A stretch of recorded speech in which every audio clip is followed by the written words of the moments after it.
What's up? We're back. We're live. After show time. Bob, how's it going? It's going fantastic. I've got a real cool story to share in a minute when we've warmed up. We got 0 people watching, so this is fantastic. Nobody's here. There's people in the comments already, though. It shows 0 people on the StreamYard tab. There it goes. 7 people just popped in like that. Nice. Is there an after show? There could be. That's usually at Evil Knievel's or Tommy O's or somebody's. And I've made a suggestion. Is it okay to say? Yeah, go ahead. I've made a suggestion, and maybe this would be a bit of encouragement for you guys, that when you do an after show after Gabbing with Geeks, the after show, like we want to pay back to our community and our audience, that we want to do like a raid. So if you guys figure out which one of you is doing a after party, we'll like share the link in the description and try to encourage everyone to move over for you. Yeah, so if you're going to do an after show, let me know. I'll put the link in the chat. I'll mention it. And I'll send people over there. So you guys can keep the party going, as it were. All night long. Yeah, I don't know if Scythe Jackal is here, but we have a Rob Mulder video all queued up. So we're going to take a look at that. But I think first, we need to take a look at a friend of ours, friend of the channel, right? Good friend. Super awesome Canadian guy, but we got to take a look at his channel because I'm feeling like there's a little bit of what's the word I'm looking for? Controversy, shenanigans is good.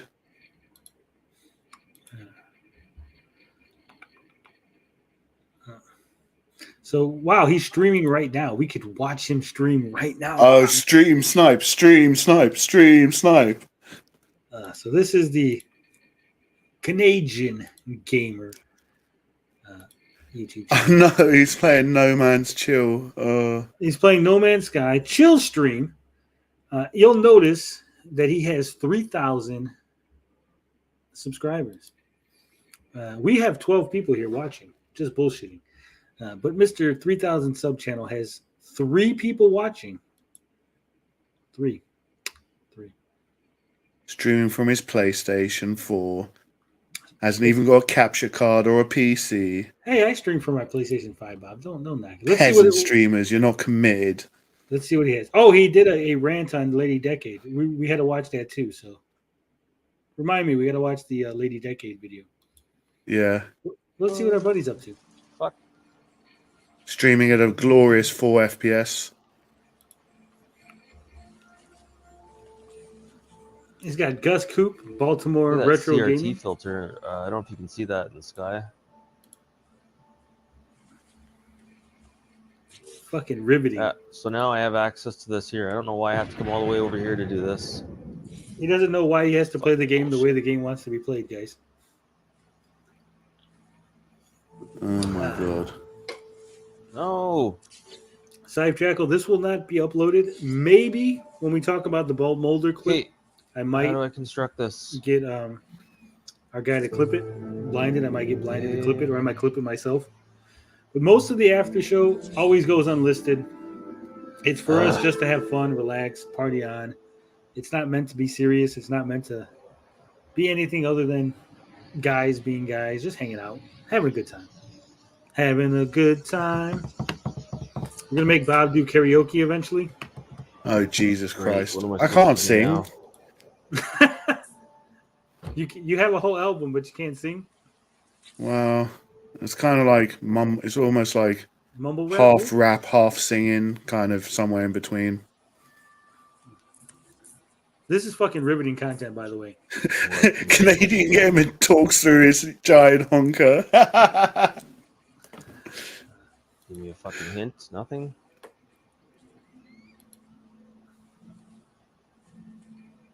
Oh my god, this is so boring, man. Talk for fuck's sake. How long have you been watching?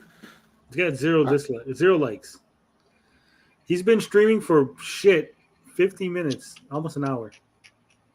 Read the fucking text. That's perfect stuff to read to fucking engage your audience. He's not even doing that. What's going on, buddy? This guy's such a noob when it comes to streaming. And he's got his volume really low. Was it just me? No, he's got it low. I think it's kind of hard to balance your audio on PlayStation when you're streaming. No, you got the thing. There's a setting where you go to mic settings and then you just fucking check how loud your mic is. Yeah. Select electrical wiring to build in the build menu and place. He sounds so plug disinterested as sockets, well. begin laying wires.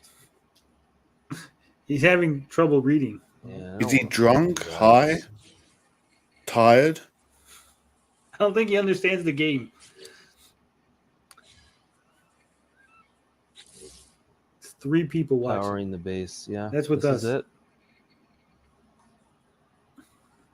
Is MSM getting loads of subs as well? Okay. No, he's not. Oh, he's getting a huge sub.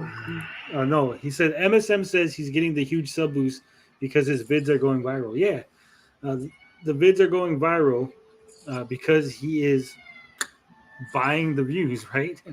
You could just tell. You don't just get random I don't understand. Where's the wiring? viral videos. Like no one's watching a random speed run of Need for Speed, right? No one's watching his Canadian hockey rant. He's got no fucking comments on his Need for Speed. There was 4 comments the other day when I looked. I think there's more now because Days went in there poking him. He had 1 like. How do you have 3,000 views or 2,000 views on a video with 1 like? Retro Bros in the chat. Can you see that? Hey, Canadian Gamer. Wow, congrats on the sub growth. Retro Bro Reloaded. I thought your channel was 90s Reloaded. He's got 6 people watching. Damn it, we've increased this thing. Now he's got 7 people watching. We're losing viewers. Oh, the god of creativity. Hey, Canadian Gamer, uncreative people on the Geek Getaway are spying on you. Oh, look at the little... Oh, you little bitch spoiling our fun. Hey, Canadian Gamer, the uncreative people on the Geek Getaway are spying on you. Yeah, probably. That's all they do all day. No, we try not. No, we don't watch your content anymore. We don't talk about you because you're boring as fuck. Yeah, this is boring. I'm boring my audience. We're losing audience watching this. Yeah, it's Murray. Yeah, Murray's I gotta fucking figure this out. I really do. All right. Capped. I think that's plenty. Right, so let's go to the channel. Let's check it out. He's complaining about Lady Decade. He complains about John Hancock. He's complaining about the Evercade people. Complaining about Evercade. He's complaining about Stranger Things. He's complaining about GameStop. See a pattern here? So this video's got 2,000 views. 1 like. It still only has 1 like, Bob. That's insane. 2,339 views from 3 days ago. 1 like. 13 comments. Dazed has 5 comments on his chain. He's got Alpha Nerd, Larry Dagstein, DVD Fever, and Master System Masood. 8 hours ago. Yeah, that's really relatively, yeah, Retro Bro. I mean, some of us, like me, I think like if I get like a video which pops to like 400 views, I'd consider that kind of viral, like in my level. I know it's not really viral, but does he think a viral video is a couple thousand? He does. It's not really viral. There's maybe like 10, 20 years ago, it might have been viral, but no. Also, Retro Bro, why are you here on this channel? We saw you watching Canadian Gamer under Retro Bro Reloaded. Or is that not you? Is that someone faking being you? That's his streaming channel. He's a fence sitter. A viral video is hundreds of thousands of views. It is. A viral isn't relative. I don't agree with Bob's assessment of the situation. Yeah, I know what you mean. Like, really, for a video to be viral, it's got to be even more than hundreds of thousands, really. It's got to be, like, covered by other outlets. Like, it's got to be on Facebook. People got to be sharing it on Facebook and Twitter and talking about it these days. Yeah. So I just don't see. I don't see random 2,000 people randomly coming on this Need for Speed 3 Hot Pursuit, this 1998 game. Suddenly, 2,300 people were like, I gotta fucking watch this video. This 1 minute, 32-second video, I gotta watch it. It's fucking hot.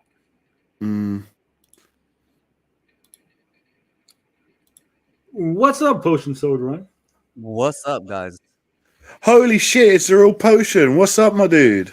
Not much. I want to jump in, just comment on this since you guys were talking about it, and I don't want to make a video. Oh, we lost Tony. Anyways, well, I'll go. Tell you the truth, when I first I heard it on Darius. Oh, there he is.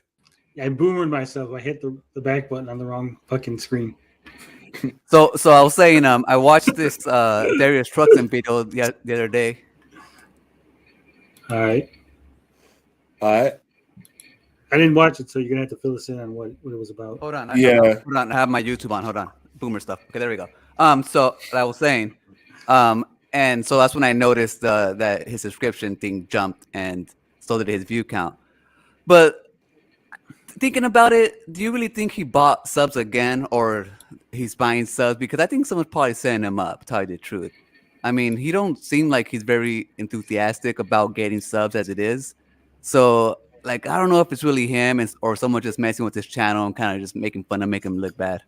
Because we know he has so many haters out there that some of them are not above doing this. I'm not sure how much it costs to do subs. So, I mean, if it's relatively cheap, like let's say like less than $100, I'm sure somebody will troll that much. You know what I mean?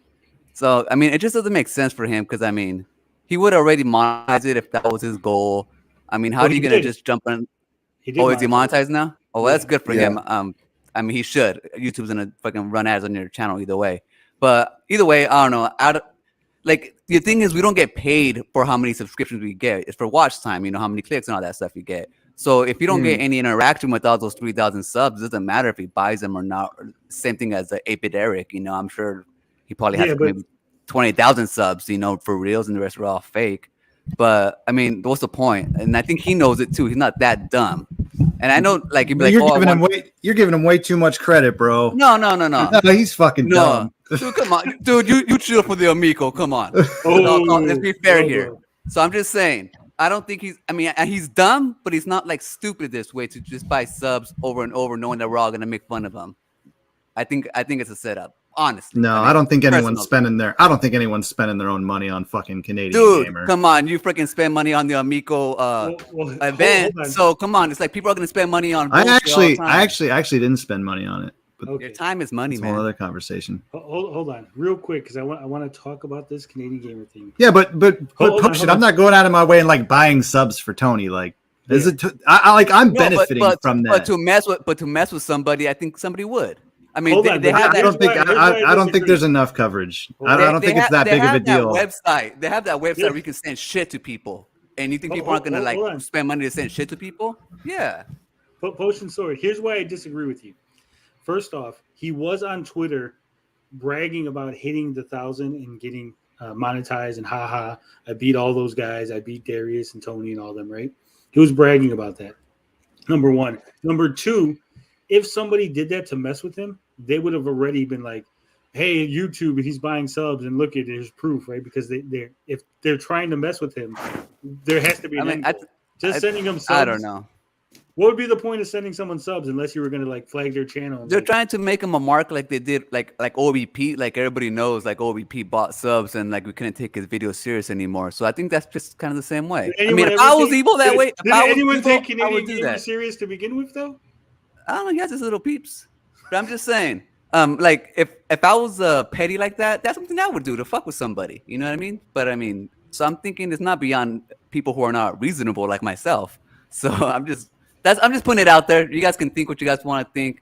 But here's the thing: if you wanted to mess with Canadian Gamer, wouldn't you buy subs? I'll play the long game if I wanted to mess with them. You know what I mean? I would play a little bit of subs here. I would give subs to Darius, flag his video, and then blame Canadian Gamer for it if I was going to do something like that. Well, Darius is already on the down. All his channels are being flagged for whatever. So it's like, you know. No, I'm just saying. I'm sure he's already doing that. Or like, plus, I'd imagine that like the amount of subs that if somebody did buy them for him, he's well over like 2,000 subs that someone paid. That can't be cheap. It's about 60. It's about $60 for 1,000 viewers.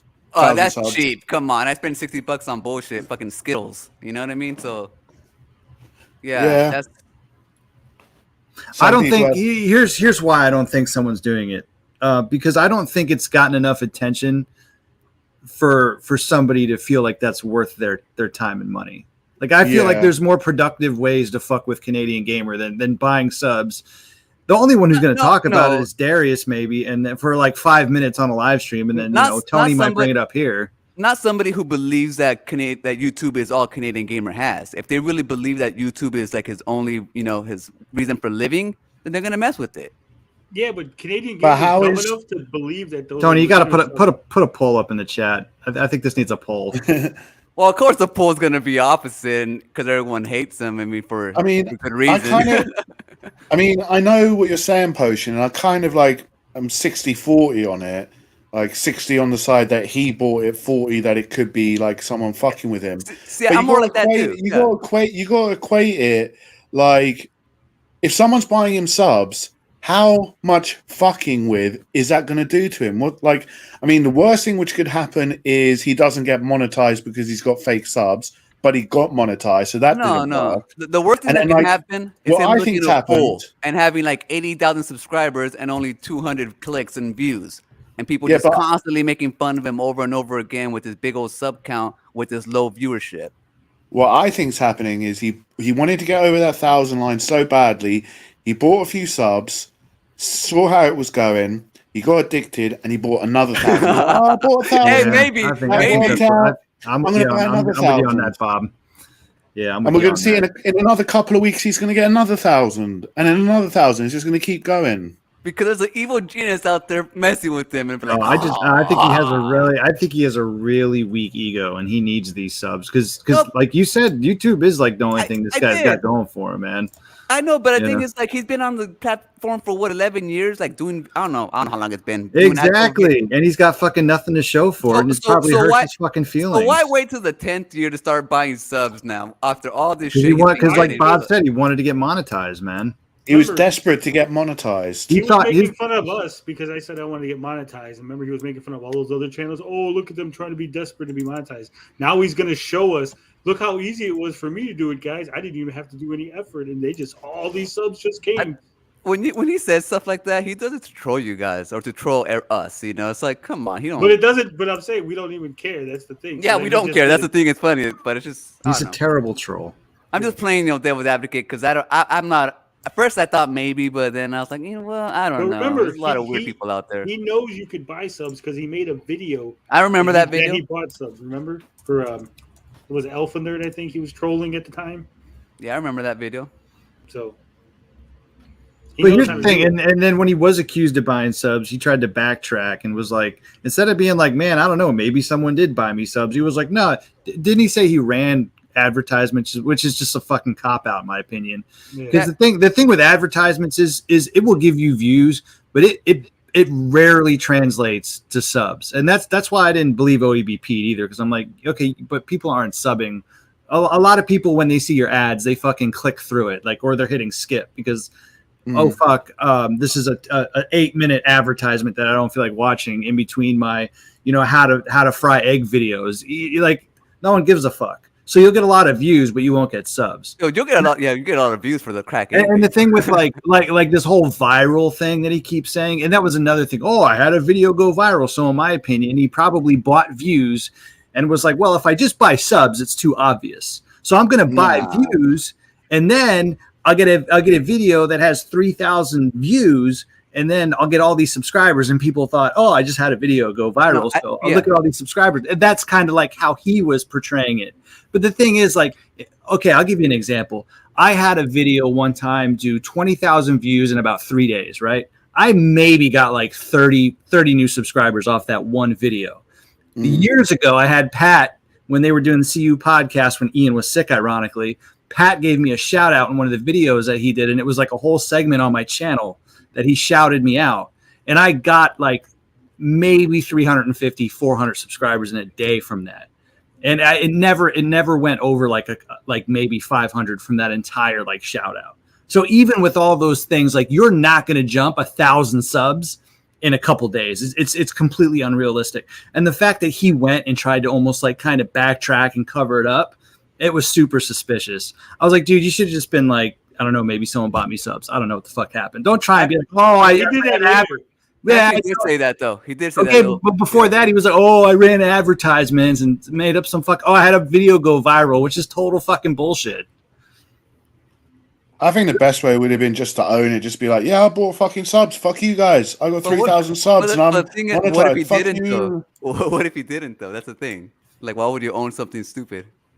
Well, if he didn't do it, then yeah, maybe it is more likely. But I mean, he can't own it because it's against TOS. If he does turn around and go, oh, I did buy subs, he's going to risk his whole channel because it's against TOS. Let's see. Canadian Gamer, okay? So his claim is that he had a video go viral. And we know that the video only got a couple thousand views. Yeah, that's not viral by YouTube standards and social media standards in 2020. But did you know that his most popular video actually has 10,000 views on it? How old is it? It's actually from this year. Interesting. But why? Is that hockey video that you No, it's guys are not. talking about? It's this video. It's your backlog can either be your best friend or your worst enemy. Discussion. It's got 10,000 Oh, there's no way. views, Yeah, there's no. 119 10,000 likes, 38 comments.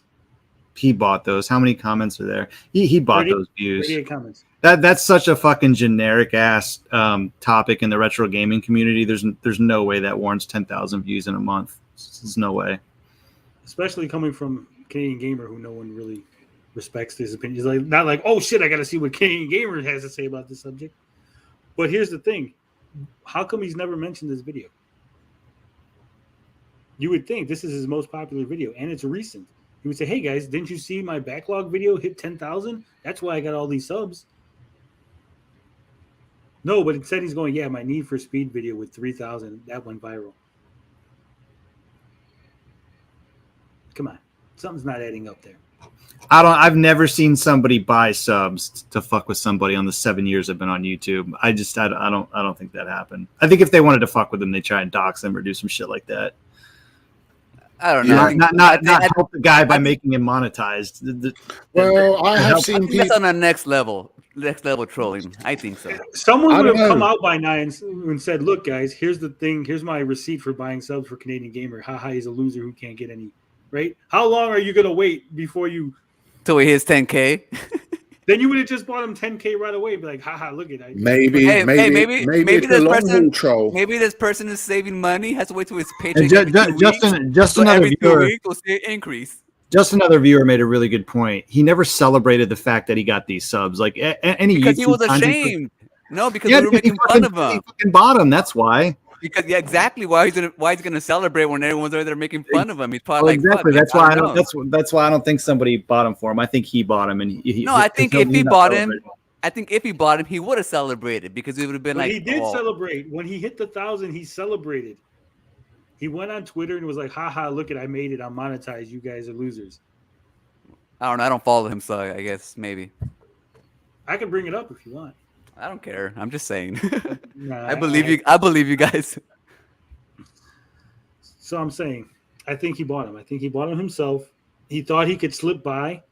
He How's probably fucked up how's he gonna probably- try to slip by? Come on. because you could buy them. You don't have to buy them all at once. You could be like, "Hey, give me so many at a time." I think he Yeah, just you fucked up. can get them. You can get them to where they're like drip to you, They're so organic. yeah, quote so unquote. they look organic. There's a whole bunch of different websites. But that's that'll probably do it. cost more money. He's like, "Oh, the organic one's like $100, and this one's like 10. Fuck it, just give me the $10 one." He can't cut into his Pabst Blue Ribbon money, you know. All I'm saying is, if you did buy Expensive. views, you should have bought a fucking capture card before you bought. Hell yeah, peasant Jesus streamers, Christ. innit? Yeah, I don't mind people pointing their phone at the TV. yeah. It's Just annoying. another viewer says he didn't celebrate on YouTube. That's Instead, he bush made a league, bro. video saying that he's gonna wait. That he reached out to YouTube to make sure they are legit. Oh yeah, I heard that. Yeah, it's a crock of shit. Oh, I'm gonna reach out to YouTube guys. Shut up. No, he actually showed evidence that he messaged YouTube, and they were like, No, oh. he messaged YouTube on fucking Twitter. He's like, "Hey, Those are team bots, YouTube," yeah. and the Twitter bot's just like, "Yeah, we're looking into it," because that's what Twitter bot fucking does. Yeah.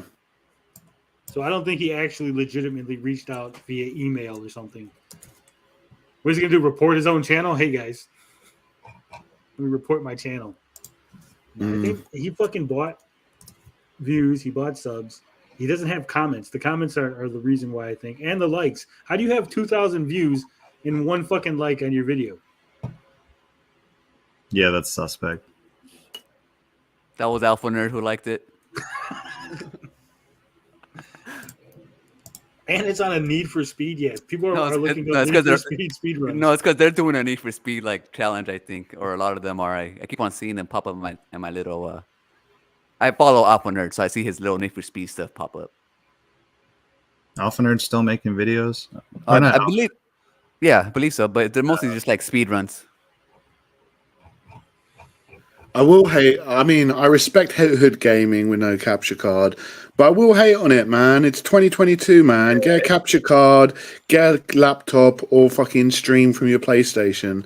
I'm only joking when I'm ripping him for streaming off his PlayStation. I mean, that's better than a camera to the TV.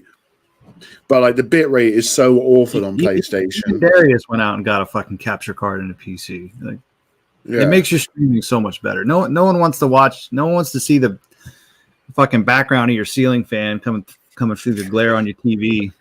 And no one wants fucking square pixels, man, and just like square videos. Mm-hmm. That's part of You the, know what I the mean? experience. That's the DSP way.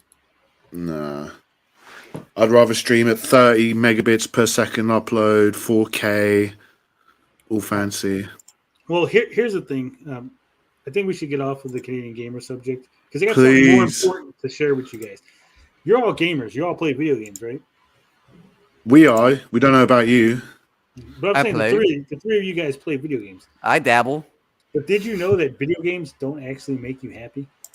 That's why I'm sad all the time. It depends on what you're playing, I guess. Right? No, all video games across the board. They never make you happy. Well, that's what Right. Robert Mulder. The FBI guy, or I is that don't the? No, that's Mulder Fox and Scully. Mulder. This is a You ma- self-help guru on YouTube. Oh no, not another one. Fuck off. One of our viewers asked our opinion on his videos, so I figured we'd watch this one. Video games don't actually make you happy. See what he has to say. You guys up for it? Yeah. No, but yes. No, but yes. I'll put it at 1.5 speed. How long is it? It is a 8-minute and 53-second video. Mm. It's too long. I'm setting up for a stream, so I don't know how long I'm going to be here. You're trying to take our viewers, huh? No, they're not going to come watch me stream PlayStation games. You never know. So what have you been up to, Retro Bro, while we got you here? We seen you that you were watching Canadian Gamer play No Man's Yeah, Sky. no, I was in in here, and I'm like, I'm gonna go fuck with him, and then you left, so I stopped.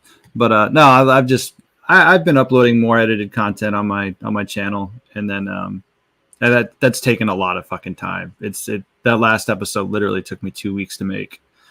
Jeez. So Bit Wars. yeah. That shit. It sucks that it gets like shitty views just because content like that usually doesn't do well on YouTube anymore. But I still have a lot of fun making it, and it's more rewarding to me than just doing streaming. I mean, I am going to do streaming. I have my Retro Bro Reloaded channel, which is where I'm going to do all my streaming going forward. But I am going to be like kind of taking a break from the Bit Wars, and when I say taking a break, I mean like last time I did them back to back. Like I didn't take a break in between. I uploaded the Castlevania one last Thursday, so I might start working on it like next week. So Nice. Look forward to it. Any more music? People want to hear some more music from you, Retro Bro. you know, it's funny. I heard you talking last night about the mix, and I was listening to your little guitar solo last night. I might mix that with something actually. I just have to get around to it. I'm gonna fuck with it. Tomorrow I'm gonna be at a picnic all day, but maybe like Monday after work I might fuck around with it. Nice. Actually, speaking on that, I'm trying to arrange a collab between a few of us. And I've kind of got a little idea for it because your arrangement skills seem really good. And I was wondering if you fancied a collab, maybe between me, you, Evil Knievel, and Tommy O. making a song together. If us three get like the music stuff together and then send you the parts, would you be up for like arranging a song and contributing some music and stuff? Yeah, man, I'd be down for that. Sweet, sweet. I don't know when it's going to happen or if it's even going to happen, but we're going to try. Yeah, I'm definitely down. Just let me know. Cool. I thought people wanted to see you guys compete in a song off. That's what I was looking for. Well, I don't make those tunes. I mix them. Bob's probably more of an educated, more talented musician than I am, because I dabbled with piano and guitar years ago. So, but that was a long fucking time ago. I think it would still be a good competition. I think it'd be very close because, musical skill doesn't matter when it comes to making a good song. Like, if you've got the good sounds and the good arrangement skills and you can make like a good sounding overall tune, just because I got the skills doesn't mean nothing. Like, there's other factors to factor in as well. Like, people would just maybe generally prefer your music to mine. I don't know. Justin, don't doubt your skills, Retro Bro. You're awesome. Thank you. Says that Bit Wars is great. I don't think it's great. I think it's pretty good. I was disappointed there wasn't a conclusion. I was waiting for you to give an argument for one versus the other. No, that's not the idea of the show. So the idea of the show is to really just compare two similar games across each system, and then the viewer can kind of judge based on their experiences, et cetera, et cetera. That's why I encourage everybody to leave comments and that and kind of talk about it in there, because like I don't want to be listen, everybody does the whole, which one's better, Aladdin versus, Aladdin on the Super Nintendo versus Aladdin on the Sega Genesis, and we're going to fucking talk about it. There's been a gazillion fucking videos like that. So these are more documenting the two games, how they were made, how they're different. And if you notice, like in the Castlevania one, I kind of went into the history of the games a little bit more and how they differed versus like just the gameplay sound, etc.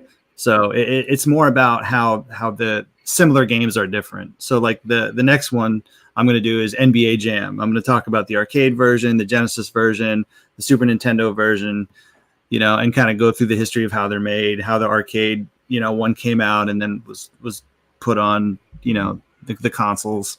So that's the idea behind that series. Okay, so the little spiel you just gave, right? I would think that you should probably put that in your video, like at the beginning, like, hey, this is 8-Bit Wars, where we do blah, blah, blah, blah, blah, blah, blah, blah, blah. And then you tell us what you think the best video is, and then go into the actual video. Because I had no idea that's what it was that you were doing, because I don't read descriptions on videos. No, then that's your problem. My problem. Judging by the amount of comments you have on your video, I'm guessing that's a lot of people's problems. Content like that doesn't elicit interaction mostly. A lot of isn't that what the point of it is though? Could you say but Tony, which one? Yeah, but Tony, it doesn't. Like typically people will watch those and turn them off, or they'll watch them. Like my idea is my goal is to like make content that you can put on your TV, high quality content that you can put on your TV and enjoy.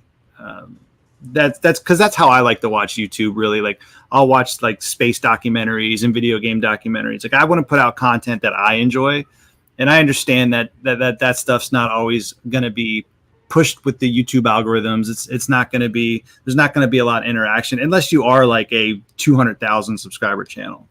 So, but you know what? It's a lot of fun. I enjoy doing it. It's high quality content that I think a lot of people aren't doing anymore. And if I can just kind of add to it, because I wish YouTube would have more of that stuff and promote more of that stuff. I can at least say, I did my part. Yeah, it sounds a really awesome concept. I really love that you're not going the traditional, just like, Aladdin or Mega Drive or SNES version, and you're just like actually going hardcore into the details.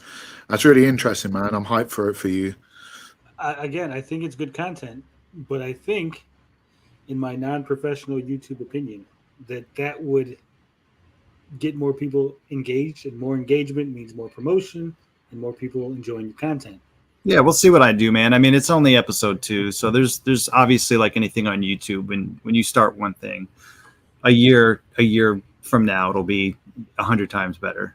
Like there's still some green screen stuff I have to figure out how to fix. If you watch the Castlevania one, there's a part where I created a scene where like there was the overlay where you could see the game, and then in that like box that I had made, the 3D box, I actually had blood dripping down.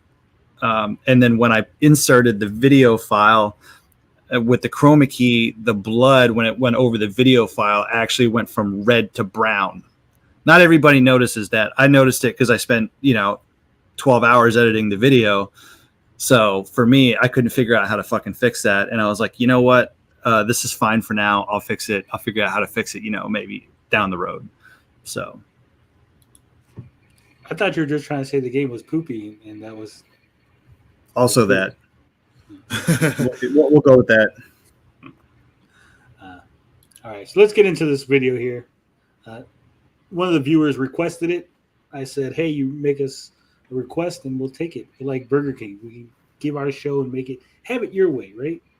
Plus, it's easier on me. I don't have to do any thinking. I could just do whatever the fuck you say. I'm like a robot.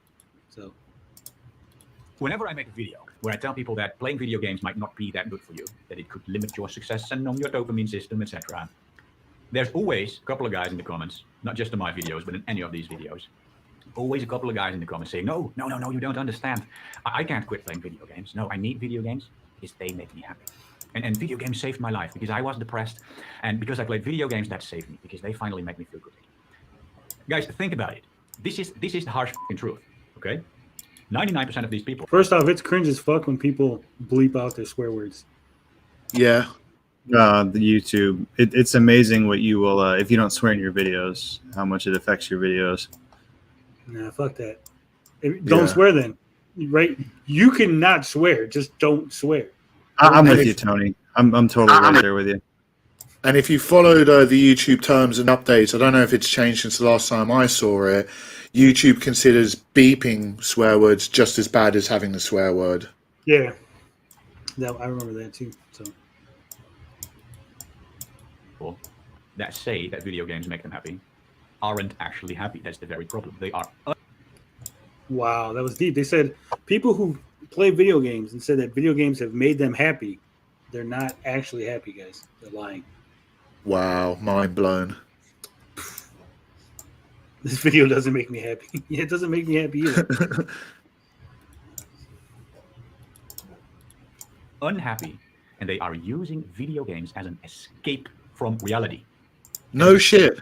Yeah, no shit. Playing video games temporarily makes them forget that they are unhappy. It's an escape from reality. Playing games makes an escape from reality, so you can forget that you're unhappy. But doesn't that? But mean what you're if you happy? what if you are happy and you just like playing video games to escape from reality? I'm face palming so hard right now. This guy's such a retard. Who is this guy? He's just he's a motivational speaker, so that somehow qualifies him to be an expert on the human psyche. Yeah, pretty much. He's one of these YouTubers that do these videos. He's got 42,000 subs. His description says, I try to become a better version of myself and hope to inspire other people to do the same. He's from the Netherlands, so that could be a problem. Could be his issue. Other than that, there's nothing here saying that he has any kind of qualifications. He's just a dude that speaks well and has convinced other people that he knows what he's talking about. Which is bad because it's essentially the same thing as being a literal drug addict. I mean, imagine a drug addict saying, guys, you don't understand. No, I can't give up on my drugs because real life sucks. Being sober sucks, so I need drugs to feel happy. That is literal. Should we email this to Darius? Darius, stop doing drugs. Man, when did we lose Potion Sword Run? A few minutes ago, pay attention. I can't when I'm on the other page. Sorry, I'm just ripping you. What the frick? Yeah, what the frick? Being sober does suck, though. It does kind of suck sometimes. I don't think that's comparable. I don't think a drug that alters your chemicals and gives you dopamine and all that is comparable to playing games. Actually, the same thing. Yes, playing video games and using drugs temporarily in the short term makes you feel a little bit good. But the irony is that it's also the exact reason why your life remains to be a mess. He's never played a You're hard video escaping from game, has reality. he? You cannot fix reality if you're constantly escaping from reality. And reality is the problem. The real problem is that your life sucks. But instead of fixing your life or listening to someone that's actually trying to help you and tell you how you can fix your life, he's basically saying, stop playing games and listen to me. Hey, your parents beat the shit out of you every day. Why aren't you trying to fix your parents beating you instead of playing games? Like, dude, not everything can be fixed, right? Sometimes life just sucks. You know, some people were born disadvantaged, right? Got no legs. What do you want me to do, Rob? Fucking, I got no legs. You can't fix that. You can't fucking magic me to have legs. So maybe I play video games. Like, look at Ricky Berwick. His life fucking sucks. But he plays video games because fucking he can do things in a video game that he can't do in real life. Look at that face. This guy is the poster child for an Amico gamer. I'm just dumbfounded. Drugs might make you feel a little bit good. Laughing my ass off. What about homie? Drugs make me feel amazing. Uh-oh. Beefy's hooked. Beefy wants to hear more. I want to hear more. But I might have a brain aneurysm during this. You think, no, that's something I don't like to hear. No. I don't want to actually fix my life and put in some effort. No, I prefer to live in this illusion where I can escape from reality all the time. I can keep playing my video games or I can keep using my drugs. I've been that exact guy. I'm not just trying to point the finger at people and say, ha, I rule, you guys suck. No, I have been that exact person. I had a large period in my life where I was exactly that person. Both when it comes to video games and drugs. I wasn't a heroin addict or anything, but I smoked a lot of weed. And I really used that weed to escape reality as well. I was the guy that said to other people, whenever people said, hey, Rob. Why am I listening to a drug addict? Wait a minute. Why there seems to be a lot of former drug addicts that make YouTube videos telling you how to improve your life.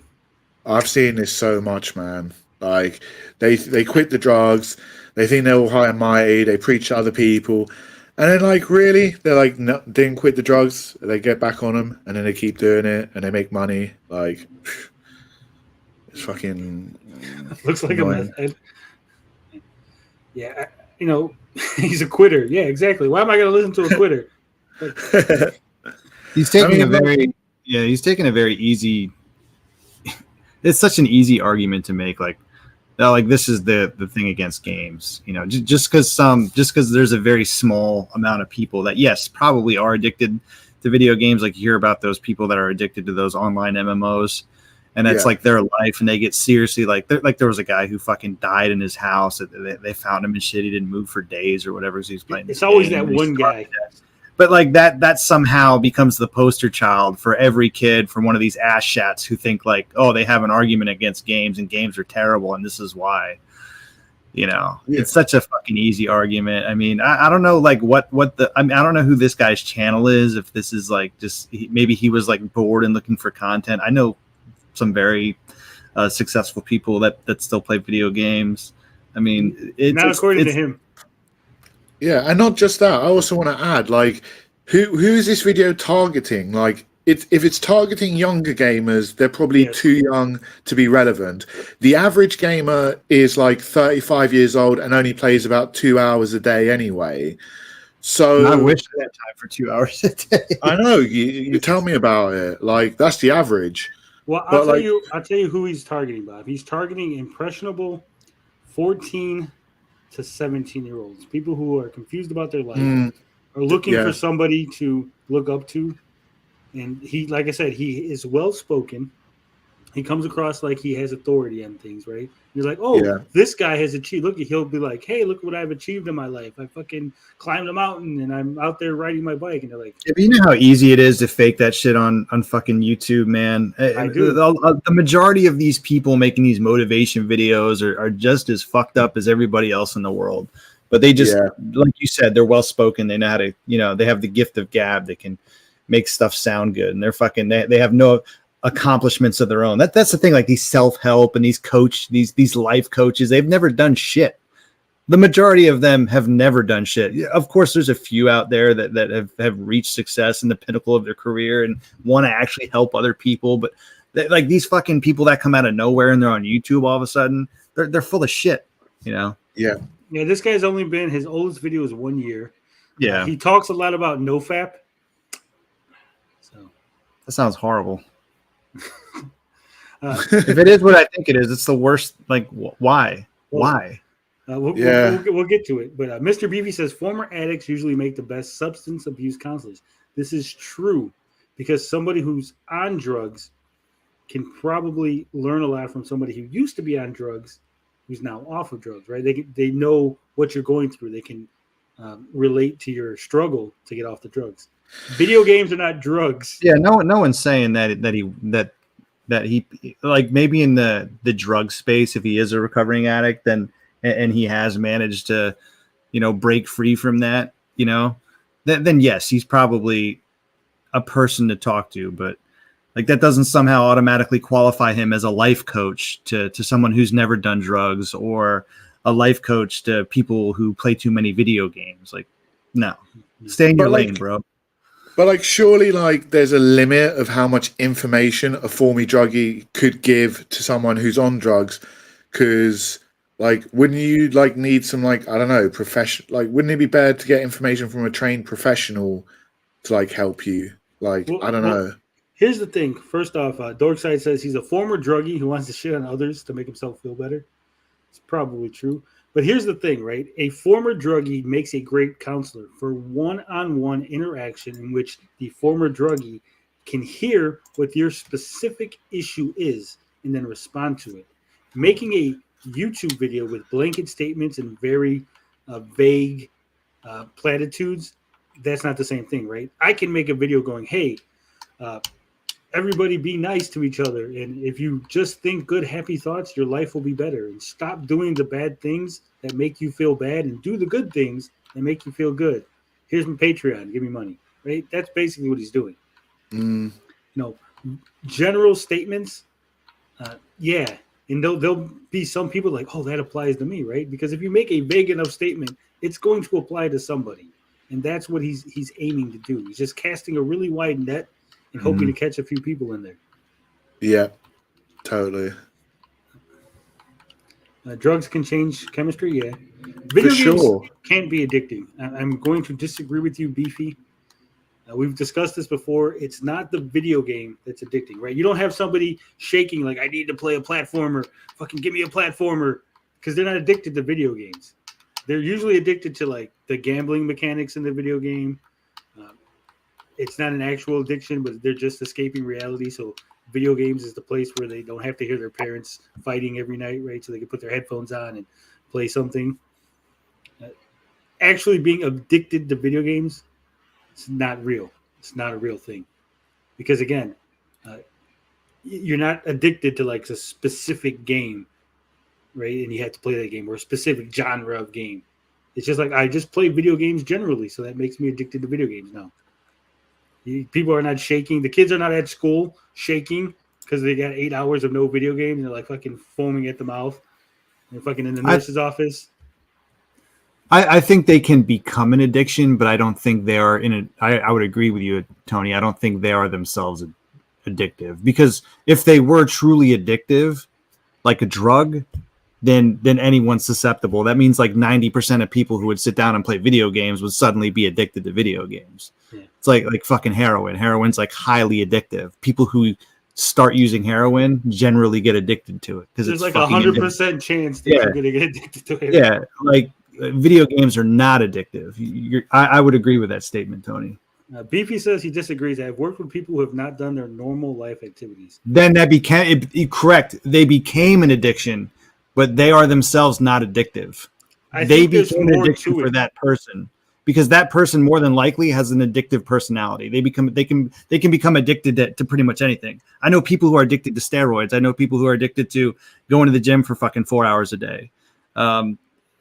Like good things can be addictive or become an addiction. Yeah, things that make you feel good are obviously easier to be addicted to, right? Because it makes you feel good, so you'll do it.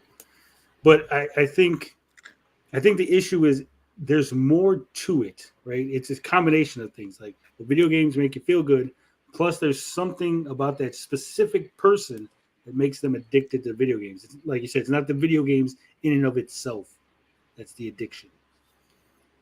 Potion Sword is back to tell us about his video game addiction. I am sorry. I had to go play some video games right now. I was shaking. Some drool was coming out of my mouth. I just had to go play my straight. I haven't been around cats all day because I was at work, so I had to get my fix. I can hear Retro Bros getting a fix as well. I just switched to my phone because my laptop, I need to buy a new one. I was going to stream. I'm still going to stream at some point. Yeah, I'll Beefy probably leave says, in the next 10 minutes. Beefy says, not in the same way. Don't compare to drugs. Compare to your phone. But again, it's not the phone that's addicting, right? It's not scrolling. It's the bells Twitter. and whistles. It's Right, the little yeah. flashes. It's Exactly. the dopamine that your brain gets. You know, it's the likes, it's the shares. It's, oh, look, fucking this guy shared. That's what you're addicted to. It's not the actual Twitter, right? No one's addicted to scrolling Reddit. It's like, oh, look at all the likes I got on my thing, or look at all the posts. That's what you're addicted to. I want to address Evil's question. He says, "Are you addicted to the gym, Retro Bro?" I don't know if this was a serious question, but no, because I still lead a normal life. Like I still go to work. I make sure my kids are fed. I make sure my bills are paid. If I went to the gym and didn't do any of those things, then I would consider myself addicted to the gym. Well, I mean, you could lead a normal life and be addicted. There's people who are addicted to cocaine that still go to work and stuff, right? Yeah. You don't necessarily have to, like, your life just breaks down. Well, because you're addicted. but then we have to. But now we have to define what an addiction is at that point. Something that you need. And like, and then you can say, well, if that's the case, then not all addiction. Like if you actively engage in something that's good for you and makes you better, but now because you do it all the time, you're addicted to it. Okay, so now addictions aren't just bad then. So addictions are good and bad. So then there's no fucking point of saying, video games are addictive. Well, I was going to say that there's got to be a spectrum of addiction, because like you can have people a little bit addicted to something, and then when addiction becomes like overwhelming, there comes a point where the addiction is way too much and it becomes a problematic addiction. Some people like could be addicted to their favorite juice or their favorite food, and they just like crave it and they want it. How bad is that? That's not necessarily too bad. Your stomach If they're well, if they just have it like once a week and they're like 1 week treat is like their favorite juice or whatever, that isn't such a bad addiction. But it's when that addiction like takes over your life and you're not doing like other stuff, then it's a problem. Yeah, I'm addicted to gummy bears. All right. So according to health.harvard.edu, bunch of liberals. That's nothing wrong. They say that an addiction is a activity. It's a relationship between a person and an object or activity.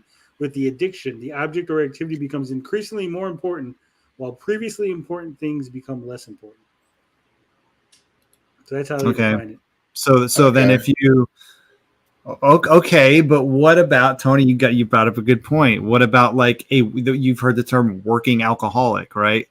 Somebody who is a alcoholic but still goes to work and still does everything. They're addicted to alcohol. So by that definition, they're not addictive because they're still taking care of all their shit. Yeah, I think that's more of a what's the word I'm looking for? My ex was an alcoholic, and she went to work every day. But what it ended up affecting was our relationship. I'm just saying.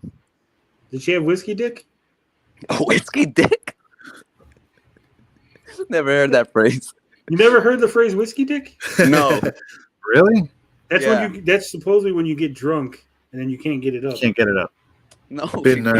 I was trying to say that your girlfriend had a dick. Get up all the time. Here is I'm making a female dick joke, and now that's funny. That's the first time I heard that expression. Actually, it's funny. Functional alcoholics exist, right? I think alcoholism is also because you have brain chemistry things and your body now needs it. So it's more than just a mental thing. It's a physical. Take the alcohol away from the functioning ones and see how they perform. Yeah, that's true. That's what I'm saying. Yeah, but by the definition Tony just read, that then they're not addicted though.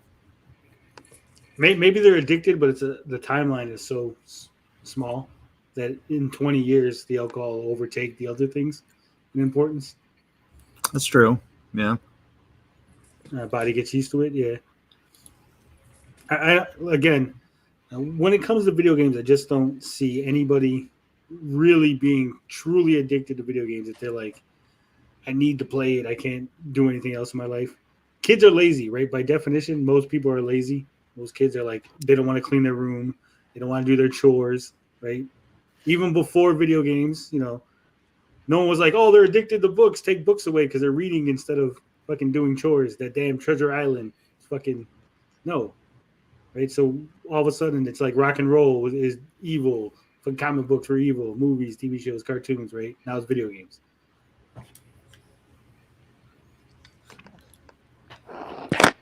You know, maybe you shouldn't play as much video games or smoke so much weed. I was the guy that said, no, you don't understand because I feel bad and this stuff makes me feel happy. And yeah, video games, it trains your memory and reflexes. And yeah, there's this one celebrity that's successful and he also plays video games. And there's this story of this guy who was a guild leader and then he got hired as a manager because he was such a great guild leader. So yeah, video games, totally. That improves your skills and that really makes you happy. The truth was, I wasn't actually happy. 99% of the people. You can find anecdotal evidence in just about anything. Like I remember I was watching it was a documentary, and you guys might have seen it, but they were talking about it was a girl in a history class or whatever, and they were talking about trebuchets, and she, you know, knew what a trebuchet was because this video game she was playing, and she like explained it and how it worked and the mechanics of it, and like that was a good thing. And there is evidence of video games also improving like cognitive skills and stuff like that. So it's really like everything he's doing is just so anecdotal, and he's taken small anecdotal pieces of information and evidence and saying that's the way it is. Yeah. Well, there's that story of that little girl that saved her family from a burning car because she played Grand Theft Auto, and she knows that in the game when the car flips over, they start on fire and blow up. So when her car flipped over, she's like, oh shit, I better take my parents out because it's going to blow up, because that's how it was in Grand Theft Auto. That doesn't mean that every like fucking 6-year-old should be playing Grand Theft Auto, right? Because of that one anecdotal story. Mm. Also, Balding Bob Ross makes a good point. No one is sucking dick for a 360 game. Speak for yourself. He's outside the GameStop. Buy me a game. Got any of those? You want a cheeseburger? You want a cheeseburger? Guild leader. So yeah, video games, totally. That improves your skills and that really makes you happy. The truth was, I wasn't actually happy. 99% of the people saying, you don't understand, I can't quit video games, they make me happy, aren't actually happy. That's the truth.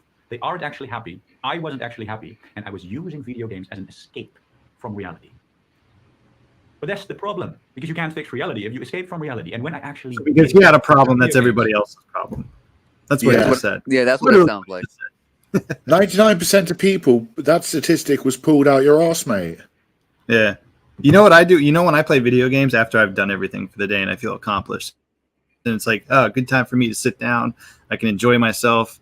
Like guilt-free, you know? I can do whatever. Yeah, I have like an hour to play. Guilt-free, let me just dive in. Beefy says, I'm going to be a Dickinson and say both of your examples also fit the same anecdotal as him.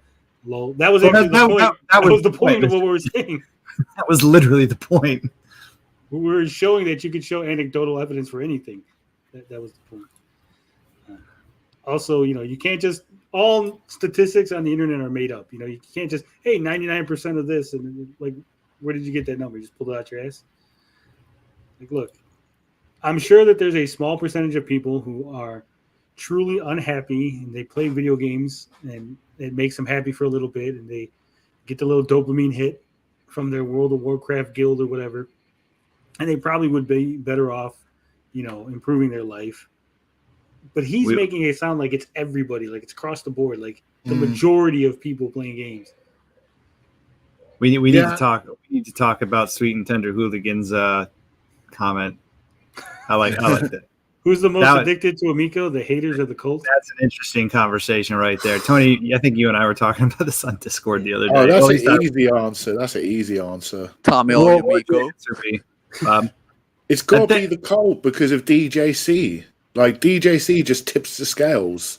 Go into YouTube right now and type in Intellivision Amico and filter by newest. I could probably guarantee you all but maybe DJC's videos. It's all like haters videos. They're the only ones. I mean, other than DJC, they're the only ones still talking about it. It's the haters that are constantly trying to bring it back up, because I mean it is fun to talk about and it is juicy conversation. But a lot of people, you want to talk about an addiction. I think a lot of people are also addicted to that drama too. See, so I think there's a lot of haters that are really.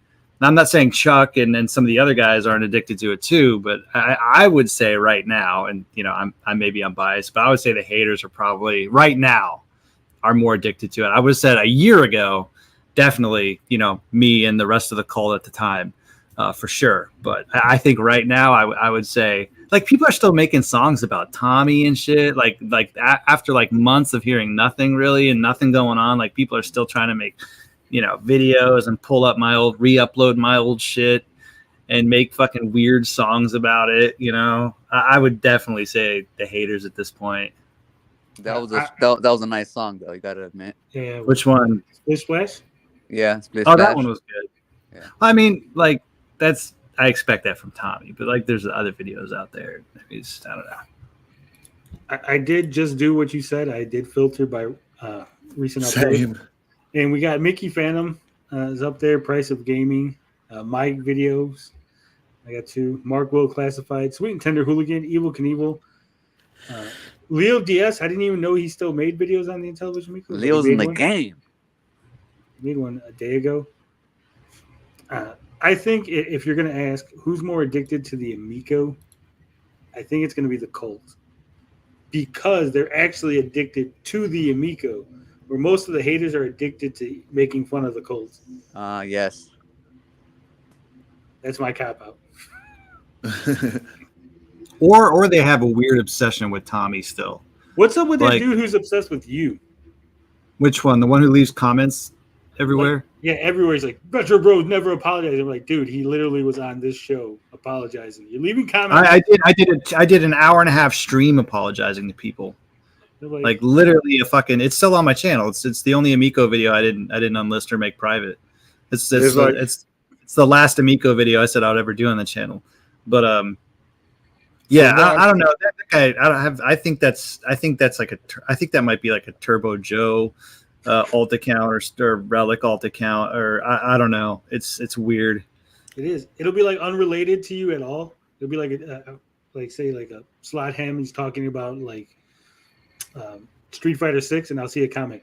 Well, you know what's even worse? When Retro, like, dude, this has nothing to do with Retro, bro. What the fuck?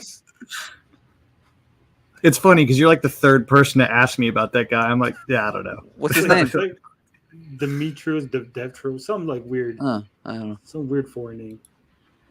Yeah, there is like no cult left. I would agree, Vincenzo. There's pretty much just Chuck and Nick and Rab. And That's Mike a cult. You don't need that many people for a cult. I mean, what are we defining? What's and Relic and the rest of those fools down there commenting. And the rest are here on Amico. I think the majority of the people that watch that show are just there to watch a fucking burning train wreck at this point. No, I actually like Chuck. He's a pretty entertaining guy. So if I ever No, I'm not saying he's not. I'm not saying, but as far as Amico Forever goes, like I watch his other stuff. I can't watch. It annoys me that he talks about like Sega and Super Nintendo. Why? And Because he's an Amico guy. No. Because he talks about it on a stream called Amico Forever. Like change the like fucking name, okay. dude. I think You know what I mean? standalone videos. No. I like his other stuff. But I don't know. It's weird that you have a show that's called Amico Forever with an Amico on it, which is a console that hasn't come out, which probably won't come out. You have an entire weekly show dedicated to it, but you don't talk about it. Okay, if you're not going to talk about it, then just make another fucking show and bring the Amico shit back when it comes out. That's why I stopped doing Amico After Dark. I'm like, what the fuck I can't keep talking about this. There's nothing to talk about. I'm not going to force myself to talk about it. I'm not going to talk about other stuff on an Amico podcast. So I just stopped doing it. And then there was news in January. I'm like, oh, I'll bring it back. Maybe it'll fucking make a resurgence. And then we had 3 shows and they fucking went dark. I'm like, all right, fuck this shit. So I don't know. makes DJC did sense. say I was the main, the biggest information on the internet, and that I was a piece of shit and various other things. Also, I was crying a lot, apparently, according to DJC. So yeah, so fuck that guy. a lot of the preconceived notions of people that people have about you, Tony, it came directly from Tommy. There was a lot of stuff that people had said that literally I heard Tommy say to me personally, and I'm like, okay, so Tommy told that to you too. But I'm the type of person who is, I would rather get to know you and have that experience with you and make my decision based on if I like you or not. That's why I never, like, even when I was pro Amico, I didn't really ban a lot of people from my channel because, okay, like maybe we have something in common. Like, I'd rather get to know you first and know that I don't like you based on our interactions rather than what somebody else is telling me about you. 100% agree with that. I try to do the same. Prejudging people is just stupid and petty.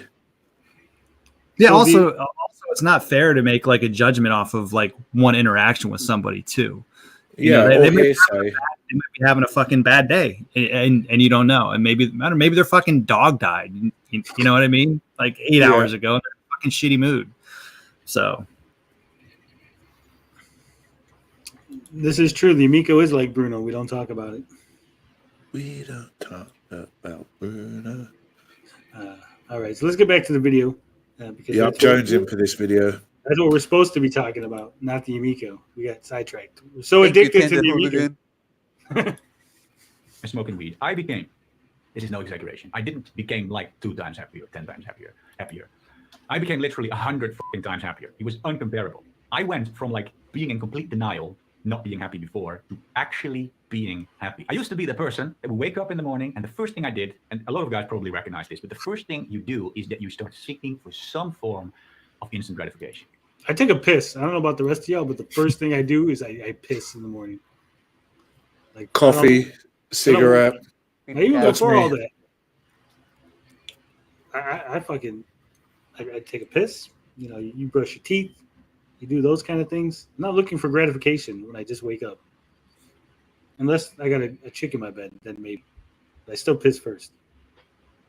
Yeah, usually piss first. So you either pick up your phone and you start scrolling, or you start watching YouTube, scrolling Reddit, checking social media.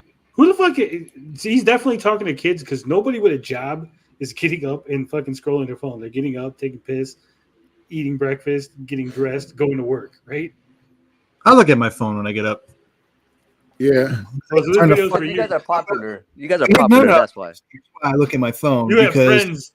I will fall back asleep if I just put my phone down. I'll fall asleep, and I have to get up at 6 a.m. because I have to get up. So I'll set my alarm. I'll turn it off, and then I'll instantly just start looking through my phone, and then I'll get up and take a piss because I suck at getting up in the morning. Sounds like you need this guy's advice. Yeah. I get up at 4 a.m. and I got to run out of the house. So I get dressed, take my piss, get dressed, grab my food, out the door. Now, yeah, when I'm going to work, I look at the phone and stuff, but not before I've done all the other things. Because shit, then I'll be fucking late for work. I get up. I gotta shoo all the escorts out. I do 500 push-ups. Do maybe about 600 sit-ups, and then I go have myself a little latte, and then I do nothing. And then I do nothing. And then how come we don't have that many videos if you ain't doing nothing all day? No, I got to. Oh, speaking of which, I got my raise at work. I didn't want to make a big old video about it. I just wanted to tell you. Oh, sick. Congrats. But yeah, I didn't have to get the manager job. So that sucks because we were saying that you were getting. Now I'm wrong again. Fuck. I can show you my letter, but I don't want to, brag. We literally were like, you should take the manager job. Fuck that. No, fuck that. But speaking of which, they might give it to someone who's in like the same level as me. But I've been working with him for about 3 months. He's new, but he's cool. So they asked me if I had a problem with that, and I said no, I don't have a problem with that at all. So, I don't blame you, man. I know I've worked in some jobs where I don't care how much you would have paid me, I would have never taken my boss's job because it would be way yeah, too much. you know what I bull. mean? Yeah, I was like, There's just some jobs, depending on what you do, You know, like where I'm at now, if my boss left, I would take his job in a fucking heartbeat because he pretty much just does the same thing I do every day. Yeah, it He wasn't gets gonna paid be like that. Yeah. more money for it. So All right, real quick, figure drawing says Westerners have such a skewed sense of happiness. The point of life is not to be happy. The point is to have purpose. The end. Beefy, what's up? You joined us. Well, I'm trying to get my earbuds to work right now, but I am totally. And we lost him. Why is this guy poking his nose? You had a drug problem, didn't you listen?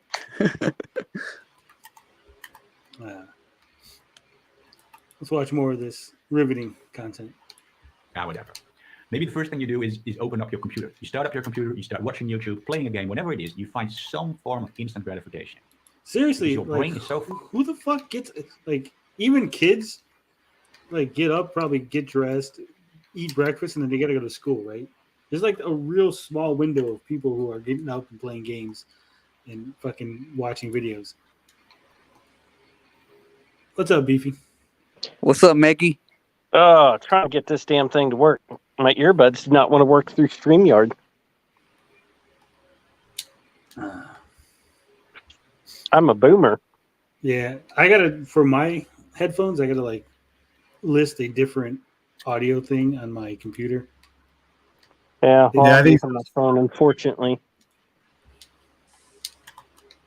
So you are a like a counselor, right? Yeah, I have background in mental health. So what do you think? Is this guy off base? Is he wrong? Are we wrong? The gotta kick him off you're both right and you're both wrong. If you want to go about it the most political way about it, his grand sweeping generalizations do not apply to everyone, but for some people it is addicting because of the dopamine rush and stuff. They get used to it, and some people will use it as a form of avoidance, which it's not just video games. There's other things that people will do the same way too, whether or not it's drugs or something similar. But so for like a certain segment of people, he's accurate, but grand sweeping generalization, no. All right, real quick, Saggy wants to know: do you have a medical profession? Are you a medical professional, Beefy? As in an MD, no. She wants you to diagnose her. You're a I don't know. Crazy. I'd have to talk to you some more. Crazy. What's up, Gary? Gary's here. Hey, He made it only 4 Gary. hours late. yeah, Get this audio figured out. All right, so, Yeah, so- Gary's a big time fucking developer now, man. He ain't got time for you. So here's the thing, Beefy. I understand that people get addicted to the dopamine hit. What my hesitation to say video game is addicting is because a lot of people who are addicted to video games, when you get down to it, it's like World of Warcraft. They're addicted to like the leveling up, right? The dopamine. from You're leveling up. gonna see it more with the never ending type Yeah. games. Or like you'll see like people who are addicted to like gacha games, and it's more about buying the loot boxes than the actual game. Well, Yeah. and that's going to relate to your gambling mechanics, which Yeah. is very similar. Because if you really think about it, if I pull a lever on a slot machine, that's not the same as taking speed or something like that. It's not the same, but for some people it is addicting. Video games operate in the same way as gambling does. It doesn't mean that everyone who gambles or everyone who plays video games is going to be addicted, though. Right. But again, the reason that I'm saying that I don't think video games are addicting is because we didn't see this with the early video games, right? Like this is really not something that people really talked about until like maybe after Super Nintendo, right? Like those prior generations, no one was talking about video game addiction on the Atari. And we're like, oh, people are sitting home playing Pong all day long, right? Right, but Yeah. part of that is the evolution of mental health, though, as well. So what we call someone addicted to video games today might be someone we just would have called a nerd back in the day. That is a good point. What are you doing over there, Bob? Are you fucking? He said no fab. It's not me. It's Retro, bro. Oh, He's got some technical Oh my God. issues. It's killing my ears. Sounds like a closet monster. It might be me echoing too, because I can't get my headphones to work with when I'm in StreamYard. No, it was me. It was me. I had to. I'm trying something here. I'm gonna. I don't know why it does that. Whenever I use my headset mic, it gets fuck. I sound like a cyborg. But I'm gonna try and stream while I'm still on this, and just you guys will be on my. I don't know if you'll care, Tony, but your audio will be on my stream. There you go. Screw capture cards. I'm pointing the phone at the TV, playing my Super Game Boy. There you go. Chupacabra says, "Did you forget the when Doug Funny got addicted to Astro Smash? Is that a real episode of Doug? Did that happen? He was addicted to a video game. It wasn't Astro Smash. Oh, what It was something. It was. It wasn't. I think it was like an asteroids type game. Though. Tony, can you hear me? He was. Yeah, we can hear you. Okay.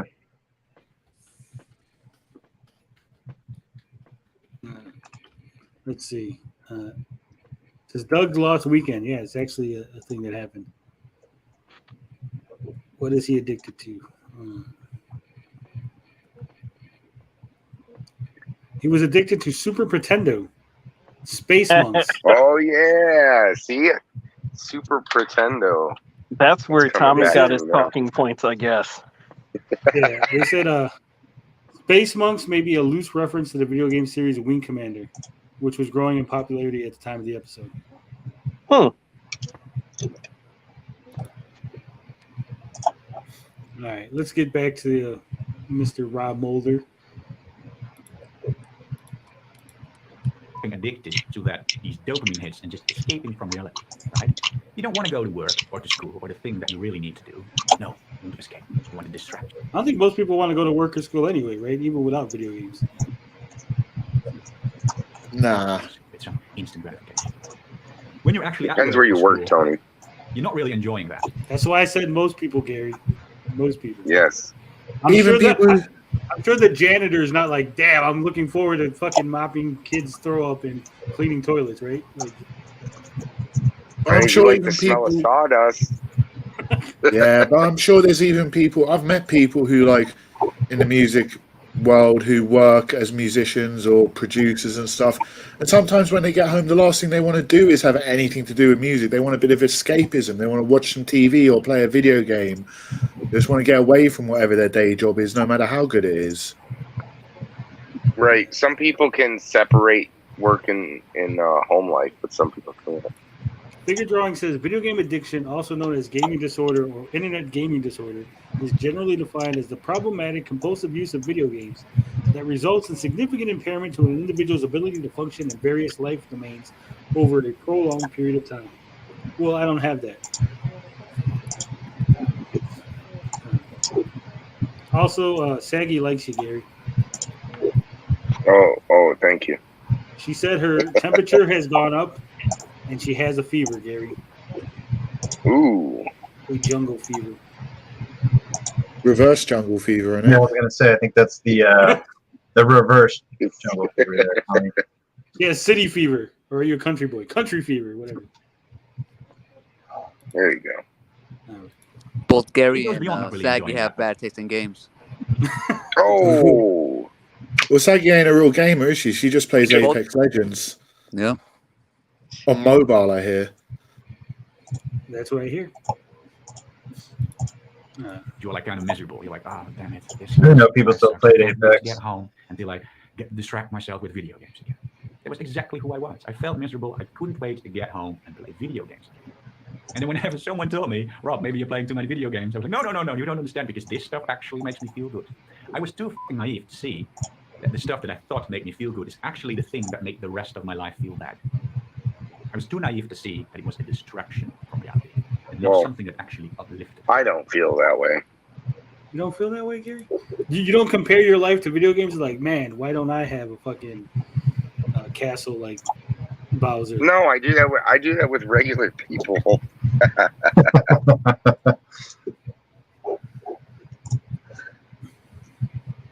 Saggy says she's also been playing Stranded Deep. Stranded Deep. That's just like one of those kids games, sandbox games, which runs at like 15 FPS on console. Isn't it one where you're like stranded in an island and you're trying to get off? Yeah. It actually seemed kind of cool though. Like I thought it was kind of like a good, trying to create a raft so you can get out of the island. If that's the same game I'm thinking about. I played it for like 20 minutes and I broke my leg and then we tried swimming to this random island and I killed a crab and I got confused. Saggy says it's a survival game. It's hard as hell. Is it like Lost in the Blue a bit? 3 bosses. I don't know. I've never seen Saggy play a real game. That's all I'm saying. You got to fight a megalodon, a giant eel, and a giant squid. Yeah, my mate's like 100%ed that game. Mobius? Is it Mobius? No. I do have other friends apart from Mobius. But he's the one you bring up so often. I almost feel like I know him. He's like an unofficial member of the stream. I'm trying because I think he's like trying to do some YouTube at some point. He's got like health issues, so I'm trying to encourage him. He was going to do like an Elden Ring Let's Play series, but he didn't get around to doing it. He had recording issues, so I'm trying to get his name out there for when if he decides to do YouTube or something, social media. That's good. Figure Drawing says this bald wanker in the video is projecting his banal life onto others. Yeah, this guy's such a fucking dickhead. I can't believe it. Come on, no person. I don't trust anybody with a beard like that and shaves their head. It just screams, don't trust me. I was just thinking we know someone else like that. Who's that? Who do you know? I'm not mentioning him by name. It might summon him. Last time I mentioned his name. Don't make me leave, Bob. Don't make me leave. I'll leave right now. Oh, well, Dean TV, obviously. I'm just joking, Bob. I feel like Dean's one of the few people that can pull it off. His massive beard makes up for it, but this guy's like, I don't know. Plus, he kind of looks like Kratos a little bit, so. Potion is bald, but he doesn't. Oh shit! I forgot. That's right. Facial hair. But Potion looks like I embrace it though. I'm not trying to hide it with my facial hair. Not sympathy. Oh.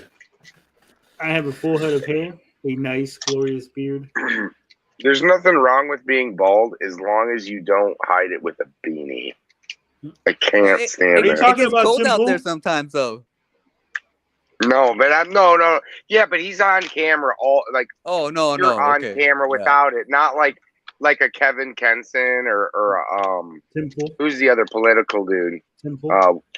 Tim Pool. Yeah, Tim Pool. Like like always caught, never caught without. Like it could be like 104 degrees outside and you're wearing a beanie, bro. Come on. Especially if you're single, because I mean, what if you meet somebody? What are you gonna do? A George Costanza, and you're gonna have to just pretend the whole time for it. Right. Dude, he doesn't take that beanie off. There's actually a video of a dude who pops the beanie off of Tim Pool and he fucking freaks the fuck out. Right. Yeah. Like, what do you shower with the beanie? I think baseball caps are the cause of a lot of male boldness because a lot of my mates who wore baseball caps all the time. You know what, dude? Let me say something, Bob. You might be right about that because when I was in the Navy, we had to wear ball caps. We had to wear our command hat. And I never really wore a hat as a kid, and I used to have a lot of fucking hair, like a full head of hair. And when I was having this conversation with my wife the other day, I started losing my hair when I was in the military back when, 18 years ago. So you might be onto something there. Yeah, I'm mainly going for my brother. My brother, there's at least 3 or 4 people I know who've gone bald and they wear caps all the time. But my brother would always wear caps.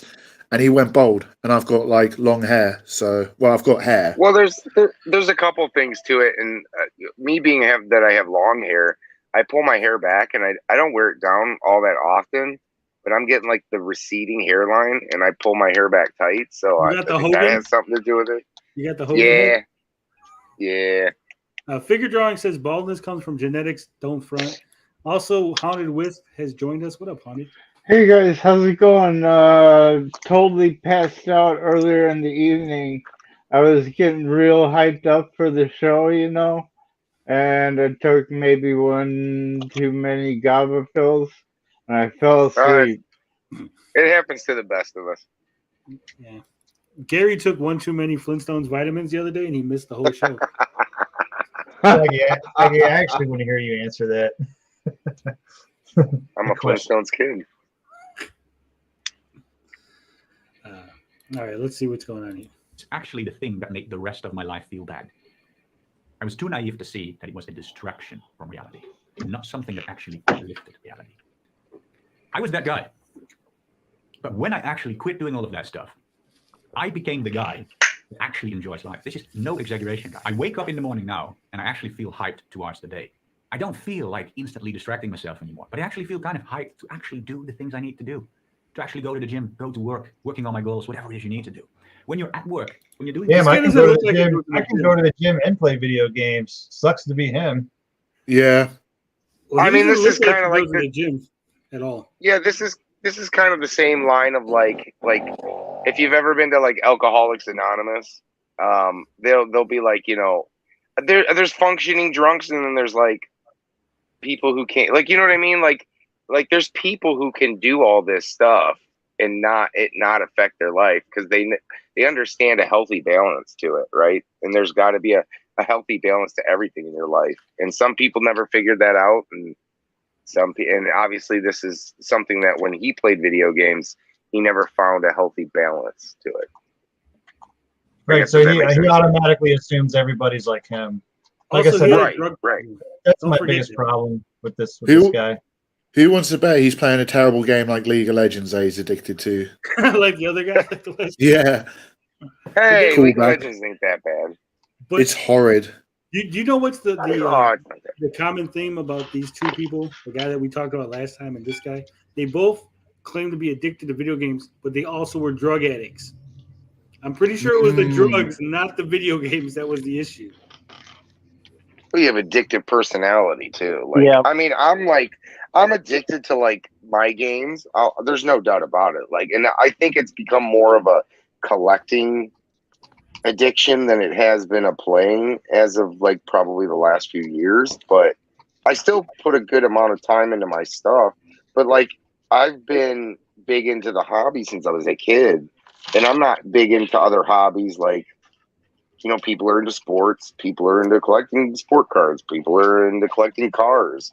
Like, and I get it. Like, you're gonna model trade. You're gonna focus your time somewhere, as long as it's not destroying your life. There's nothing wrong with it. Well, Gary, just to play an opinion into your idea here, you know, all those Steam sales, the way Steam prices things. I know you guys are more console gamers than computer gamers, but it still applies. How do you feel about the companies basically playing mind games with you to buy certain titles? What do you mean? And You here's have to give an example of that. Well, here's the thing. I think Ninja Kitty's like a perfect example. He does a lot of like, he talks about buying a lot of Steam games, and usually they're on sale. And we know because he's mentioned this that he doesn't play. He puts these in the back catalog. I still think it's one of those things where I can't. I have no. It's like McDonald's, man. Like, there's McDonald's everywhere. There's Burger Kings everywhere. Like, no one's forcing you to do these things. I understand it's attractive. You see an ad or you see something or you see somebody talking about a game, and you just gotta go to that McDonald's and have that Big Mac. You gotta go to the Steam sale and pick up that game that everybody was talking about. It's part of just like capitalism. I mean, it is what it is. I can't hate on these companies for having like good products and attractive products. At the same time, you got to have self-control in your life. That's a big part of it, and some people don't. I get that, but I can't hate the companies for, you know, having that product. Yeah, their goal is to make a profit. Right. Yeah, but I guess at some point you have to acknowledge the existence of what you might call injury, and now I'm getting into your topic of addiction in general. I played a MMO, PvP MMO called Shadowbane for 9 years or something like that, almost 6 years. And I would play 12 to 18-hour days. I would be, leading 50 plus people in a fight. I loved it. I felt great. I had so much purpose, and I was disabled before this, so getting back into some role where people wanted to be with me and I was fit in was great. What was not great is that eventually I developed Quervain's tensovenitis, and now I can play a video game for about 45 minutes, and then I have to take a break. But still, to this day, I'll nix on that rule, and I'll play longer. And won't you know it, my injury shows up. Yeah, I hope that was I guess what I'm saying is the video games are quite addictive. And yes, you're right.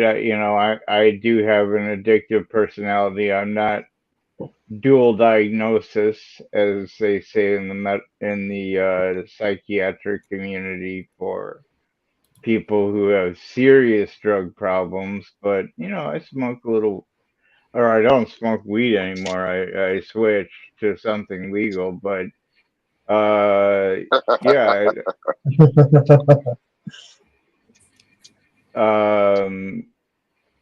Yeah. I hope that was I guess the point is, even a little video game addiction has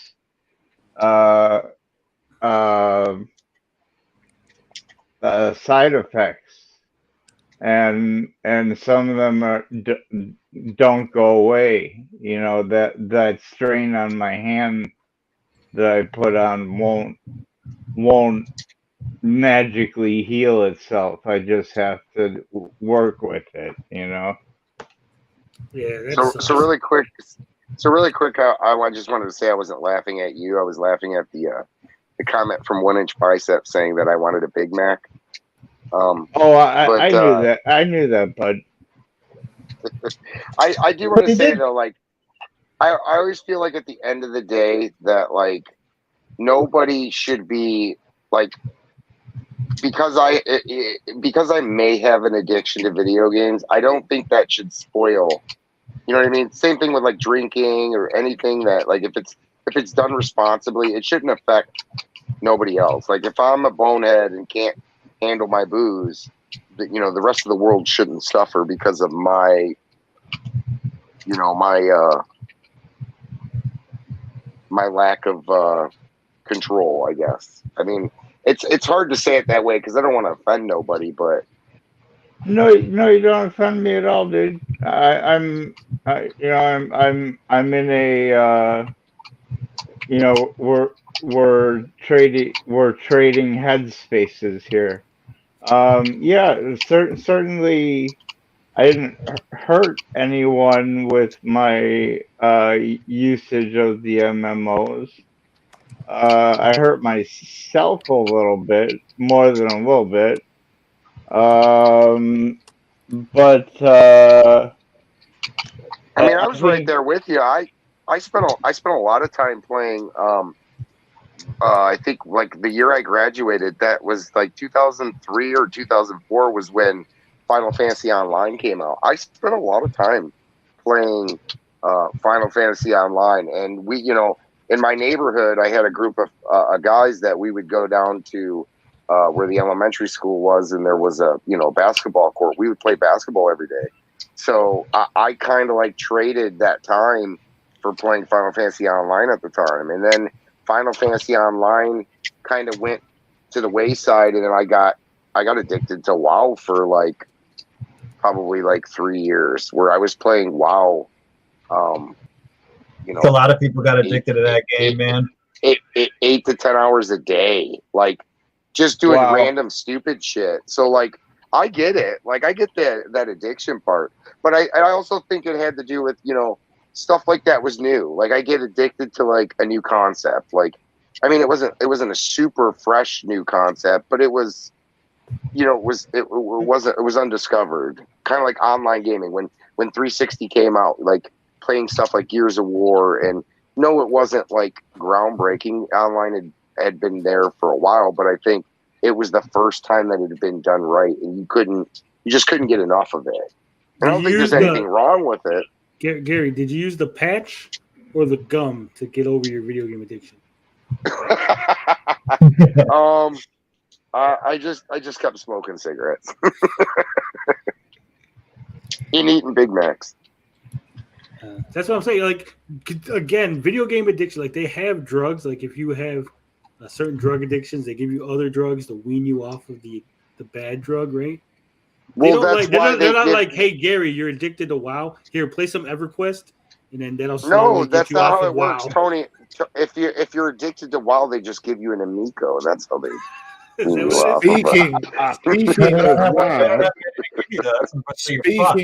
Speaking of WoW, thank you so much for your donation, Game Addicts Anonymous. Yeah, wow. How did you do that, Bob? I want to know how you did that. It's my little secret. No, I'll show you the link. I'll send it to you on Twitter. I feel like I need more of that in my life. Yeah, like if like you can, like there's only one good sound effect on it for the voice modulation, and I paid for it, and I feel stupid for paying for it, so I wouldn't advise paying for it. Don't feel stupid for paying for it. It's worth it. It comes with a soundboard though, which is really awesome. I need to customize that.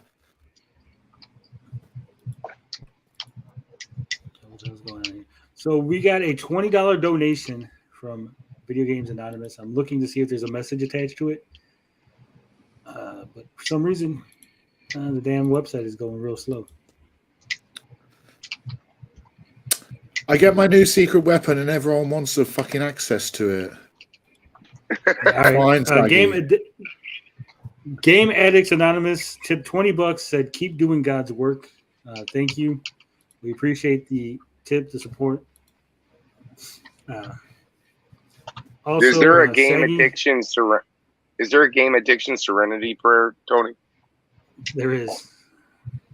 I don't know what it is, but I'm sure there is. Also, Saggy needs a new doctor because apparently her doctor said that she's healthy, despite being grossly. Yeah, you got to work on a Sunday. What the fuck, Saggy?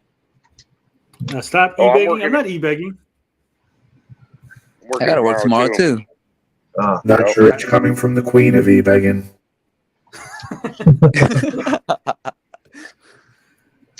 Yeah.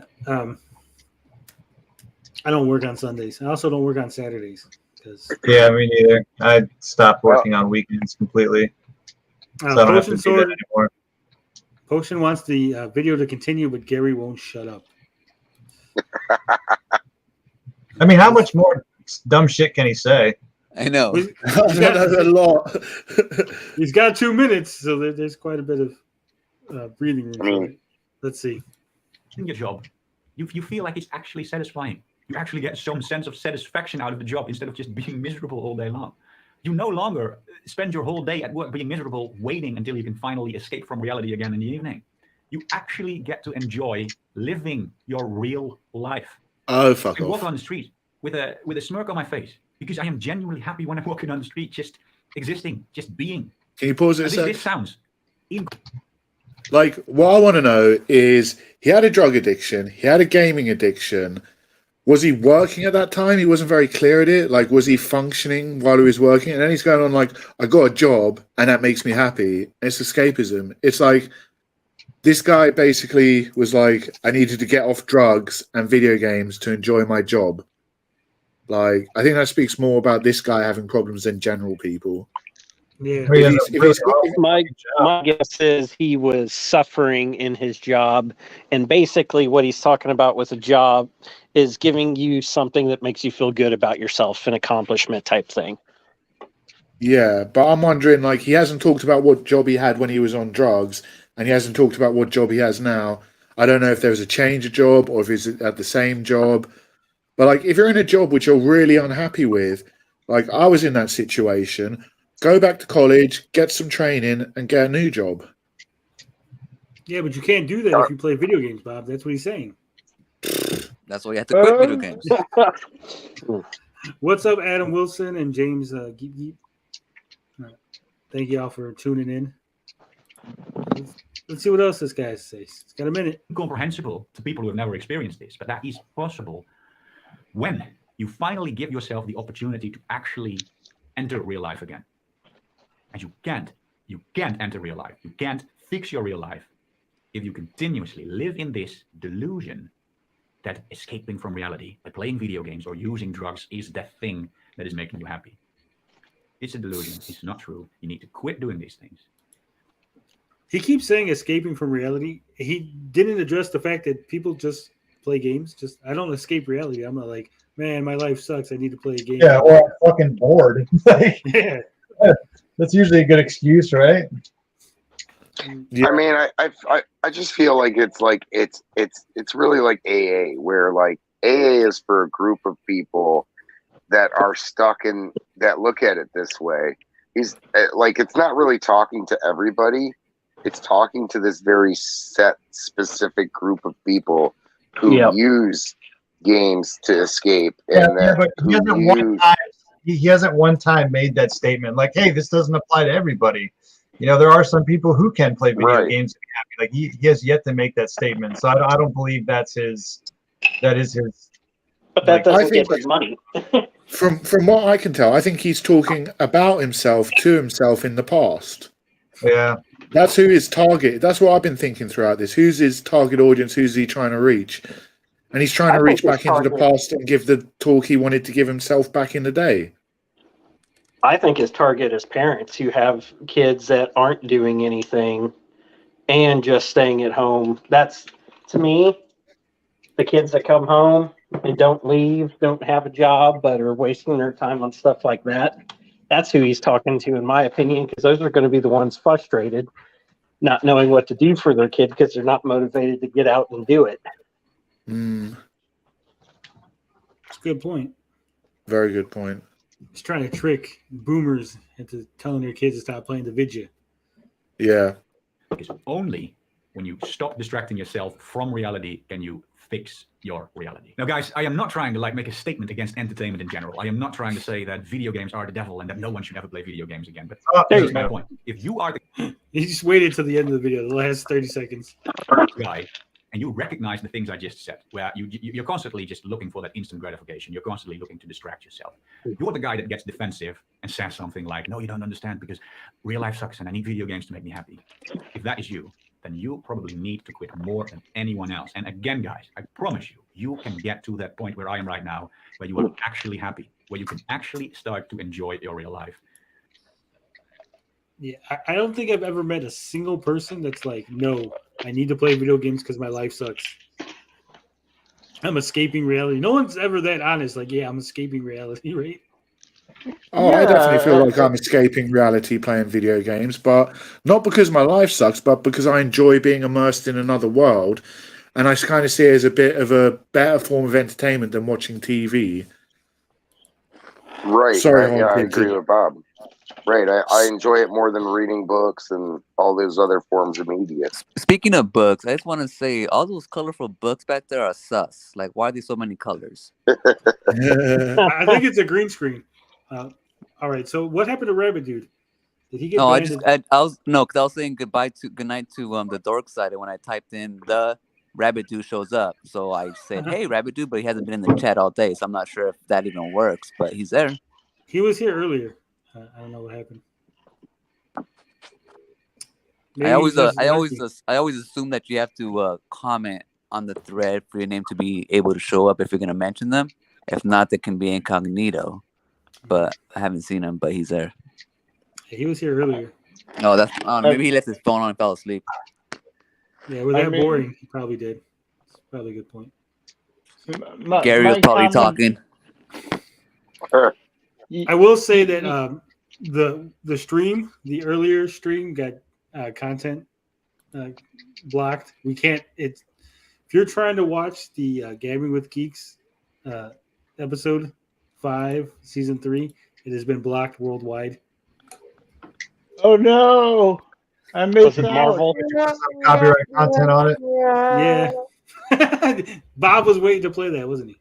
I've been waiting for the perfect Yeah, I was time. gonna say, how long you been holding on to that for? An hour and 45 minutes.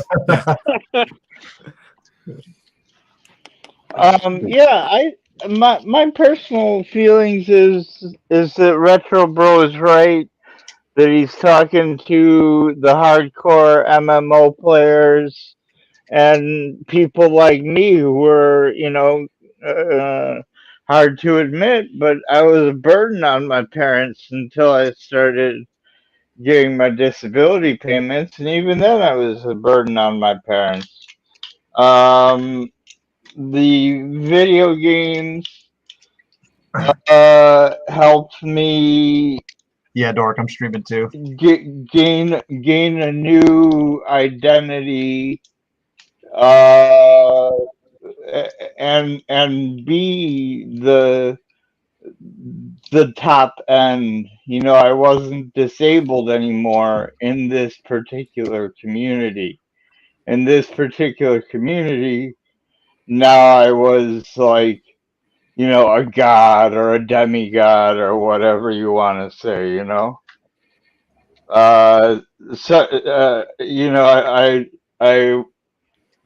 I hope you guys don't mind the personal divulgence of secrets of mine, but you guys are the coolest, so I do. No, we don't mind, and I am the coolest. Rabbit Dude is here. He's back. He says he's hopping around. You should have put hop instead of bounce because you're the Rabbit Dude. Hopping around different streams. It's just a metal too, Dork. No, I just want to say, Haunted with Snar, thank you very much for sharing your experiences. We really appreciate it. I'm sure there's people out there who are going to hear your experiences and take a positive influence from it and inspire them.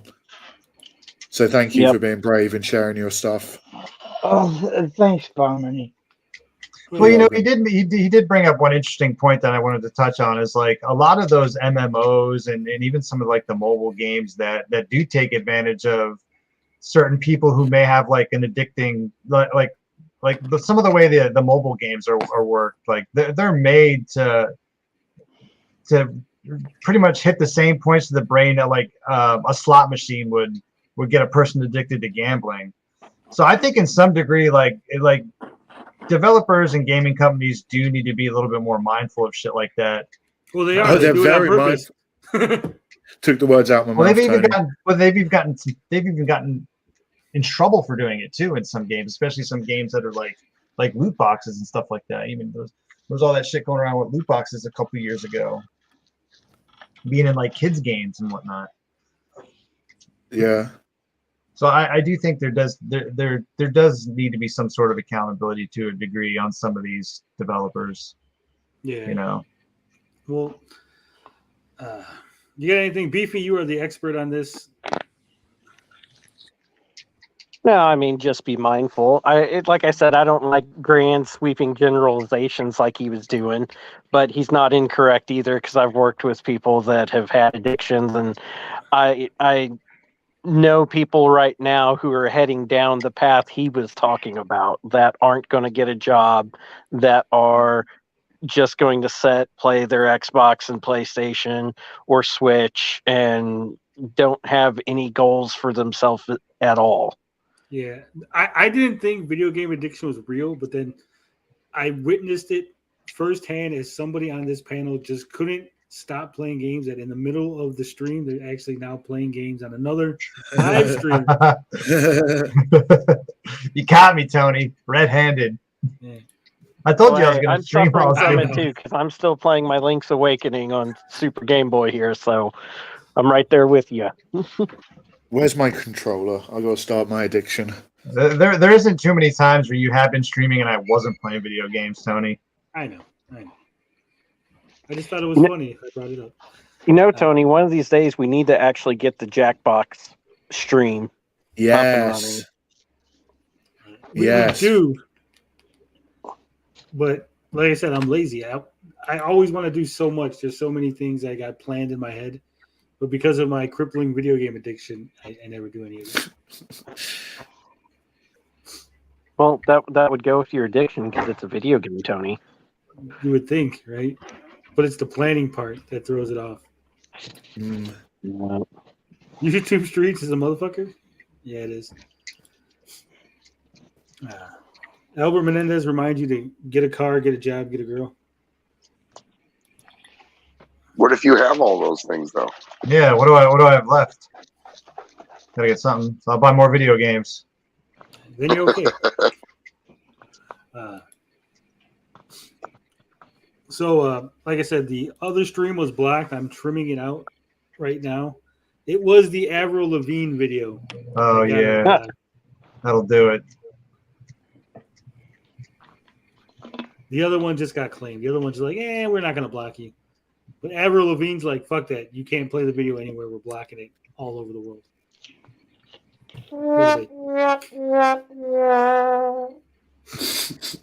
She's just trying to get back at me because I dumped her. That's all it is.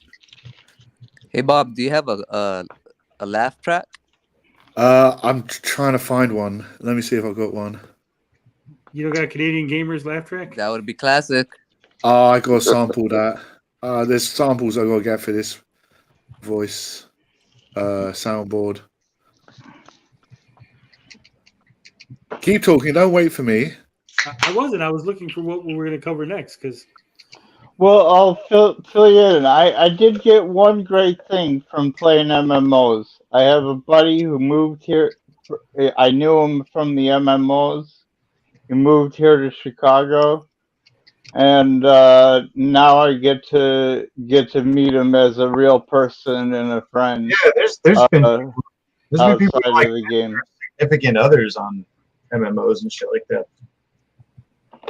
Yeah, so it isn't all bad, but he's they're right. They made these games kind of like pachinko machines or other instruments of distraction and money pilfering. In my opinion, even the PvP game that I was playing had elements of, hey, you want to fork some money over, bud? Fucking guy. So, Retro Bro, you were friends with Thomas Tallarico, right? That's the word.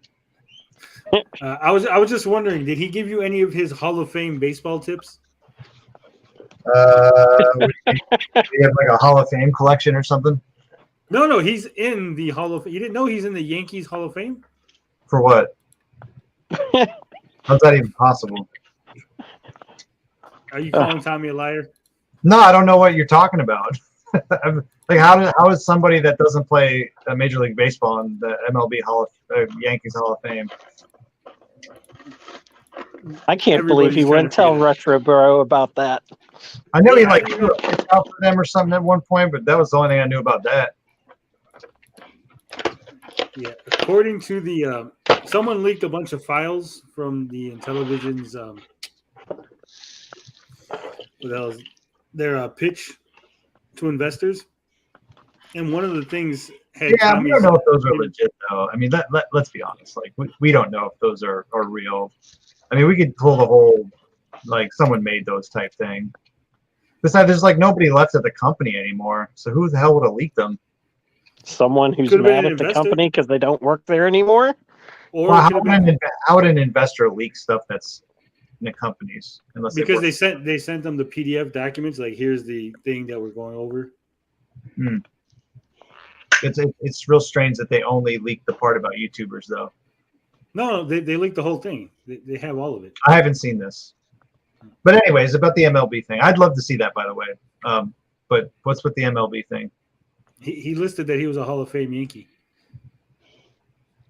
Well, how does that happen? I don't know. Compute with me because he didn't. He did go to fantasy camp for 5 years, and you get a ring, and you get inducted, quote unquote, into the Hall of Fame. So maybe that's what he meant. Yeah, he lists it on his website too, Tony. Yeah. All right. Here, I'll bring up the image so we can all look at it. See what I'm talking about. This is from the leaked documents.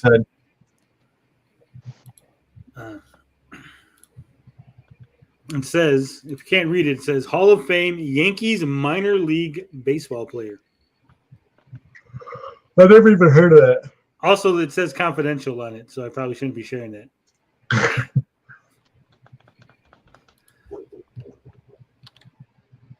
Yeah, it's the first I heard about that. David, I went to TommyTellerico.com and it only bring me back to Reddit. What the fuck?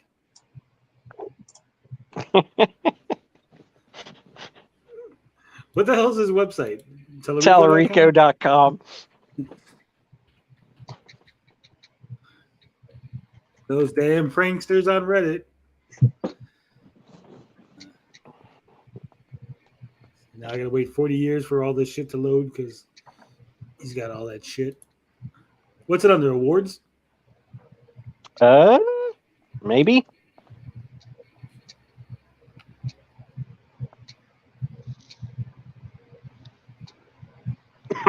Yeah, here it is. All right, so this is Tellerico.com. Forgive me for the awful music because this is the website doing it, not me. Also, we lost Potion Sword, but he's back. What's up, Potion Sword? What's up? Did you know that Tommy Tellerico was a 2007 New York Yankees Hall of Fame inductee? I did know that. Oh, can we please turn off the music? Please, I beg you. Scroll all the way down. You have to scroll all the way down. I've been on this site enough to know. Me and Tommy played in the minor leagues together for the Yankees back in 1973. Where's it at, Bob? I don't know. I'm not on the site right now. I don't see anywhere. I muted my tab. Did it not? Tommy's website? I've never seen this before. Really? Yeah. Oh, bullshit. I didn't know who Tommy was before the Amico thing. A lot of people think I talked to him because I thought he was some famous dude. I had no fucking idea who he was. Yeah, I don't know. A lot of the haters know more about Tommy than I ever will. That's because we do our research, retro, bro. Is the music still playing, Bob? I don't know. I'm on the website myself, so I've got music coming through as well. Let me know if the music's playing. I just muted the tab. I don't know if that turns off the music for you guys. There's a little pause button right at the bottom on the left. There's still music coming through. I'm all the way at the bottom. I don't see. Well, on the awards page it was, but I don't know about this page.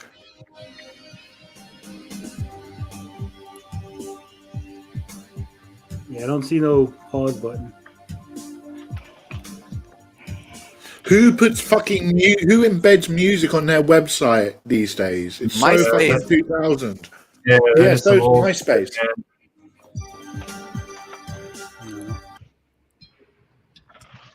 I don't see anywhere to turn off the fucking music. You probably can't. Like you said, it's embedded in it. You probably can't turn it off. Here, I know what I'll do. I will share the screen and I will unclick the tab that says share audio. Is the music off now, Bob? Thank God it is, yeah. So this is the gallery page of my website, Tommy Tellerico. It's got all of his performances. You might notice this picture here. This is the picture that's on many of the interviews. Yeah. Rocking out. Magazine covers. Look at that.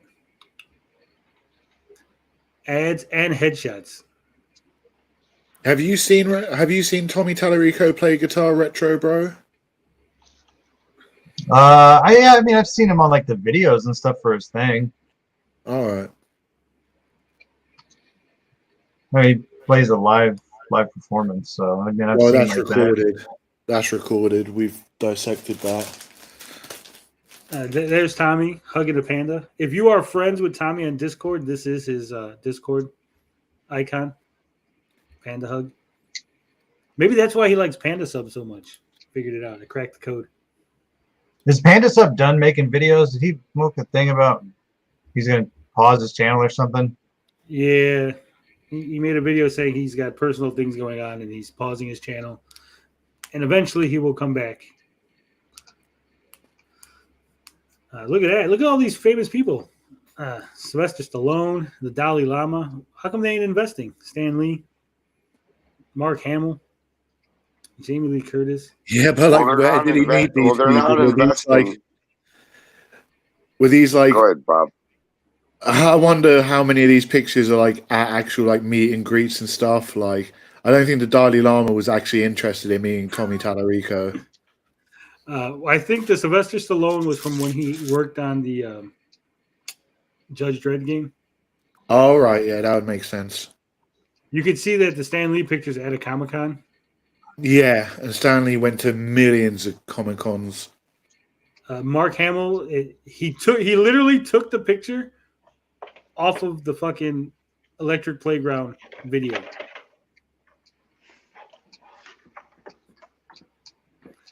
Like, he didn't even go and get a separate picture with Mark Hamill to put on his website. He literally just took an image from the fucking episode of Electric Playground. And the Don King one is the same thing. This is from Electric Playground. So I don't really know if that counts as meeting someone. It was like Comic-Con meeting someone when people are like, oh, yeah, I met this person, that person at Comic-Con. Like, well, you paid to get their signature. That's what you did, really. Yeah, but I'm saying like the ones where he's holding the mic, it's literally like it would be like a reporter saying I met someone. You're like, no, you were doing your job. You're like, yeah. Like, I'm not sure Don King really likes you. The one with Jensen Ackles and Jared Padalecki, this is from a Comic-Con meet and greet. I think the David Blaine one is from David Blaine Live. Yeah, David Blaine Live, obviously. He paid to go backstage. Steven Tyler, look at that. He's with his cuz.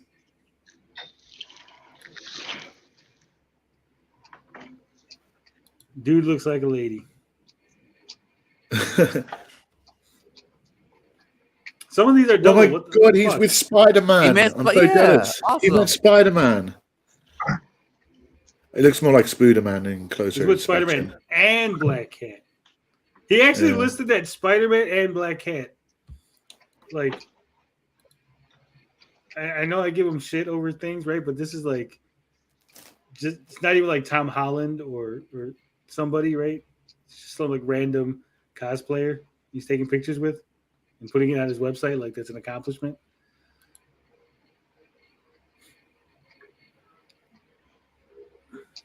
I don't know.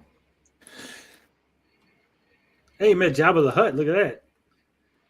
Oh, wait, that's a picture of Saggy. Never mind. Oh, come on. That's a low blow, Tony. Too far. Too far. Too far? She'll never know. It's on the after show. She'll never know. And here it is, his Hall of Fame Yankees. Look at that. This guy's ring. It's probably like some honorary thing that he won or something like that. No, it's fantasy camp. You go to fantasy camp, and then you go so many times, and they have a vote, and they quote unquote induct you in, and you get a little ring and everything. It's basically like, hey, pay the Yankee organization a bunch of money to give you a ring. Yeah, it's like Starbucks. You go enough times, you get your card stamped, and you get free coffee. Yeah. So he's out. He listed that. You don't think those files were real, Retro Bro? You think they were fake? I mean, I don't know if they're real or fake. How do we determine they're real? Someone, I guess, from the company would have to DMCA them, or someone would have to verify them. I guess if DJC makes a video saying that those files are fake, then they're probably real. What files are we talking about? I missed something. On Reddit, someone named Tattling Tommy posted that. Here, I'll just get the fucking thing so you can see it in all its glory. Sorry, I know we've probably already covered this. I had to step away for a sec. No, we didn't. I actually was avoiding covering it because I don't know the legalities of it. Oh, well, don't cover it then. No, it's the after show. I mean, they're live. They're live now. So I mean, no. I mean, from what I saw, it looked like somebody just threw up a quick thing in PowerPoint and put it on a video. And it didn't really look like anything official. I'm not saying it's not. I'm just saying it's. I need to see more. All right. Well, so here's the first post we lost with. Who did we lose? Gary. We lost Gary. It's too big for us. You didn't let him talk enough. Some people say I let him talk too much. So this is the post. It says, "Come invest in Amico." 3 days ago, Tattling Tommy says, "Before this all went to the dogs, I was able to procure a set of investment documents through a former, rather disgruntled employee, Happy Reading. And it has Intellivision convertible note term sheet, Intellivision fact book, Intellivision pitch deck, Intellivision form of convertible promissory note, and Intellivision subscription agreement convertible promissory notes." It's 5 links to a mega file download. And so, like you said, there's no way of knowing. Send me that link. I'd like to look through it to see if I had noticed. I mean, the biggest thing to like, I'd love to look through it and just like see, like, as far as like the marketing stuff and just kind of see, because Tommy told me a lot of shit. So I'd love to see, like, read through that and see if any of it matches up with Tommy told me. And I'll send you the link to the Reddit. The Reddit thread, I'll send it to you on Discord. And then you could download and peruse at your leisure. But people were going through it. Like I said, if it's real, I don't think it falls under whistleblower, right? Because there'd have to be some pretty damning stuff in there for it to be like a whistleblower. There is. Stuff. There oh is. Yeah. That's what I'm saying. Like, I don't know if it's real, and I don't know. I really want to read through it then. Okay, so this is another post, and I think I'm confident that I can show this post because it's a post, right? It's not. I didn't download the documents or anything. So hopefully this protects me. But these are images that were from the thing. This is just, controllers. They look more like iPods than actual. They're almost like a small tablet. Yeah, and they're different sizes. Like, this one looks fucking huge compared to that one. They just real bad Photoshop is what I'm saying. And the next one was Tommy Tallarico, CEO, 30 plus years in the video game industry. First to release video game music album on Capitol Records. Misspelled Capitol Records, by the way. Well, that's not a surprise. He misspelled a lot of stuff. Yeah. So that right there might be a sign that they're legit. Yeah. Tommy lists himself as It's an innuendo. Yeah. Tommy lists himself as an Emmy/Telly Award winner as producer, on-air talent for syndicated video game TV show. I didn't know Tommy won an Emmy.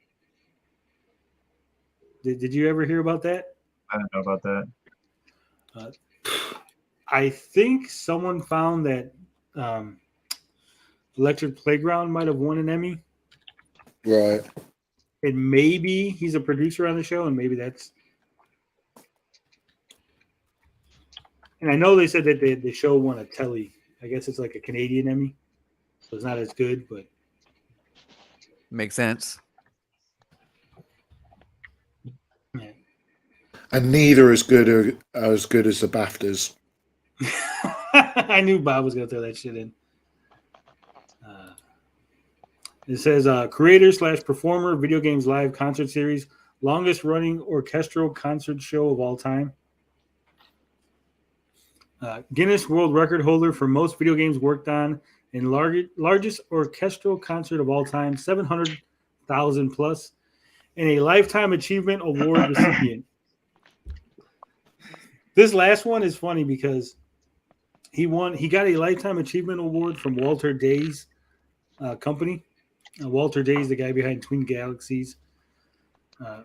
It's some video game organization at Walter Day, and I think, come on, who's the other guy? The guy with the tie. Weren't they corrupt? Isn't the King of Kong? Yeah, the King of Kong guy. What the fuck's his name? Billy Mitchell.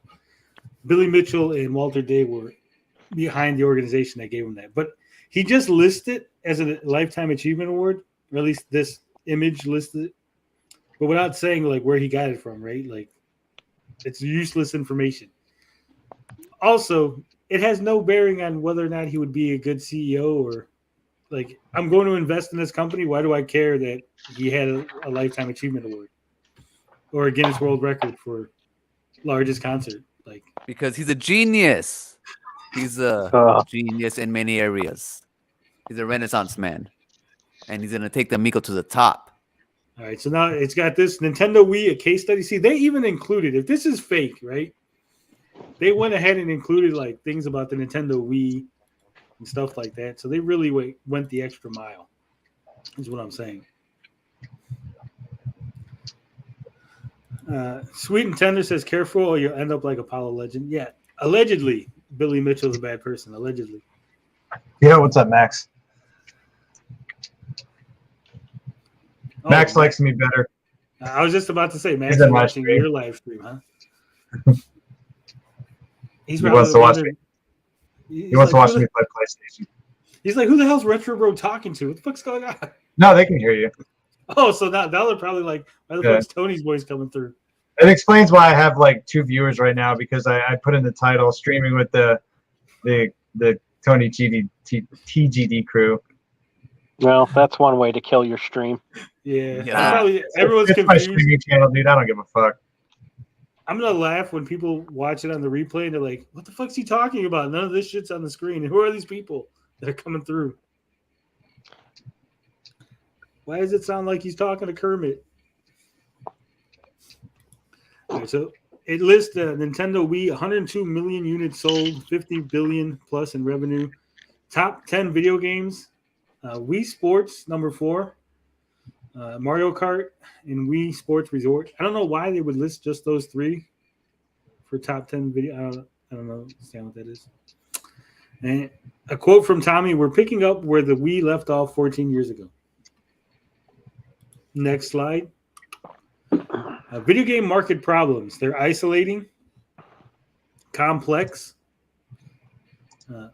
expensive, $499 for an Xbox One, predatory, violent, and not user-friendly. Here's why I think this is real, right? This image for violent, that's the same image they used in their Start Engine. I think it was Start Engine. Either Fig or Start Engine. They used this same image. Because I remember it. Because we were all trying to figure out what the hell game that was that they had there. If it's not real, someone went through a lot of time That's what I was gonna say. Yeah. It's for it to be a troll. Usually, when I think trolling, it's low effort, not high I don't effort. know. This is high effort trolling if it's a troll. Yeah, because I they would don't have to know, go through the man. official sites to get all the source material that they actually use to make it look legit. I mean, that's what I would do if I was gonna make something look, Yeah, but I don't know. The production on this slides, they don't seem very high quality. Like, we've seen a lot of high quality promotional material from Intellivision. Have we though? I mean, sneak the peeks, promotion videos on misspelling it. YouTube. I mean, I don't necessarily agree with that. Well, they've had production quality. They must have some sort of like Photoshop expert or video producer producing their videos. This seems a bit low effort to me. Well, this is from 2020 or 2019. All right. So this is like very early. Right. It says not competing with Sony PlayStation and Microsoft Xbox and hardcore gaming market. Their core tenets are simple. We're making games simple again so everyone can enjoy the thrill of play. Affordable. Our games deliver great entertainment value at prices any consumer can enjoy. And family, we're bringing friends and families together so they can play together. There's no E. Where's the E at? It's fake. Well, they used to misspell a lot of stuff. So I mean, I know Bobby said about high quality content, but I don't know. Have like there, like not there all was no E high in the quality. beginning, Tony. Oh yeah, that's right. The safe didn't come till later. Yep. So initially, when pitched, That's I think it interesting. was it SAFF or I can't remember, but it didn't spell safe, but they changed the last thing to make it E, so it's spelled safe. You guys can hear me, right? All right, so we got Intellivision. Yes. Amico, 2 controllers in the box, up to 8 controller phones. Target retail price $229. Touch color LCD, wireless charging. Still saying wireless. Karma gaming engine TM. See, we know that this is a lie, right? You can't just slap a TM on things that are not trademarked. Yeah, they never showed off the Karma engine except in that one tank game where they were like, "Oh, the helicopters are gonna come down if you camp too much." Rabbit Dude says you should consider getting an alert command. For what? What does that do? I'm a streaming noob, even though I've done this for almost a year. Isn't his Yeah, but you console stream on StreamYard. That's the easy way to stream. eating? Yeah, and peasant streaming with StreamYard. Yeah, peasant streaming. Eating paste says, isn't his console 400 and it's like 1/16 the value? Yeah, but this is old. This is like 2019. Remember, you have to remember these are old docs. Old docs that got leaked. That's why it's got the parental controls key. Again, we know that this is a real image. This is what they were actually going to do. It's in the patent application. The innovative parental controls. They were going to have a little key card for parents to be able to tap on their thing and would take them to the parental controls. Because we argued if you have a key card that controls your parental controls, your kid could just take it and then tap it on the Amico and unlock their Amico, right? Right. So the patent pending Karma Gaming Engine TM esports for everyone. Retro Road, did he ever talk about esports? Esports? Is he like? Be sure he doesn't mean E like E for everyone sports games. I don't think he actually meant esports. It's esports. No, Lowercase this e is sports. clearly about the competitive market. No, I never heard shit about that. I mean, he didn't.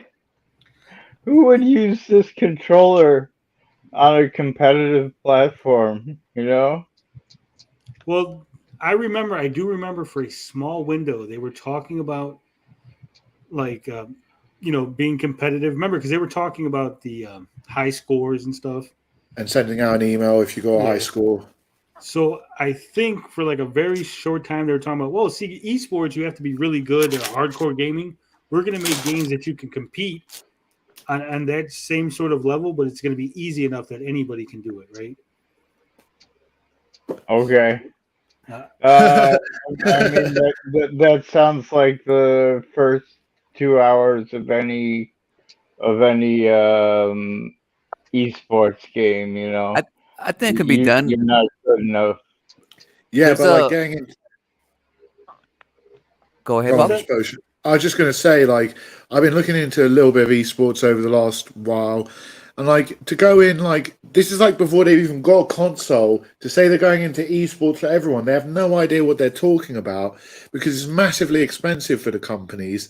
It's not really like working at the moment for the companies who've tried, and it's just not good. Yeah, Like, I agree. Like on those points, obviously they're not going to do it. But I mean, there's a market for esports for little kids. For example, on Xbox they released like it's like Rocket League, but golfing up or something recently. So I mean, you know, if like it's like think of small type of Rocket League type games for esports, and I think that'd be pretty fun for like kids to, even for adults to compete, obviously. But I mean, Yeah. they can make games esports for kids. Not Well, that I mean, Amico could, but I mean, someone could. Technically, like the tank battle game could technically be like an esport or like I yeah, mean, any game can, you know, but I'm just saying they couldn't do it. No, but not there's a any market, game. yeah. I wouldn't think any game. I don't think like Elden Ring could be an esport, right? oh, it could, like they do Minecraft speedrun competitions. Well, and- Elden Ring has a really- massive. Dark Souls and Elden Ring has a massive online community. Right, but there's a it's difference ridiculous, between actually. There's a difference between online gaming, competitive gaming, and esports, right? Like League of Legends is an esport game. It's got a competitive nature. It's esports. They play it.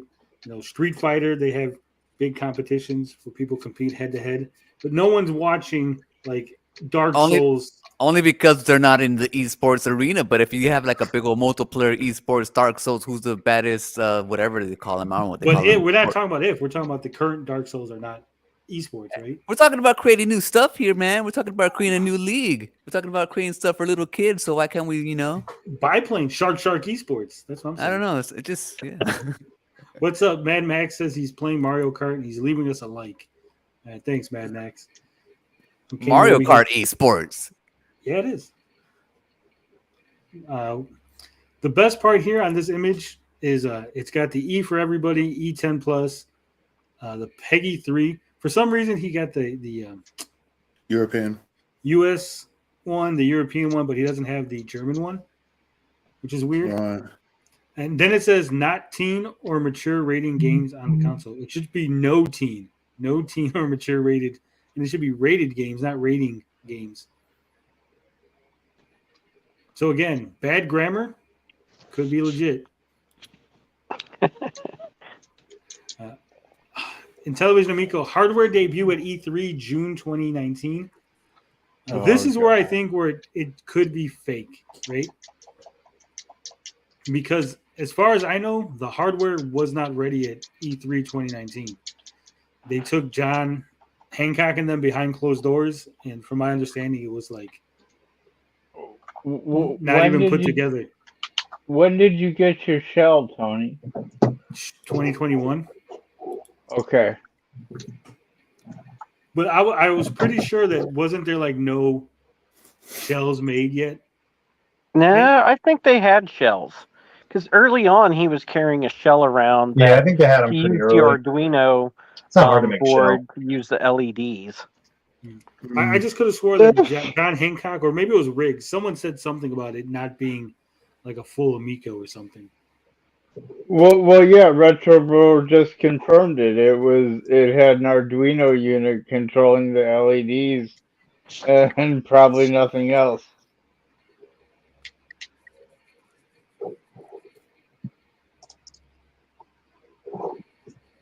Yeah.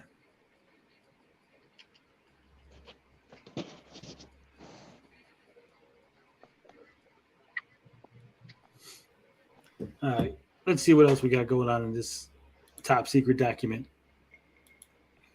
Game development says new / original IP.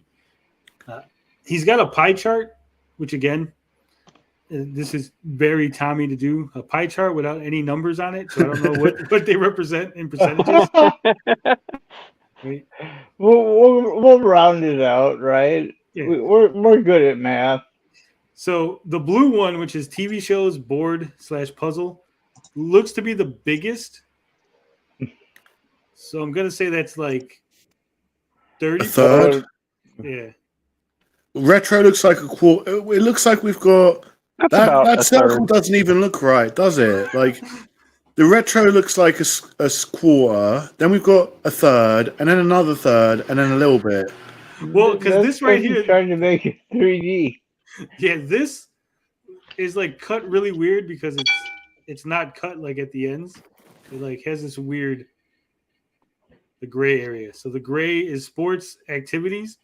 What's an activity? What would be an activity game? Cornhole. No, that would be a sports game, no? I don't consider that a sport. But it's got a board, so wouldn't cornhole be a board game? Hardy har. A new I guess original they're IP. talking about Wii type games in that category. You know, where you use your controller Like a Wii Fit? frenetically. Yeah. The Miko walking. Put down the look at all controller, those- go outside, Sorry. walk, pick it back up later. Okay, here's what doesn't make any sense about this whole thing, right? So, a sports activity game, is that new IP sports or retro IP sports? How can it be sports like on its own? Like, I don't understand. Like, new original IP and retro are like two sides of one topic, right? So it should be like a split between those two, whether or not, like, say 40% new, 60% retro IPs, right? And then sports is like a genre of game. Same thing as TV shows. So it should be like sports, TV shows, action, adventure games, RPGs, whatever. Not like sports is a section and then new IP is a section. I can't don't tell if see this. anything wrong with it divided up that way. No, I just can't tell if this looks so incompetent that it's Tommy Tallarico's company making it, or so incompetent that it's a fake.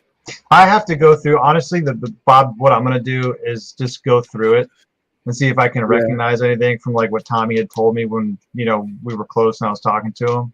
That's really, for me, that's really going to be the only way for me to know. And listen, if I find some stuff on there, and I feel like it's legit, I'll make a video about it on my Retro Bro Reloaded channel. So if you guys aren't subbed to that, make sure you're subbed. There is, Shameless plug.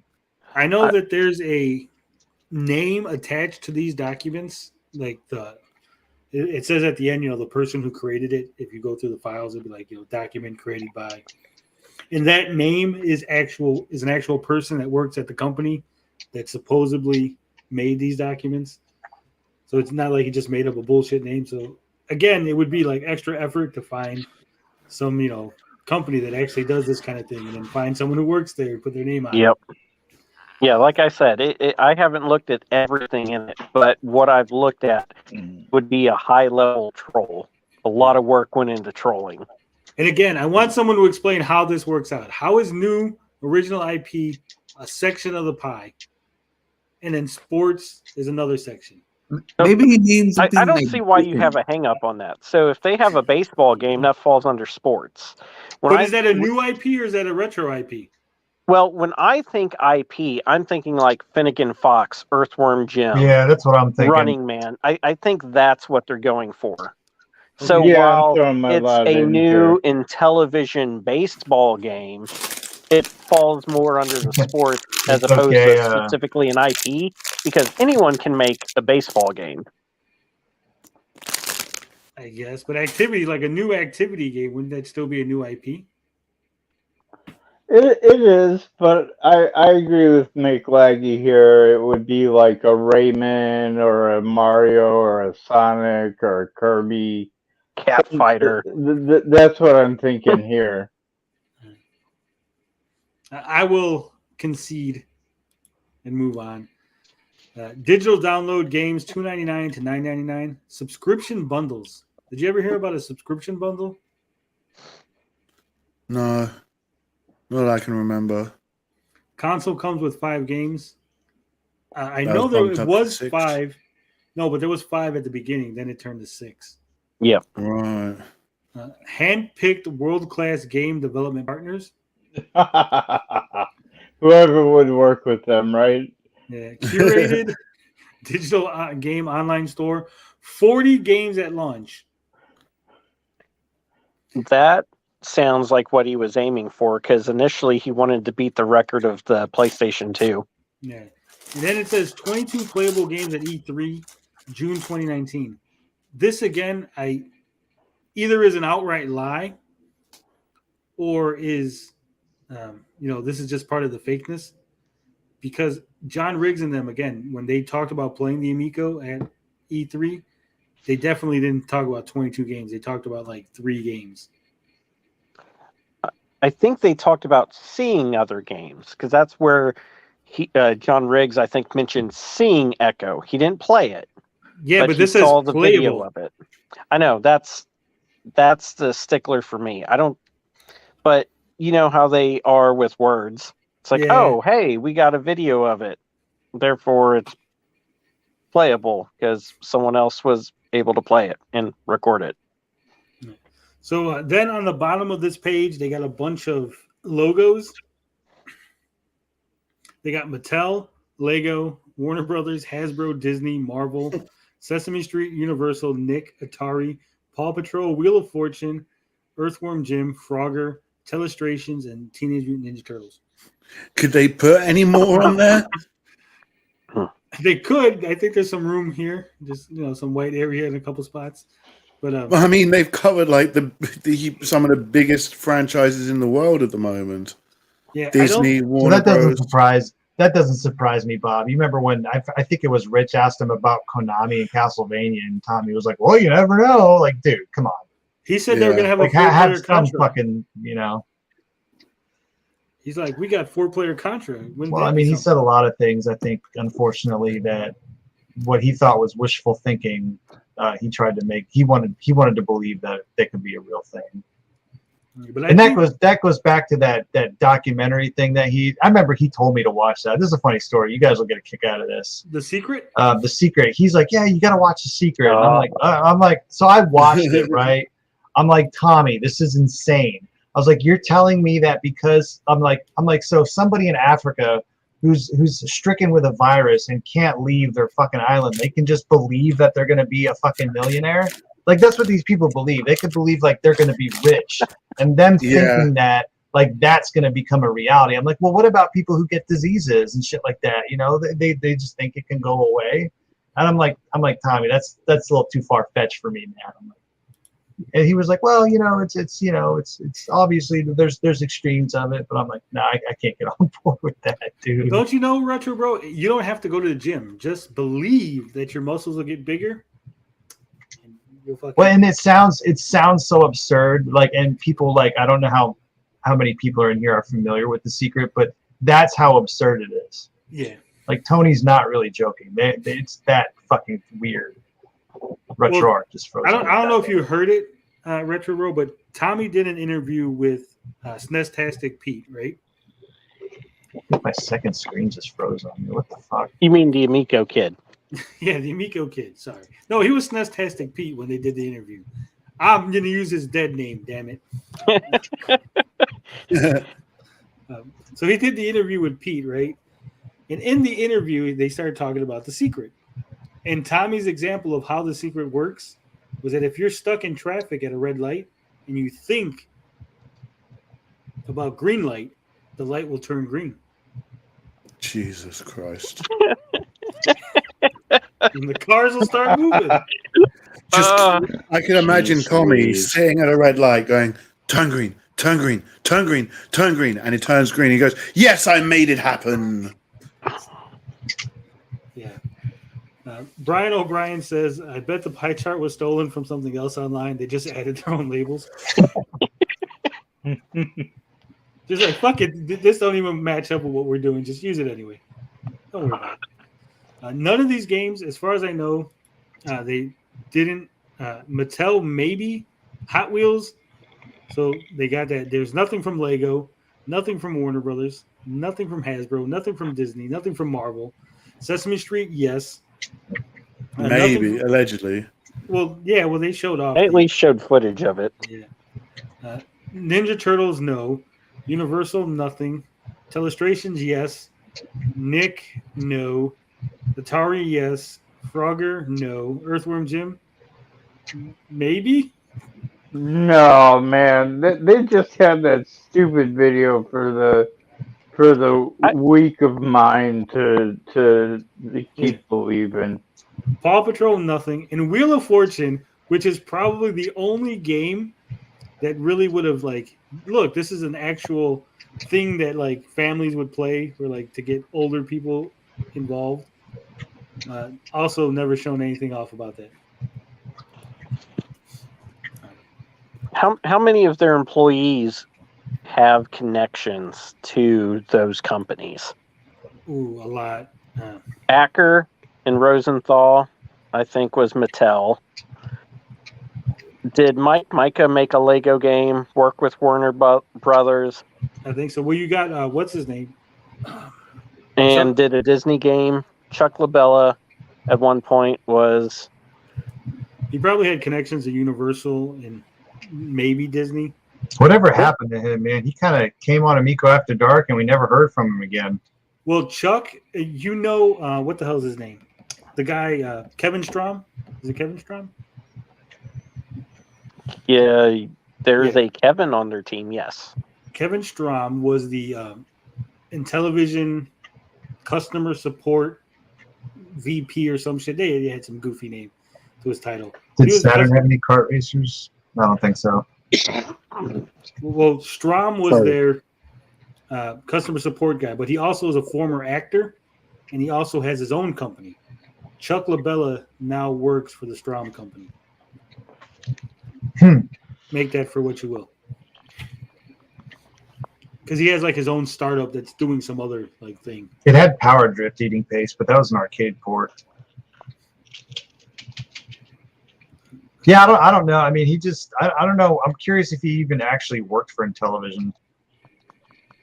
I think a lot of people who quote unquote worked for Intellivision actually just worked for them. Like they paid them to do a job, right?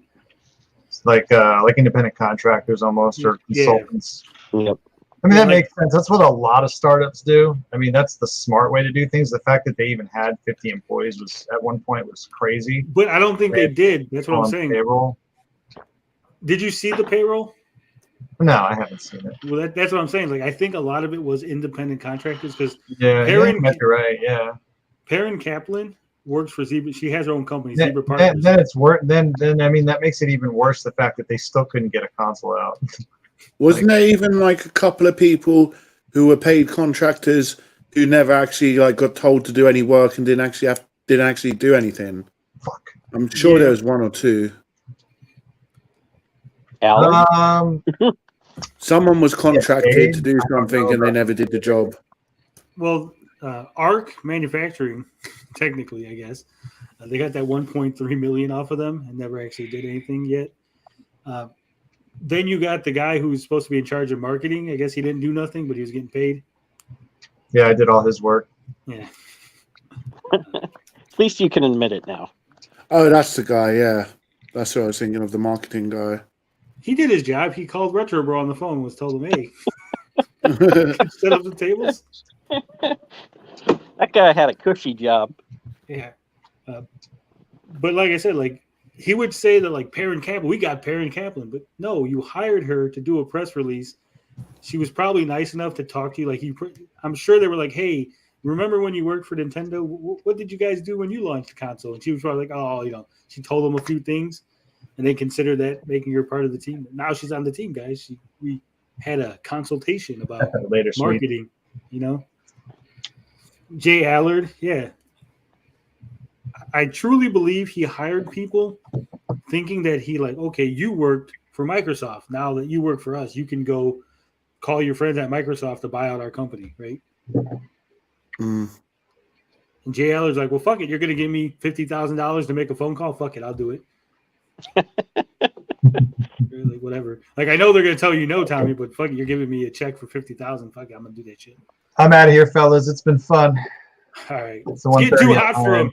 No, I got to go to bed, dude. I got to get up tomorrow. I'll go to the gym with the wife. She's a fucking Tell maniac. the truth. You got to make up the bed downstairs. He's like, I got to pull the couch out for the fucking couch bed for Tommy to sleep. So Nah, some pillows. No, I haven't talked to him in a long time. So That sucks. but it's been fun. Yeah. Yeah, Anytime. thank you. It was good to be on stream with you again Yeah, man, for the it was first nice. time, Retro Yeah. Bro. It was nice meeting you, man. Hope to definitely be in future streams with you guys. So Catch you soon, buddy. have a wonderful night, guys. Later. Yeah. Later. Balling Bob Ross says Babe Ruth was part of the team. Probably was. Vincent says, so they hired them strictly to execute their preconceived shitty ideas and then said, no, don't give us your actual expertise that can maybe help a project. It's self-sabotage.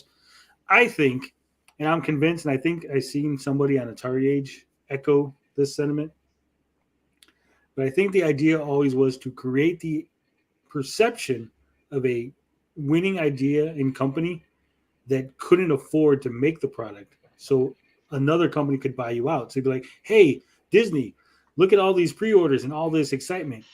We need 100,000 units, but we can't afford to make 100,000 units. But if you buy our company, you can make those 100,000 units and sell them. It's funny you say that because I remember Retro Bros saying that when he spoke to Tommy about that Tommy mentioned that offhand. Ah, the plot And it's thickens. Yeah. Well, I know that they went to Microsoft, and Microsoft laughed them out of the building. Said, "No, we're not buying your shitty company."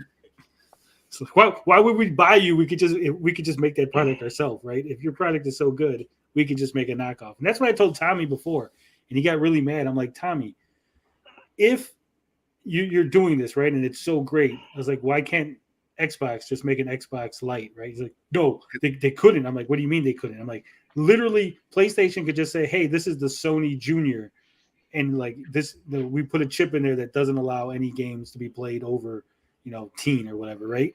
Yep.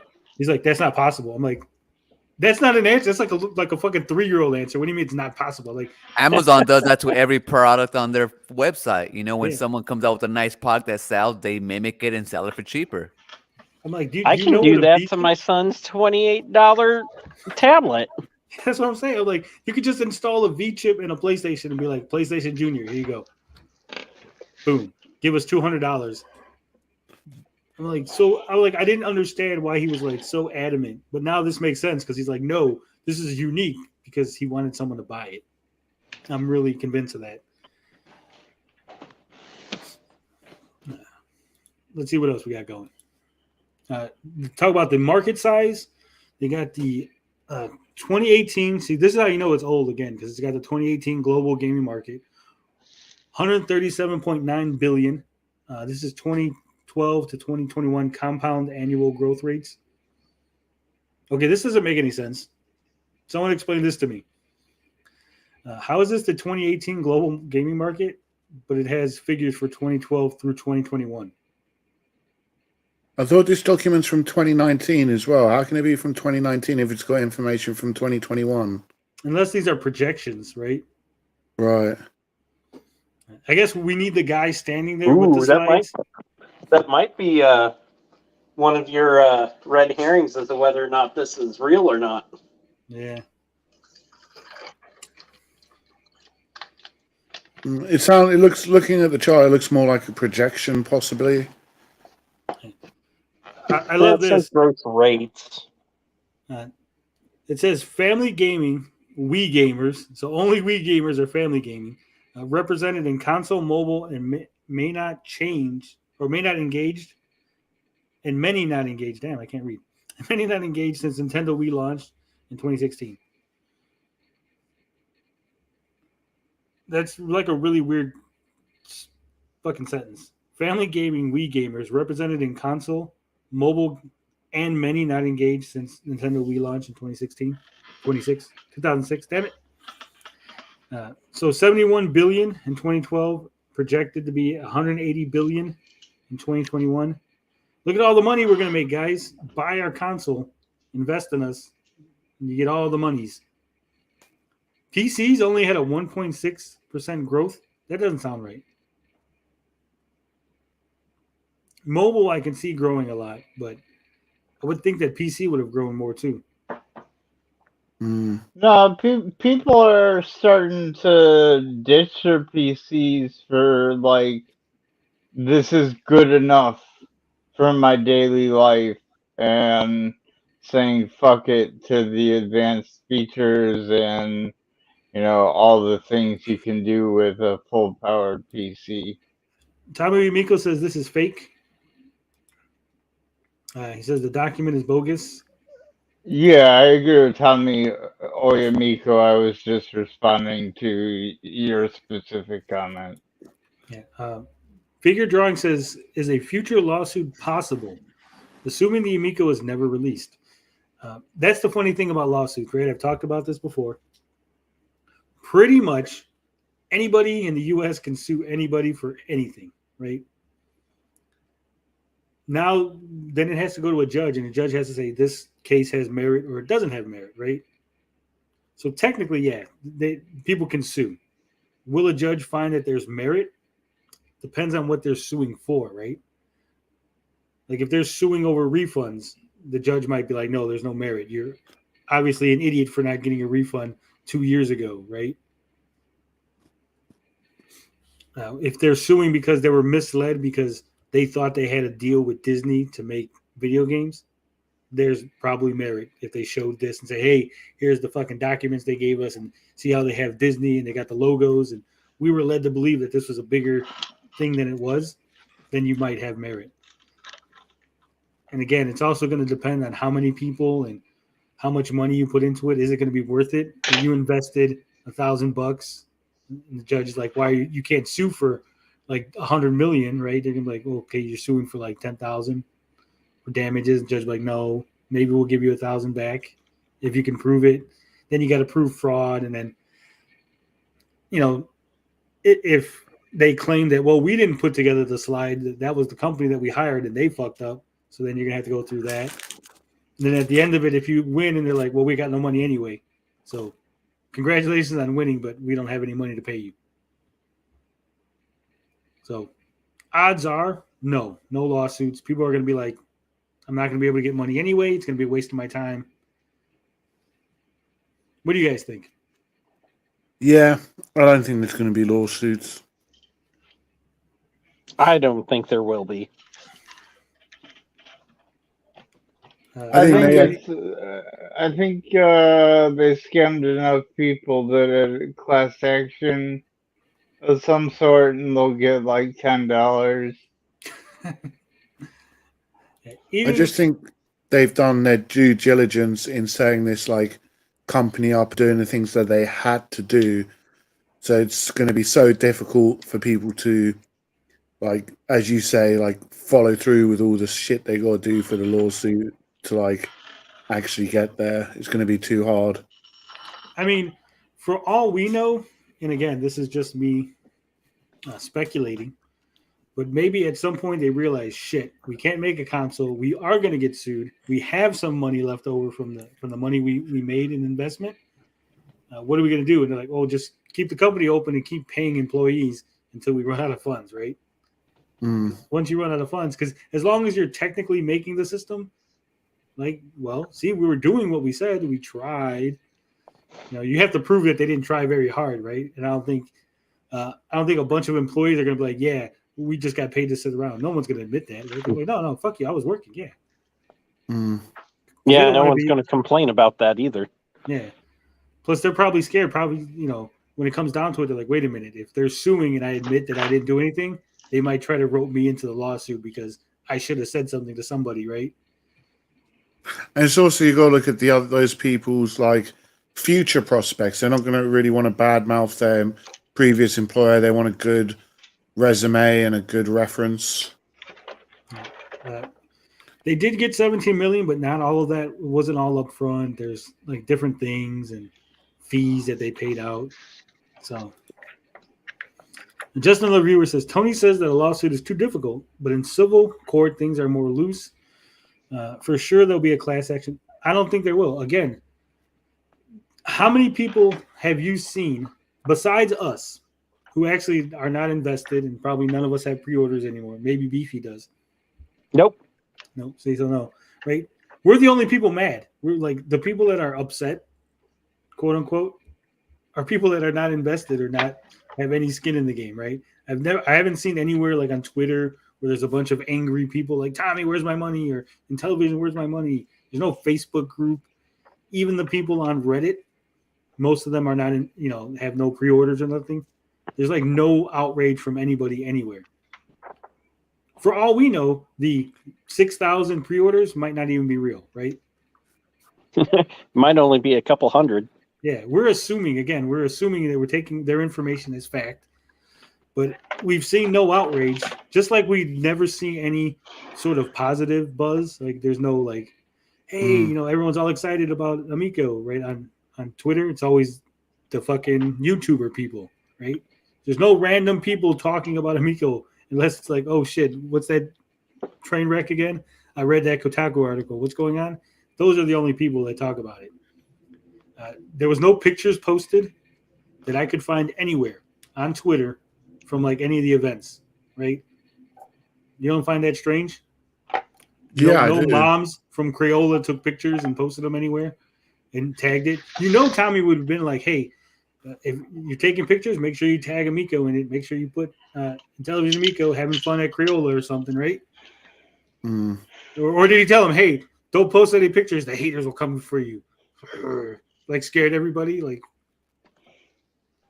so I don't know. It seems really odd that there's no pictures, there's no posts, there's no like mom group that anyone's found where they were talking about it and having a good time. So again, I think it was all kabuki theater to make it seem like the console was more than it was.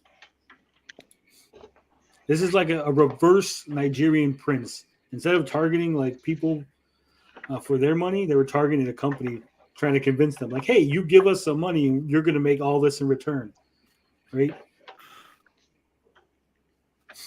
Because that's how the Nigerian print scam works, right? You send them like, hey, I got $1 million in a bank account that I can't get to. So if you give me that $1,000 fee, I can get the money out and I'll give you half of it, right? And that's the same way here, right? We got this big money maker in Amico, but we can't afford to produce it. So if you give us the money to produce it, look at all the money you'll make. But everyone looked at it and went, no, we're not dumb. Like, get out of here, Tommy. Yeah, I find it strange the company never held an event. It was always fanboys holding the events. That's the other thing, right? It's like, again, no marketing, no events, no anything. And I really think, in all honesty, like, they got the YouTubers and the Atari Age people, right? And they thought that they could control them, but then the uproar got a little too much. And they're like, hey, aren't you going to be at E3? Hey, come on, guys, E3. And they're like, fuck, now we got to buy a slot at E3 because these people won't shut up about it. Or now we got to do something. Oh, Retro Bro's willing to put on an event. Well, we got to fucking do it because if we don't, then he's going to say that we didn't do it. And then people are going to start asking questions. The haters wrong. Yeah. And that was the other thing, right? Because the haters are saying things. So then shit, we got to do this because if we don't, then the haters are right. And if the haters are right, then the fucking Disney's going to pull out. We got that email saying that they heard our idea. We know they're interested. They're on the hook, guys. Come on. But the truth is, no one was ever on the hook. Wishful thinking. That's just the way I see it. That's the way I've looked at all the information, and that's the conclusion I've come to at this point. Tony, would you say that your wishful thinking comment is analogous or the same as magical thinking? You know, that they thought they could just summon this thing out of the blue, sell it to, middle America families, when Nintendo clearly had a hold on that market. I guess it's both, right? No, I don't think it was. I don't think they had any intention of selling consoles. They had the intention of making it appear that those markets were there and, ready to be tapped. And again, you're going to go to like Universal and be like, hey, Universal, we got this great idea. Look at this untapped market, all the work's done. Yeah, all the work's done. We just need the money. You give us the money, we give you the idea, and you go make it. Tommy Tallarico had that scammy persona around him, so I think you're right. Brian O'Brien says that's how Tommy works. He uses people. Vincenzo says this thing is, we all know this is shit is bullshit. It's such a dead horse by now, but there's a level of entertainment that we're all getting from the remainders, DJC and such. Yeah, we know it's bullshit, but like I said, when I started covering it, I said we're covering it from the beginning to the end, and as long as it's still going, we're still going. We're not going to let them sail away in the night. Another reason, this is cult-like. No one cares, not even the courts. Yeah, again, I think a lot of the people that are still in it are probably cult members, right? Like your DJCs. Mike Mullis is not, suing Tommy. He loves Tommy. Tommy loves him. They love each other. They're in love. How much money did Amico raise? I think in total, it was like 25 million, because they had the round A, round B before the launch. They had the private investing, and then they had all the public investing that we know about. Will there ever be an end? Fuck. I don't think so. It's going to be stretched on for at least another. At the minimum, it's going to go on another year. Yeah, I'm going to keep saying that every week until like 6 months down. I'm going to be like, it's going on for another year. You're going to be like DJC? No, don't worry. Another year. Another year is going to end it. I think it's going to keep going. As long as DJC keeps making videos, it'll never end. Right? Because because the company has gone quiet for how long? Right? For months. When was the last email that we got from Intellivision? Wasn't it like 8 weeks, someone said? Well, let me see. Let me check my emails. The last one was, no, that was me sending an email to Phil Adam. Phil Adam didn't answer my email about the trademarks. And television update was from June 7th. So, fuck. Exactly 1 month ago. June. It's August now. There's a month between there. Did I say June? I meant July. Oh. Do you need glasses? Your reading's been well off today. No, it's lack of sleep, I guess. I don't know. Maybe I'm not focused. Hold on, let me see. Let me check it again. No, it's from June 7th, yeah. So, yeah, but 2 months ago. Fuck. Yeah, 8 weeks. I forgot what month we're in. Shit has been going by so fast that I forgot. John Alvarado is always on DJC's chat. Yeah, John said in a couple of days we were going to get more information. Days, not months. It's been definitely a couple of days. But Phil Adams has a different time scale to the rest of us, so we don't know if days means weeks or months. Yeah. He's like God, Maybe 6,000 years is really a billion years in God's perception, and Phil Adams is like that. He's got the bald head.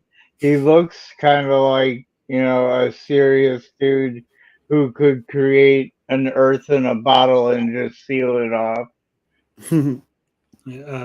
Eating Pace says when Rap says things like they're going to ship parts to the States, then build them here, it makes me physically cringe. Makes us all.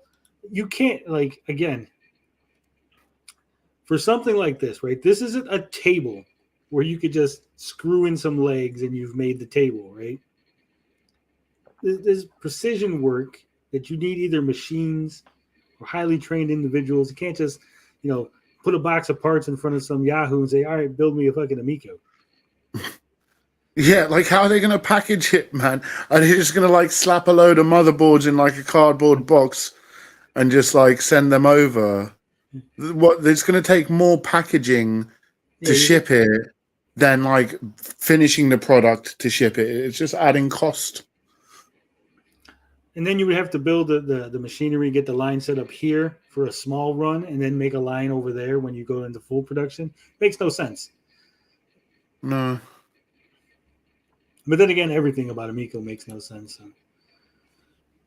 So we got picking off with this right here, either is extreme incompetence, right? Or this is another sign that it might be fake.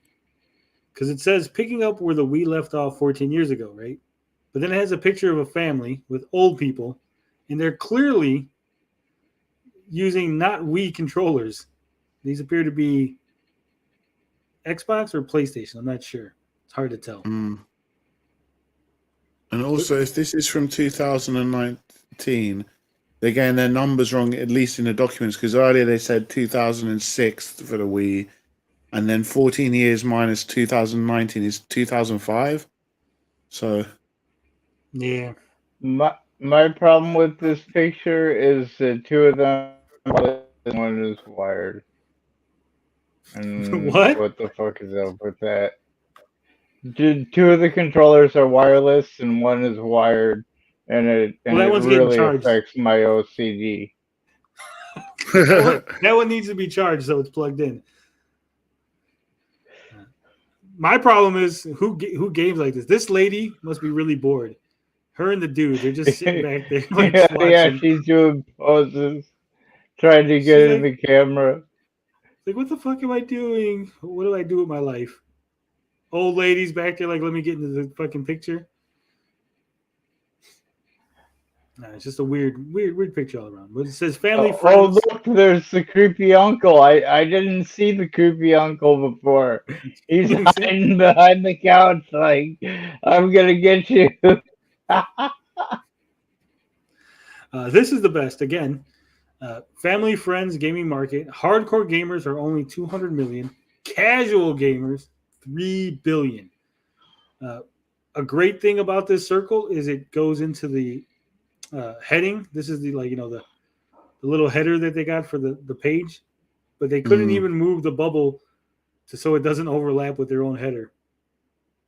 Again, and they've done so many things like this, right? That it's hard to tell, is this fake or is this like just normal incompetence from Intellivision? It just always frustrates me when they say they're targeting that 3 billion casual gamer market, because casual gamers don't really care about gaming. They just like casually game on their mobile phone when it's convenient. They're not going to spend $200 on a console. Yeah, I agree with Palmer. Any casual gamer uses whatever is in front of them. Yeah. This all started because Tony didn't want to be Tommy's friend. Now look where we are. Very true. Because of no you, way, we have no Amico. Yeah, Eating Pace says there's no way Tommy said Contra's coming. Contra wouldn't be an E-rated game. He did say it. And he said it was going to be a 4-player Contra. Wouldn't that be something rich for ViewTech USA? He also said on Top Loaded Gaming stream, Top Loaded Gamer said, didn't you say that Contra was coming? He's like, no. And then he played him the clip. He's like, well, it's coming. He's like, wait, is it not coming or is it coming? Yeah, and Tommy also said that, we'll have to change the guns for like water pistols or something different to make it work. Or we'll do it like they did in Europe and make it robots. Right. Call it Probotector.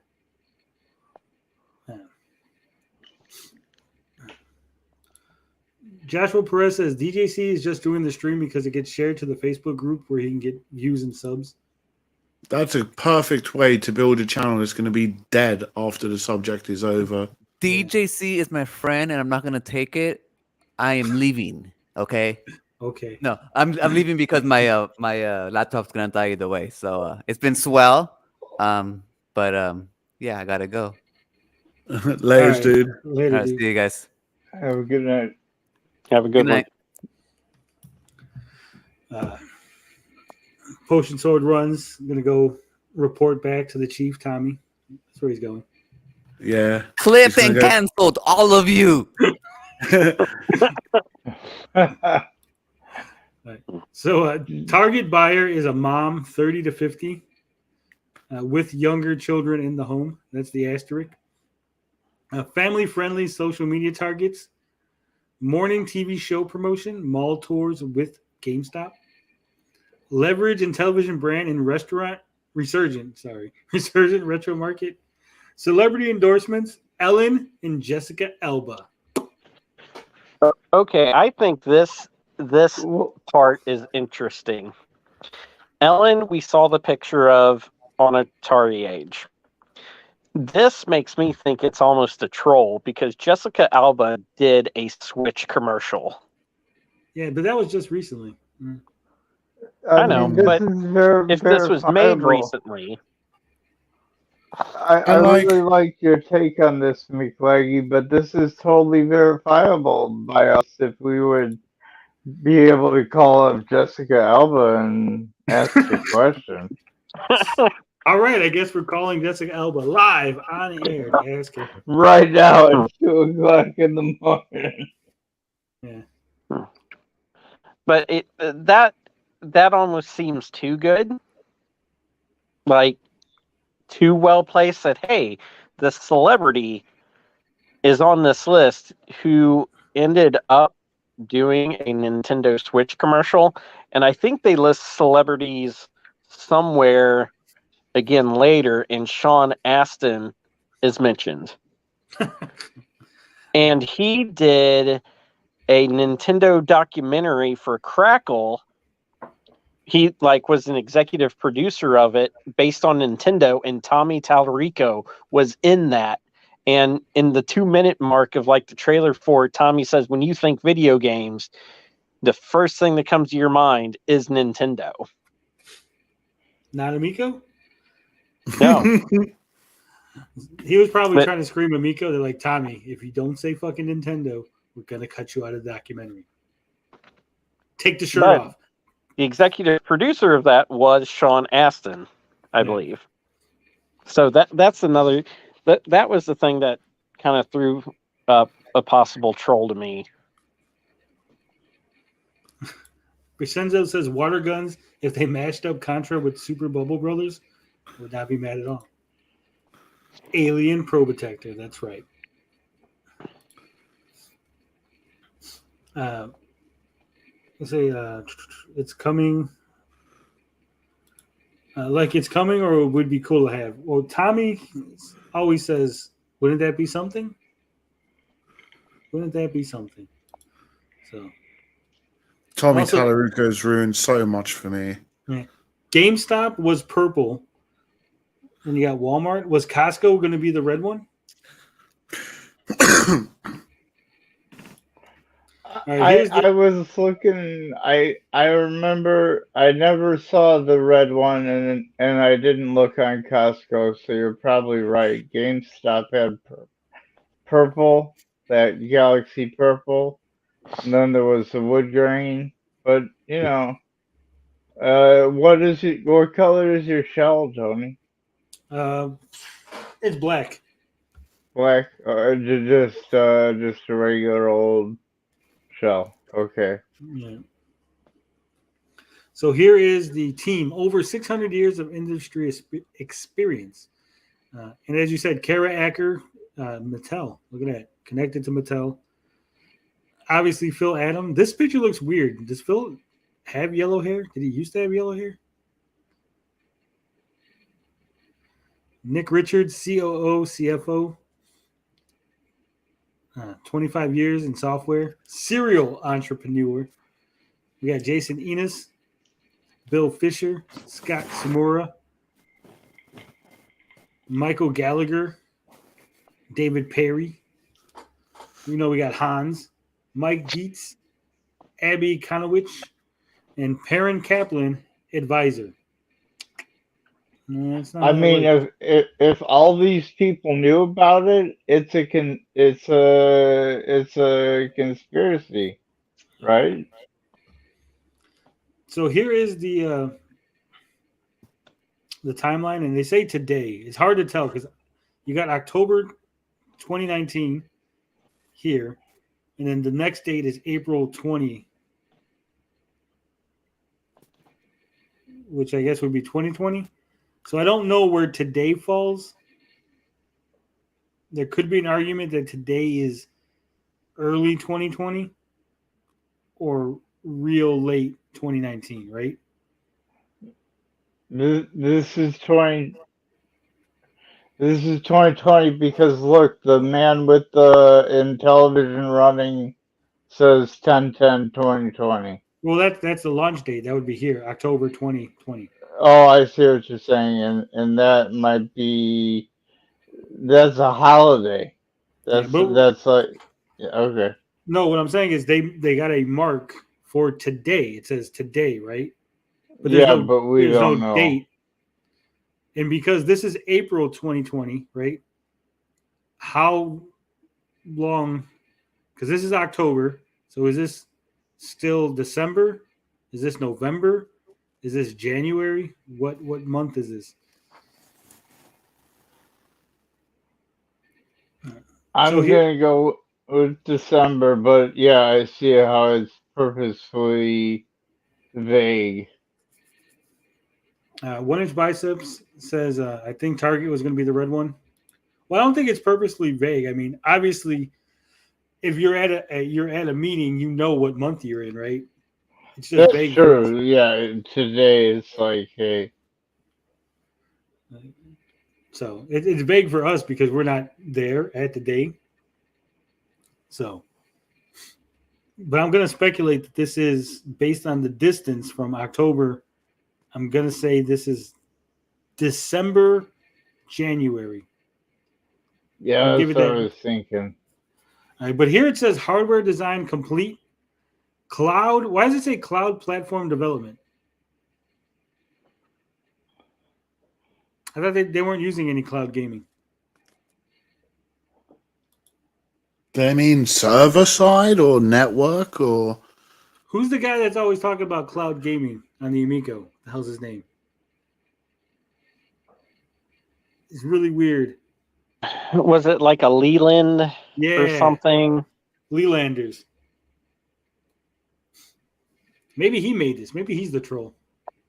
It's like, I told you it was cloud gaming. See? It says right there. I would take that to mean the back end. Now it's got some asterisks. It says founder 600K, seed round 2.1 million. And it says they paid $450,000 for the IP acquisition. Series A was $7 million, and they don't list how much they made in Series B because obviously it hasn't happened yet, right? Interesting. What? No, well, if they raise it's not too far off. I was just thinking if it played into my theory that they made more money than they expected to, and then they kind of shifted gears. Because they're still that's about 12 million. They made 17 million from the Republic. And a few bits more to get up to 25 million, nearly 30. Yeah. They did focus group testing apparently, according to this. So Beefy's always saying that there's no such thing as focus group. It says right there in the document, Beefy. They did focus group testing.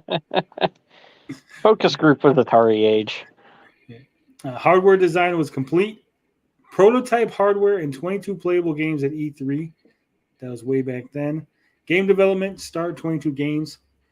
Console component and engineering was complete way back in 2019 somewhere, according to this. Closed line of manufacturing, line of credit. That was the 150 million line of credit. But as you can see, it's past the today mark.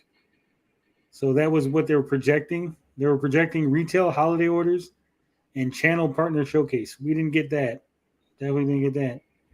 E3 promotional launch pre-orders start. We did get that. And then manufacturing was supposed to start way back here. So what happened? Right? Anybody? Bueller?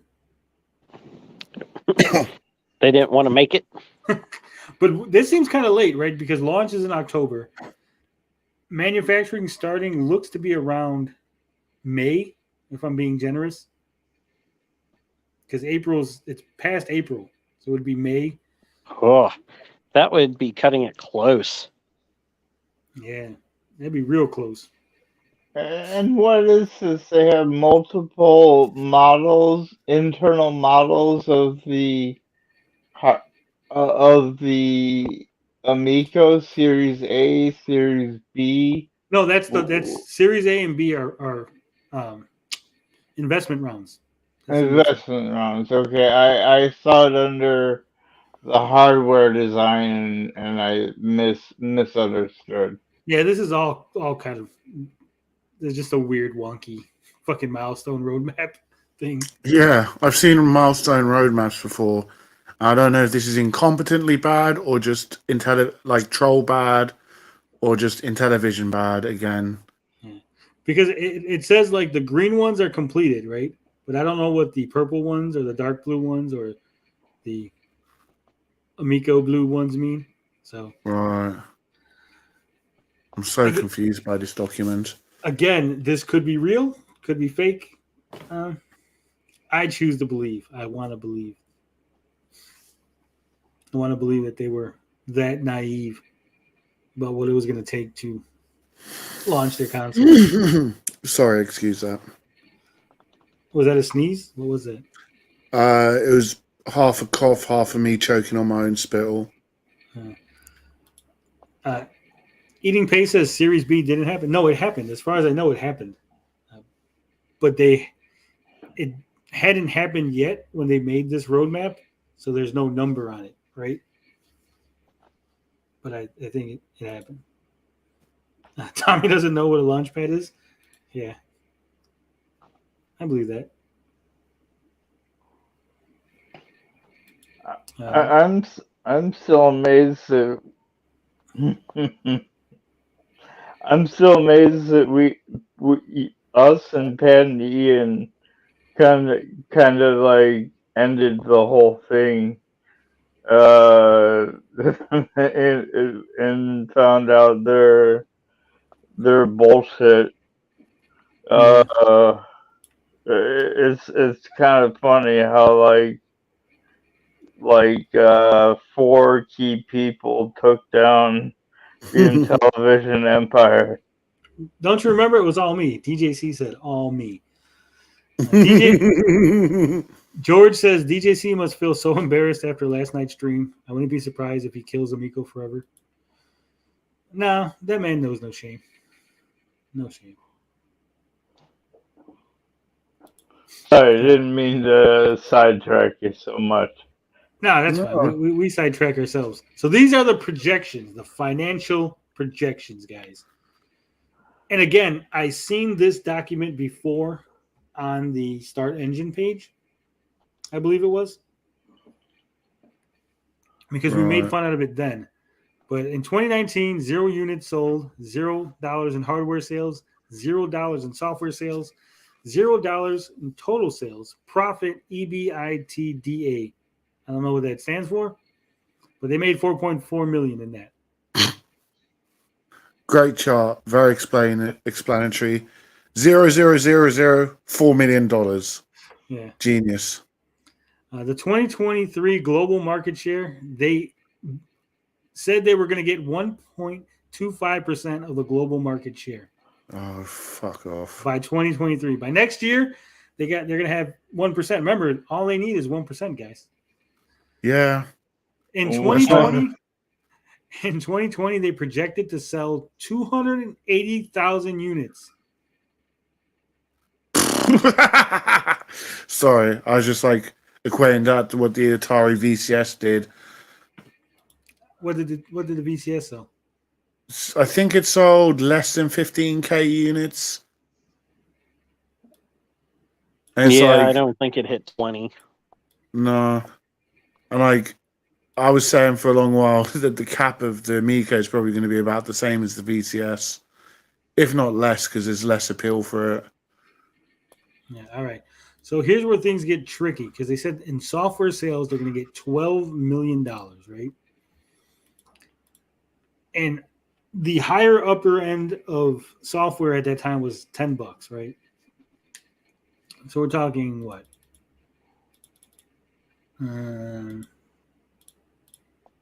They were going to sell 1,200,000 different pieces of software.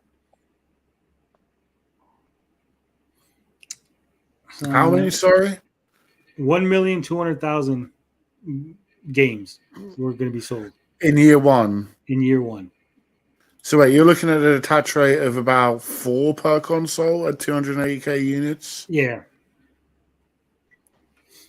So That's quite high, especially when you include. Especially when you include 6 packing games. Well, 5. It was 5 back then. Yeah. Sorry, Haunted. No worries. Yeah, I feel like for the people who are addicted to having a complete library or a beefy library on their systems, which is a stupid addiction, you could get 2 to 4 games per quarter because they were lower priced. Maybe, but Eating Paste has provided us with financial analysis information. He says the brackets mean negative, so it's a $4.4 million cost. Thank you. Sorry about that. See, we're not financial wizards. That's why we need Gen X or Gatoroos on here. Mm. But I will say, here's the thing that you guys forget. You know, what we're failing to mention. This is 2020, right? Why does these numbers sound ridiculous? Anybody? Because they hadn't released the console yet. Right. No, but these are projections. These are projections. So we're assuming that they would have released the console.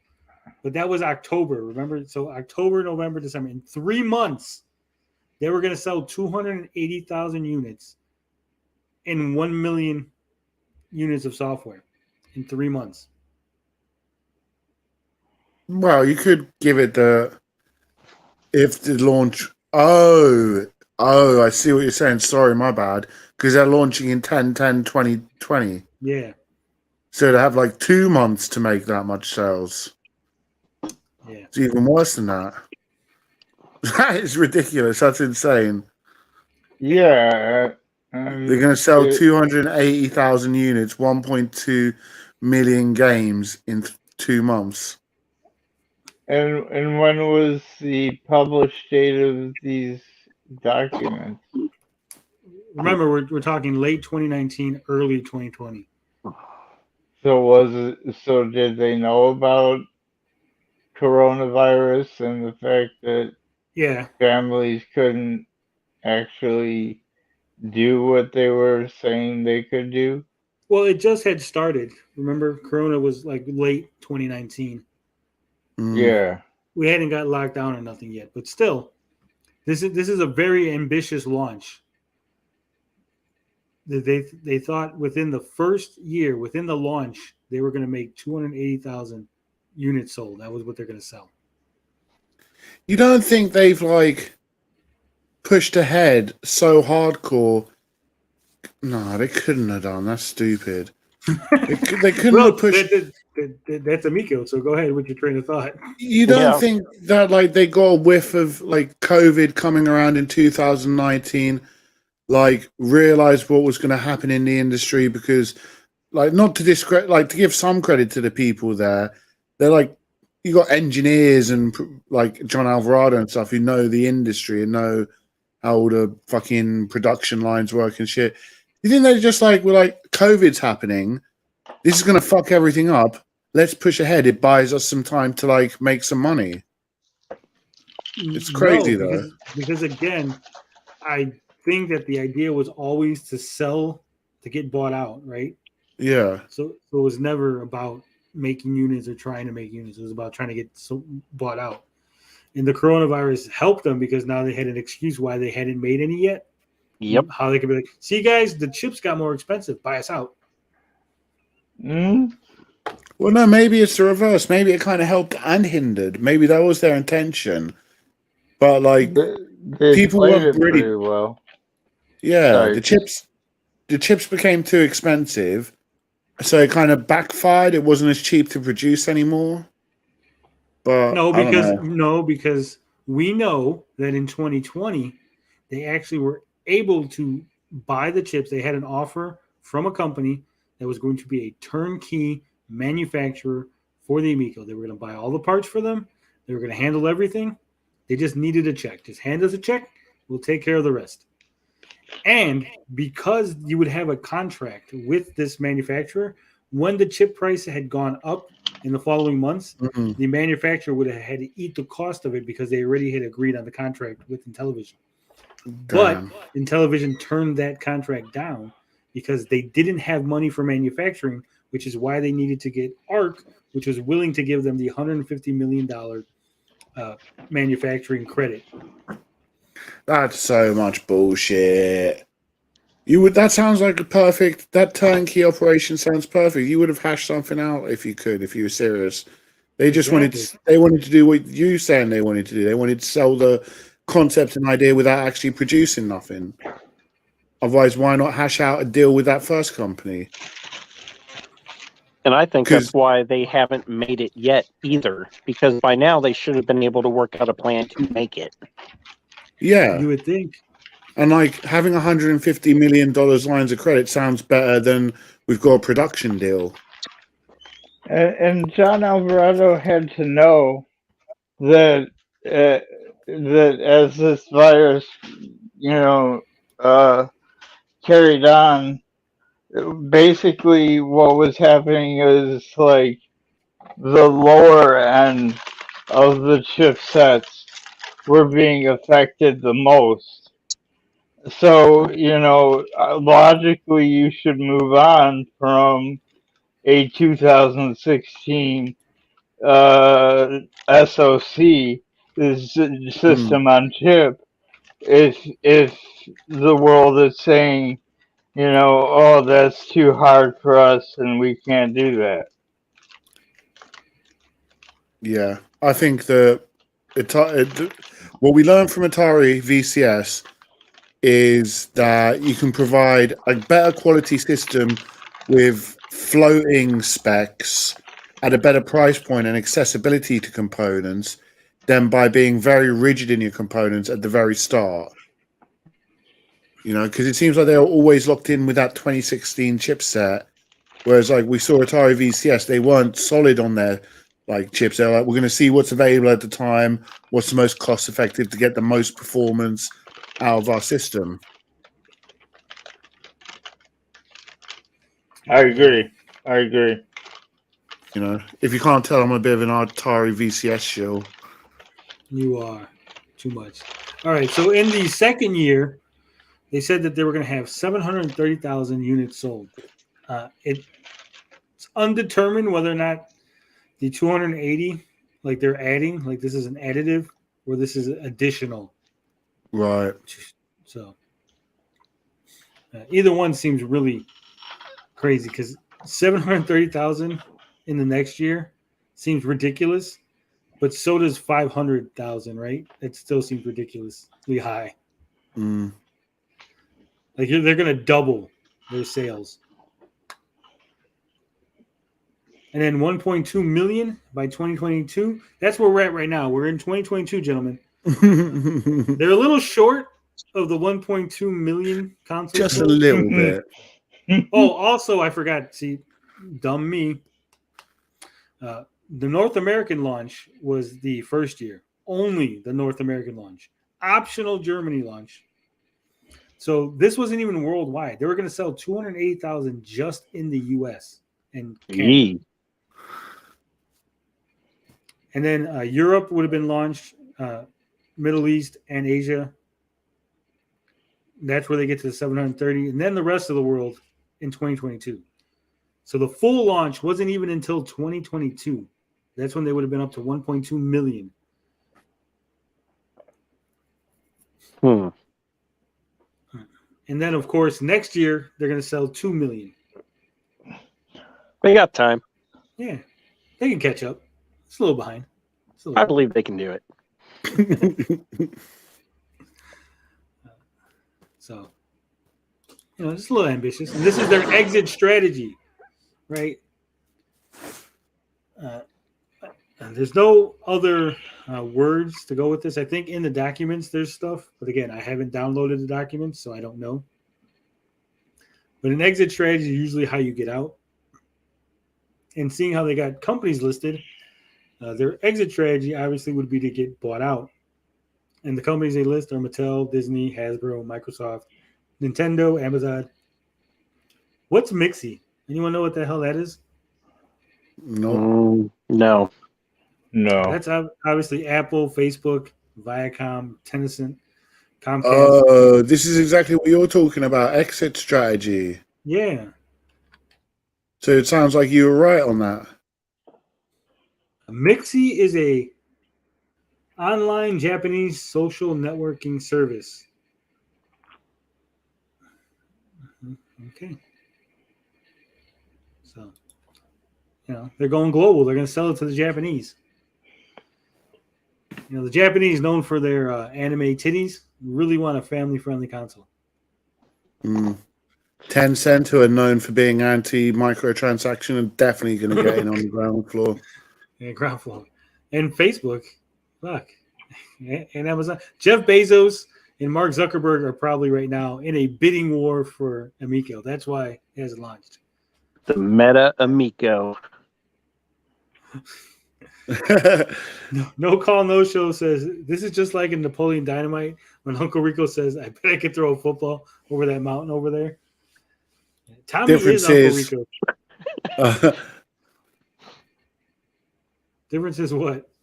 Difference is Tommy Tallarico would make that throw on the secret Wish and Dreams.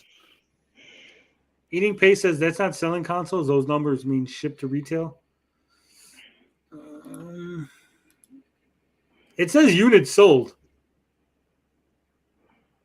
So, I mean, even if they sold it to retail, they're sold to Wally World, and then they're sold. Right. I'm saying even if they're selling it to Walmart, right? Let's say that we'll go with Eating Pace's version, right?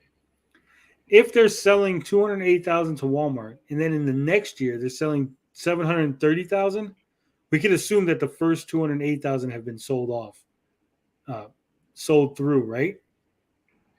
Because they're not doubling their orders. Yeah, because Wally World is not going to order more if the stuff doesn't come off the shelves. Right. Yeah. So even if we go move everything, adjust everything 1 year and say, all right, this is all the previous stock was sold off, right? It's still, they're nowhere near that.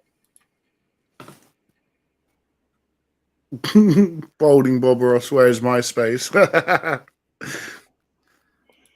That's where all the music is. That's where Tommy's hiding out.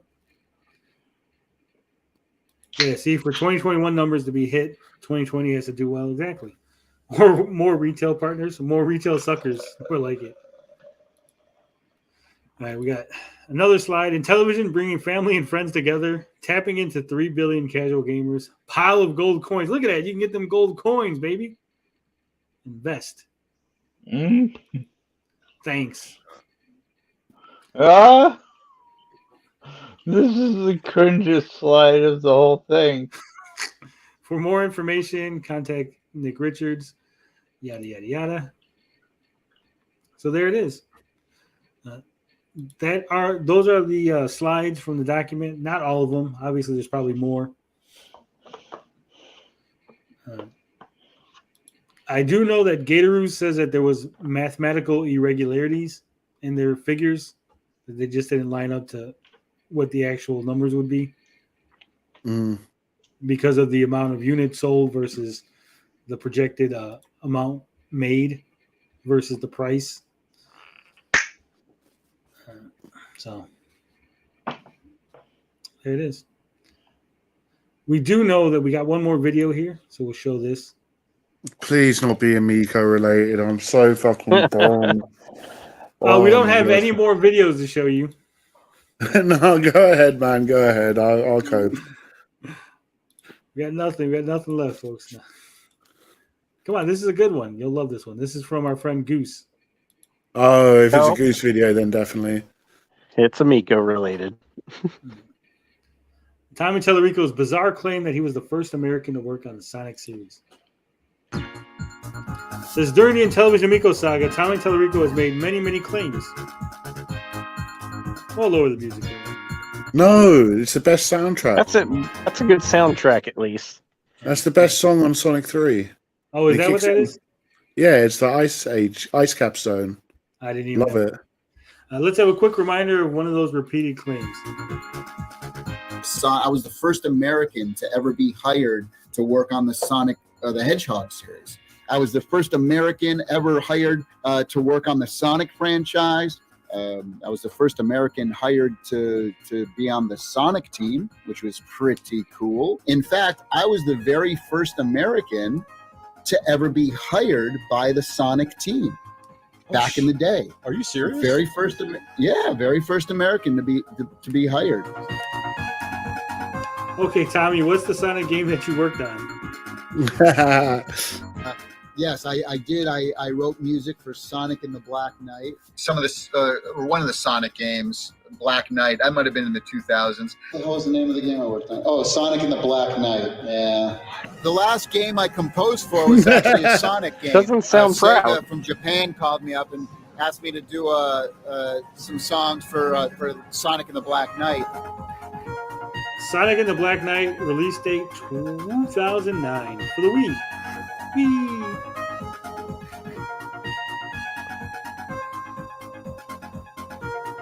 Tommy claims that he was the first American to work on the Sonic series. Pause. I already know the answer to this one. Can I preempt it? What's the answer? Like Michael Jackson, Sonic 3. He was the first. Wrong. You're wrong. I'm hurt. No. You're wrong. You're dead wrong. Because Tommy said he's the first American to work on the Sonic series. Period. Not the first American to be a composer for Sonic or to make music for Sonic. Just to work on the Sonic series, right? Right. From day one, I think there was he Americans. gets partial credit. We'll get Bob partial. But from day one, there was Americans that were hired to work on Sonic. Yeah. So.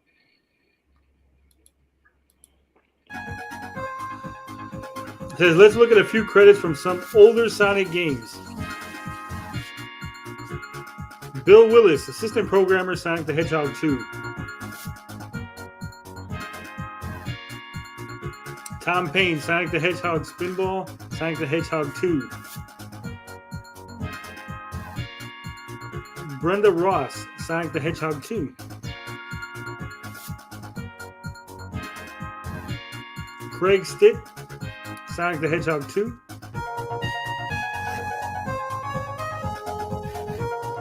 Timothy Skelly, Sonic the Hedgehog 2. Wow, a lot of Americans worked on Sonic 2. Madeline Schroeder, product manager, marketer, and mother of Sonic. Mark Cerny, Sonic the Hedgehog 2. Man. All these people don't exist. There you go. Michael Jackson, Sonic the Hedgehog 3. Partial credit. Partial. The American names go on. It just takes the tiniest look. When someone repeatedly lies about something as untrue and not only untrue, so obviously improvable untrue, all their other claims made should be looked at very skeptically. Totally. Well done, Goose. Another great video. Yeah, whoever that Goose guy is, got my respect. Yeah, no, that was informative in terms of disproving this psychopath and psychopath Tommy Tallarico. Yeah, definitely. Like, I knew that was bullshit that he was the first American to work on Sonic 2. It kind of like went over my head because I thought he meant as a composer. Like, I thought he meant for music. just, but I guess he was trying to claim the first American ever, which is the stupidest claim because most people should know Sonic 2 was very much involved with Sega of America. But no, I mean they probably didn't know, and this is something that you pick up from acting that way day after day, acting like you know, defying reality basically, and you don't really get caught on it until you get into it in a conversation with a very intelligent person. Yeah. All right, we're gonna watch one more video. I lied, Bob. We're watching one more because Control Pace was asking about a certain claim about Contra, and this video has it. Another Goose video, so it's gonna be another banger. We know that. This is the false and dead-end game promises by Tommy Tallarico for the Intellivision Amico. It's a 4-minute video. Only 4? Yep. Either work with these comic book companies and make some more 2D scrolling superhero titles, like the old X-Men arcade game. Already happening. Yes. I just want Tron. Did you hear that, guys? There's already happening an X-Men game for the Amico. I'll hire it up. Like the old X-Men arcade game. Already happening. Yes. I just want Tron. Yes. End of the line. Okay. End of line. Greetings, program. Joseph, We are. sorry. Go ahead. I was going to say we're talking to Disney about Tron right now. Tommy, you're a Spider-Man fan. Any plans to bring Marvel Spider-Man games to the Amigo? Loved your composer work on the PS1 Spider-Man game, by the way.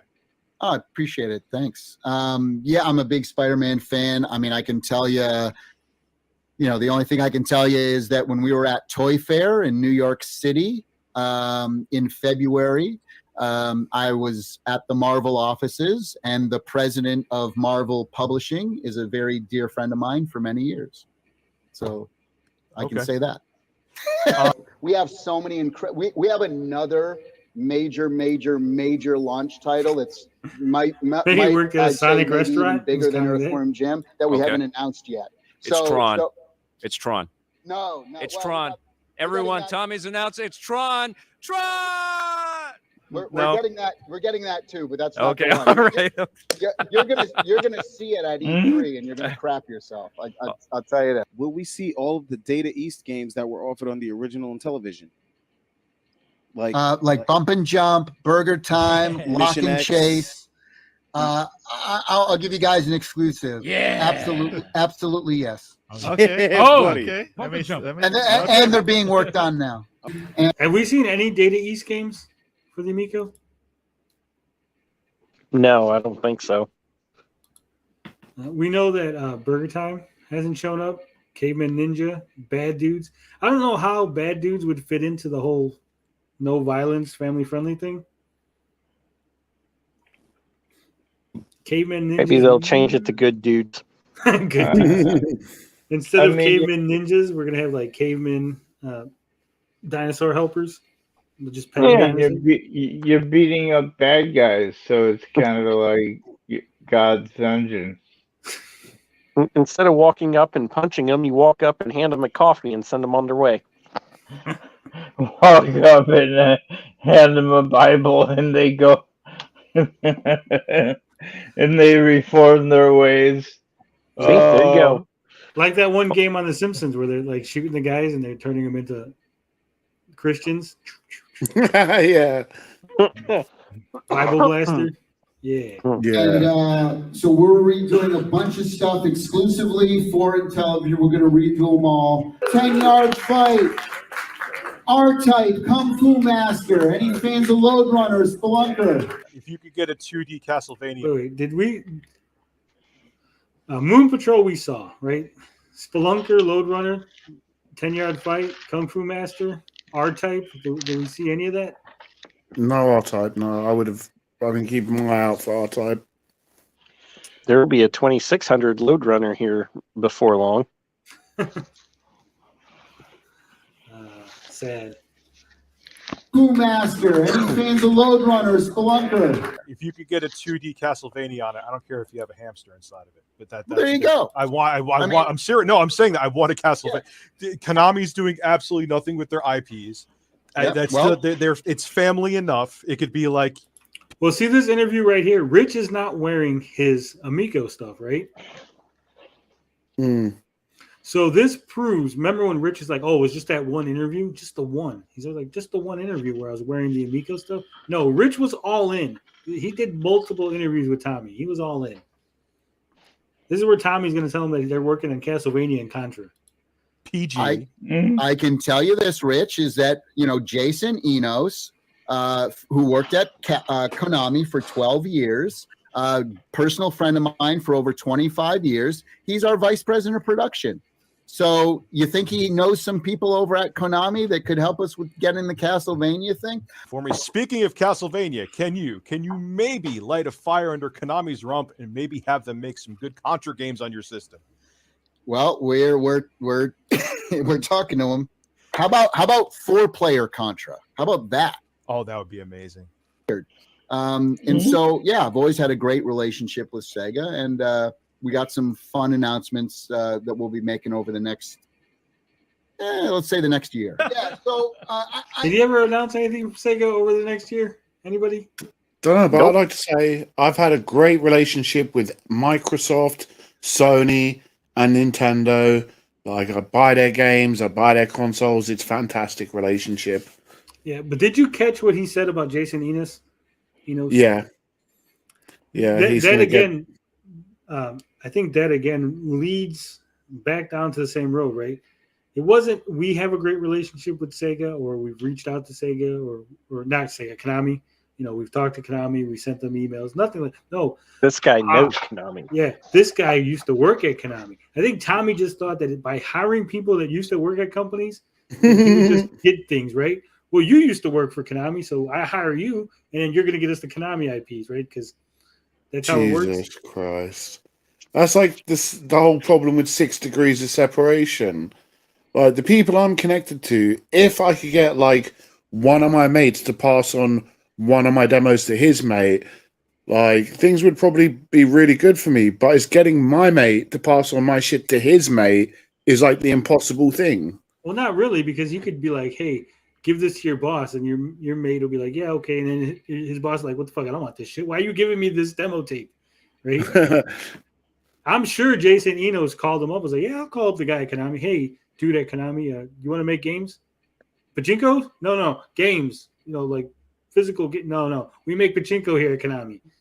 Jason, we don't do games no more. It's pachinko. We'll do you an Amico pachinko, right? Yeah. Well, see, eating paste. He says he just teased it. That's what he did for everything, though. Wouldn't that be something? What do you think about this? Because he knows the conclusion you're going to draw from that, right? He's not just some random dude, speculating. He's the CEO of a company making a video game console, being asked about video games, going, well, I can't really talk about it. Yeah, like that Contra. I'm sorry, I didn't mean to cut you off. Executive function disorder. No, it's fine. Good. But yeah, he was like, yeah, 4-player Contra. What about that? And then got that shit-eating smile on his face. Yeah. And it's like, okay, it's like there's no, and you're right. To the average person that seems like he's like, oh, I've talked about this and I can, remaster Contra with four players, and that's just not the way it is. With all the stuff that he says, but if you believe him, you're the victim. Yeah, you're the sucker. Hold on. Eating Pace says, it sounds to me like he directly said the Data East games are coming. He directly said they're being made. With Contra, he says, I know a guy who knows a guy. Huge difference. Yeah, but here's the difference you're missing. The Data East games, that was at the 2019 Portland Retro Game Expo. The Rich interview was maybe a year and a half. So by then he's already realized he can't just say things, right? And there's a different audience, so he's probably like, now I got to start teasing instead of actually directly saying it, because people started calling him on his bullshit on Atari Age and stuff. Oh, those forums, yeah. Yeah. I can tell you that we're talking to Sega to get the rights back from iMagic, and we're redoing all of them. Microsurgeon, Beauty and the Beast, Truckin' Atlantis, Dracula, we got them all. Well, Rich, I can tell you, we have about 5 or 6 mic drop moments like that I can't mention here tonight, but that are coming. Chris, did we ever get a mic drop moment?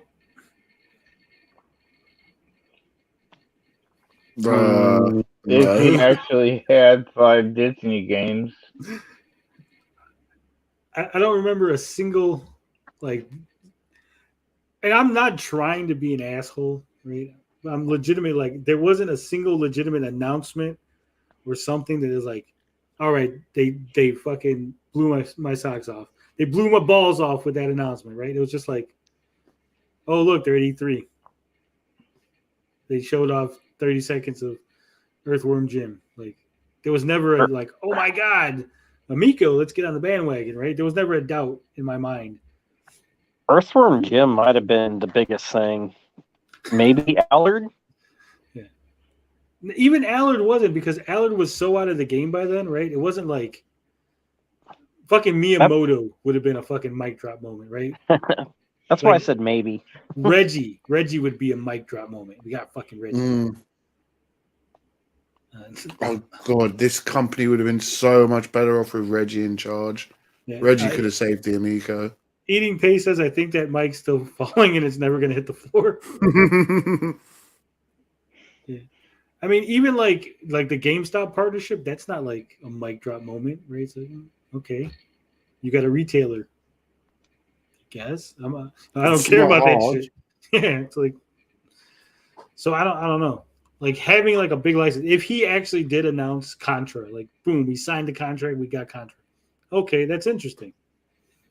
Or if he's like, hey, we got a fucking exclusive Final Fantasy game or a brand new 2D Mega Man exclusive. Mega Man 12 is going to be on the Amico. And I'm like, yeah, that's good. Yeah, that is something that some people will insta buy it for. Yeah.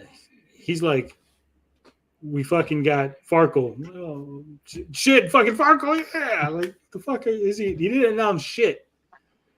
Don't you diss Farkle. We got lanyards. Fuck yeah. Fucking tote bags.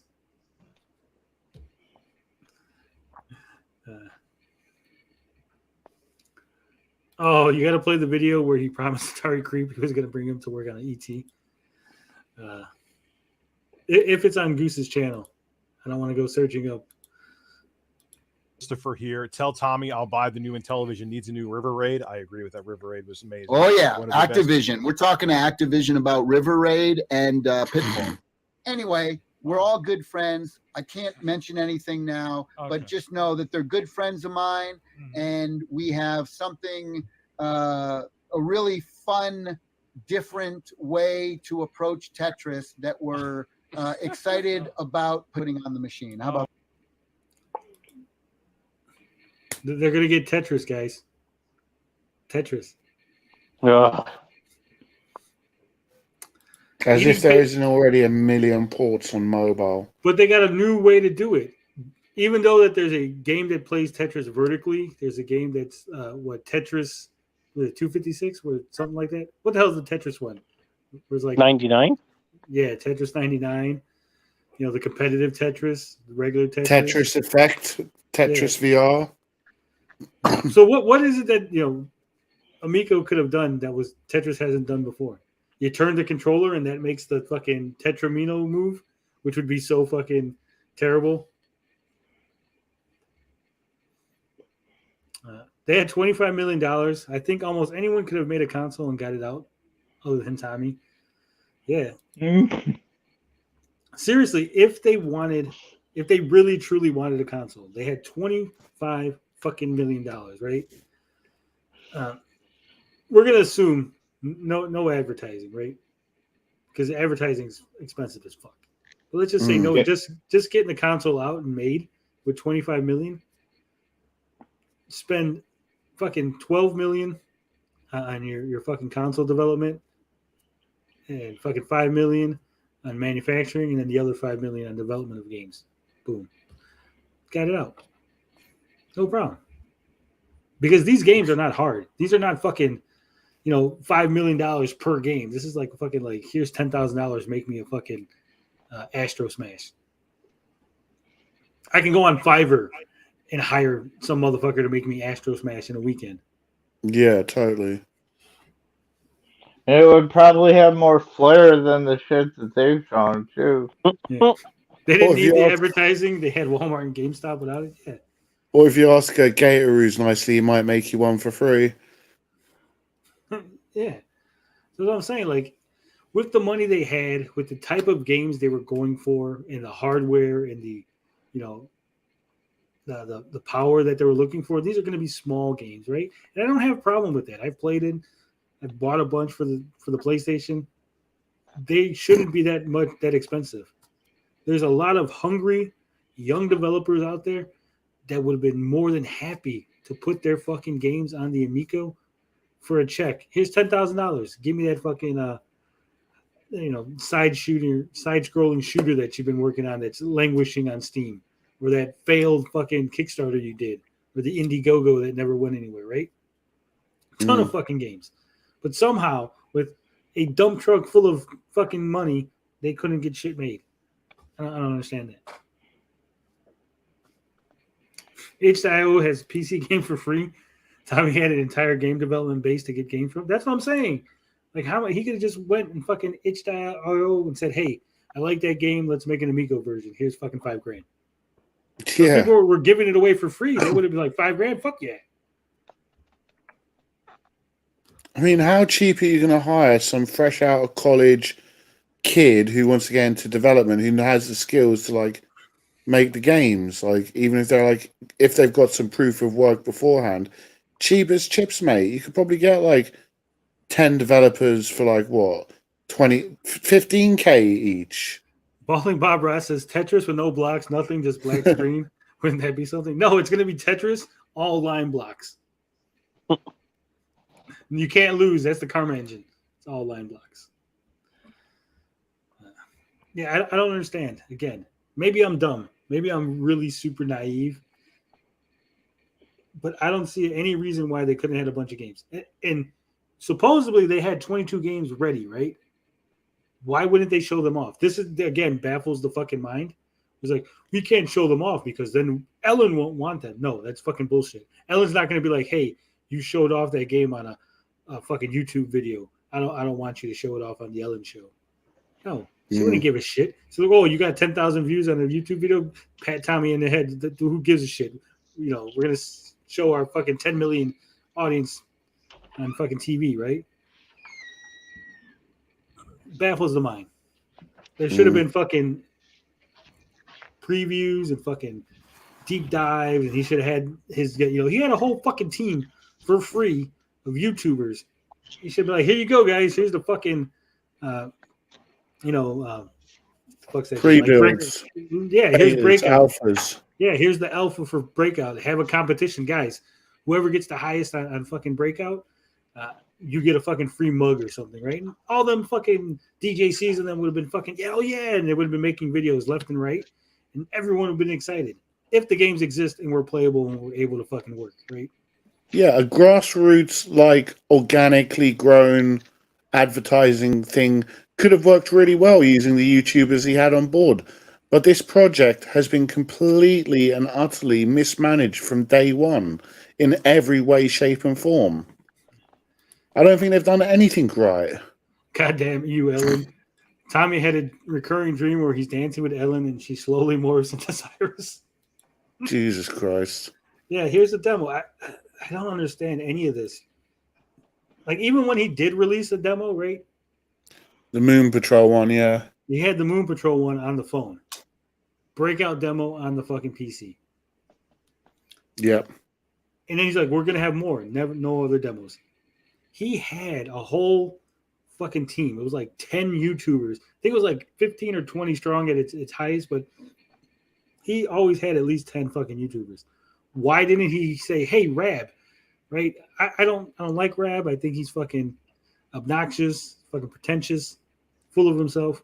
But you had Rab, and you said, "Here, Rab, here's the fucking game, right? Here's whatever, a Breakout or fucking Pong, wherever the fuck they're working on. Make a video on it." He could have even converted haters as well. If he just turned around to some of the haters and been like, "Look, you're hating on my product. Try this demo. Tell me what you think. It's a real product. Here you go. Shut the fuck up. It's a real game. We've got it. Showcase it. Yeah. Review it. Positively or negatively. I've got the game. I've proven you wrong." But no, none of that. I mean, I've said it how many times. If they said, "Here's some fucking previews or demos," I'd play them. I played the Breakout demo. I didn't play the Moon Patrol because I didn't want to download the fucking mobile app. Yeah. I mean, in the early days, even I was like against the Amico from pretty much the first time I saw it. But like, I was open to being swayed by Tommy Tallarico. I was open to having a discussion about it and learning more to see if there was some value in it. But he never entertained that. So I think every Amico requires a laptop to play it. That could have been the problem. He can't send a laptop and an Amico. Well, I don't believe that rumor going around that every Amico requires a laptop because No, not every Amico, just the 3 at the events. No, I don't think they were running. I stand by my belief that they had unique hardware running the games, but probably off a USB drive plugged into the back, because that's a bit different than having it like installed on the console, from what little I understand. So again, everything points to either extreme incompetence, right? We're either to believe that Tommy and them, the entire team, because it's not just Tommy, right? He had a team. And I don't think Tommy's this like dictator who's like, "No, we're doing it my way. I don't give a shit if everyone here thinks that my ideas are dumb. We're doing it my fucking way." And then they were like, "Yeah, Tommy, here's more money to fucking make the console," right? Because some of the inner circle invested in it, right? And I don't think you're investing a shit ton of money and then Tommy's doing something stupid and you're just going, "Oh well, there goes my fucking $600,000, right?" So I'm pretty sure that it wasn't run like a dictatorship. So somebody would have been like, "Tommy, this is fucking, what are you doing? This is stupid. Stop that. Release a demo. We have, if the games work, if there was product, right? Release a demo. Release of this. Send a fucking review unit over to Rich, over to fucking Pat, over to, John Hancock, whoever." Yeah. The idea, I kept hearing this, and I heard this from like Rab and a couple other fucking Amico shows. No, they couldn't start marketing too soon, right? What? No, that's stupid. The only reason you don't market soon is because you have a bad product, right? And you don't want people to catch on. You just want to show it and kind of like, "Oh, look, something's coming out, fucking buy it," right? And you don't want people to really get their hands on it. If you have a good product that you believe in, you could have a long lead up to marketing. Here you go. Here's the fucking first game and the second game and the demo. We're going to show off some features. Because that's going to build up hype, build up more fucking momentum to when you're going to fucking release it. And then everyone's fucking day one outside with their money going, "Fucking give me an Amico." Again, This is all predicated on you wanting to sell the console and you wanting to fucking actually produce a product.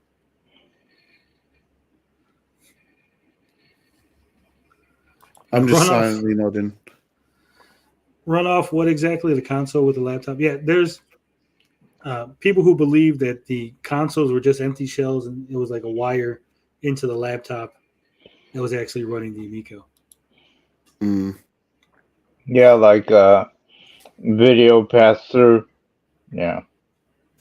Yeah, I don't believe that. It's stupid to say the Amico needed a laptop. Retro Bro was here today. He saw the machine run. Tommy run too. I also specifically asked Saggy Mellon some questions. I asked her specifically if there was any computers around when the Amico console was at one of the events, and she was like, "No." I asked her if the games were loading I asked her how many games were loading off the console, like on the menu, and she was like, "There was a few on like it wasn't just like one game on one console. There was like multiple games, or at least menus for multiple games on each console." Yeah, I think. From Yeah, my I tend to understanding, agree. yeah, from my understanding, there was like say 5 games that would work on each one, right? Because of the different firmware updates, they would like update the firmware. Then shit, these 3 games don't work no more. So Right. it was like console A would have firmware 1.3, and that would have these 3 games work really good on that. And then console B would have firmware 1.5, and these 3 games worked really good with that. But the other ones didn't. So that's why there was always different games and different consoles. Now, when people said they go, I seen them buy something from the shop, right? This is where I'm going to call bullshit. It's very easy to create a program to make it look like it's doing something, right? Yeah. So you could have pushed the button to buy, and it could have just been the program loading the screen. Oh, we bought the thing. The little bar filled up. Yay! Congratulations, download.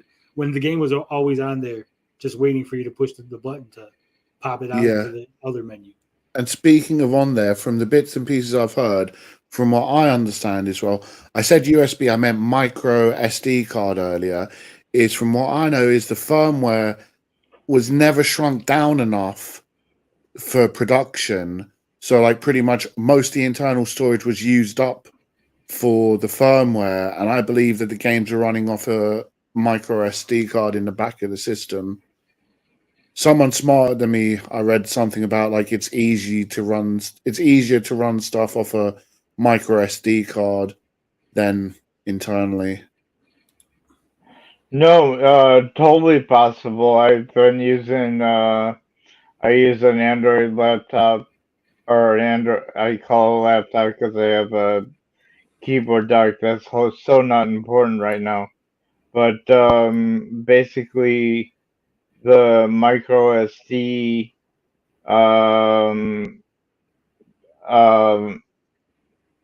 sorry.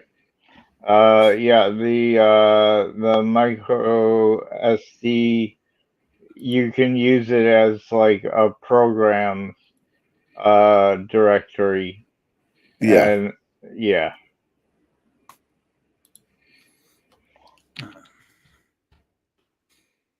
All right, let's finish up this little video here. Oh my goodness, Tommy! Thank you so much, man. Reimagined games includes updated graphics, modernized audio, additional levels, multiplayer modes, local and online, tournament modes, and more. I believe this was from one of their press releases. And he said, Intellivision Classics reimagined and remade exclusively for the Intellivision Amico, Astro Smash, Shark, Baseball, Night Stalker, Skiing, Math Fun, Snafu, Utopia, Frog Bog, Boxing, Bowling, Triple Action, Tron Deadly Disc, Cloudy Mountain, Crown of Kings, Star Strike, Horse Racing, Auto Racing, B-17 Bomber, and more. I know we've seen Astro Smash, Shark, something of Night Stalker, Skiing, Snafu, but then they said they couldn't get it to work right. I never seen anything of Utopia, Frog Bog, Boxing, Bowling. Triple Action was broken up into what? Biplanes and what's the other game on Triple Action? Come on, Laggy. You're the expert. Tanks. Sorry, bud. Tank Battle. That's right. There you go. Tron Deadly Disc. Fucking that was never shown off. Cloudy Mountain was shown. Star Strike was never shown. Horse Racing, Auto Racing. Sort of. Because they had 2 different things that they showed off that were supposedly auto racing. Nothing for B-17 Bomber, and it definitely wasn't anymore. Atari Classics, Pong, we saw something. Asteroids, there was something. Didn't see any Centipede, no Tempest, no Adventure. We saw Missile Command, didn't see any Yar's Revenge. Saw some Breakout, didn't see Lunar Lander, Night Driver, Skydiver, or Warlords. We didn't see any iMagic games, so there's no point in even looking at that. Miner 2049er, didn't see it. Burger Time, Bad Dudes, Caveman Ninja. No, I'm laughing, man. Oh, okay. Yeah, we didn't see R-Type, 10-Yard Fight, Load Runner, Spelunker, Kung Fu Master, Motor Race USA, Tropical Angel, Archon, and Toe Jam and Earl. We know that they never had the agreement. That was just in early talks. And now it's going to be a exclusive port with maybe some additional features. Yeah. Why did I say exclusive port? That's contradictory. Well, not in Amico land. Not in Amico. Yeah, I've been corrupted by Tommy. You got into your brain. I mean, I did buy an Xbox for the original, or not the original, but Toe Jam and All 3. Yeah. They were selling it for the Xbox for 60, and I got the game for 15, and it never plays anything else. I should probably mod it out to make it more useful. Yeah. All right, let's see if I can find the Atari Creep clip.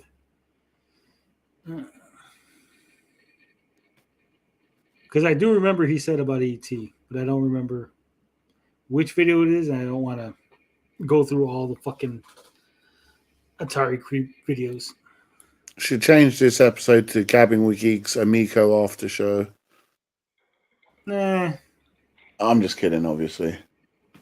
It's just been all Amico, man. So, Pomini, do you mostly, while we're waiting for Tony here, do you mostly PC game, or what's your favorite console? Currently, I'm a big fan of the PlayStation 5. I'm being a bit swayed towards the Xbox Series X. I'm mostly a console player, but I'm trying to build a PC either this year or next year because I want to get into PC gaming. Yeah, I'm a big fan of the NES and Switch and SNES and Mega Drive. I love my consoles. Okay, mostly consoles, but trying to break into PC. I'm the opposite. I'm mostly PC, but now that my hands have that injury and whatnot, I tend towards the controller games, and those tend to be on every console. You know, not exclusively. You know, we got Toe Jam and Earl and Gauntlet Slayer Edition and other things like that. The real nice thing about computer gaming is that the titles are cheaper. Yeah, Yeah. And I really like a few. I really want to get like Command and Conquer on PC, and like kind of PC gaming I want to do is probably kind of more retro PC gaming, like kind of 360 era, PS3 era, and before, because there's a lot of games which I'd like to replay at 60 frames, at better graphics than at the time, because I'm getting really nostalgic for the 360 at the moment and PS3 era. No, I skipped that era for the online games, but most processors now are. You're the hardware guy, but processors are more important than graphics cards in emulation. Oh yeah, definitely. But I mean, like, yeah, I also need a good processor for music production and YouTube stuff. So I'm looking at the i5 12600KF.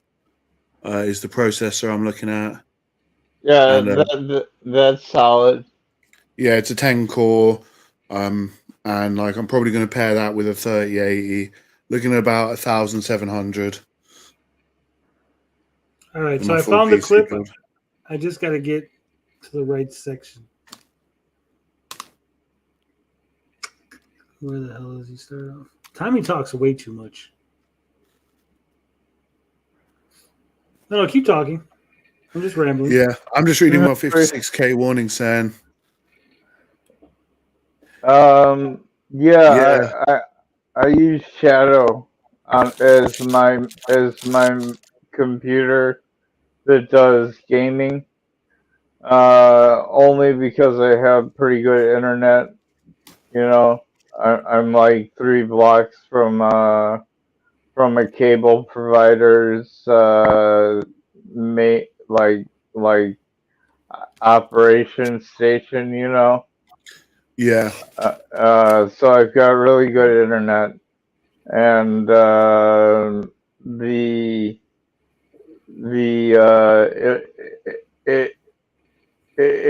allows me to it allows me to think about getting things like you know, there's going to be that 17-inch Asus foldable. I don't know if you saw it yet.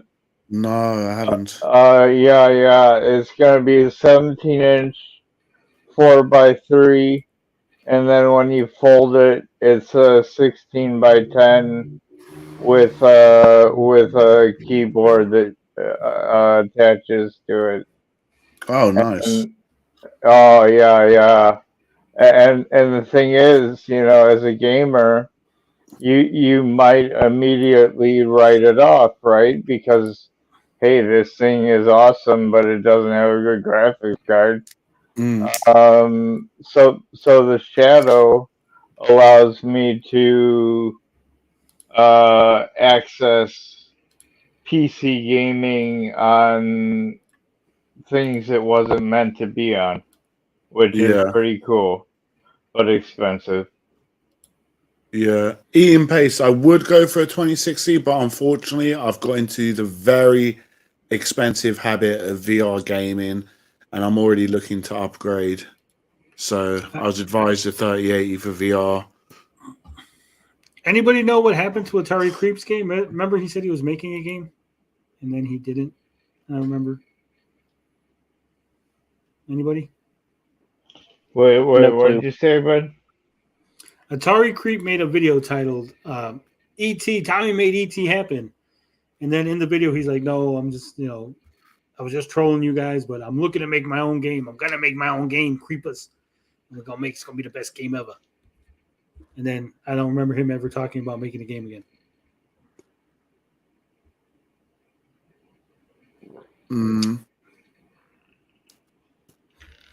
Either way, let's watch this. This is Tommy, his interview with the Atari Creep. We're saving this for posterity's sake.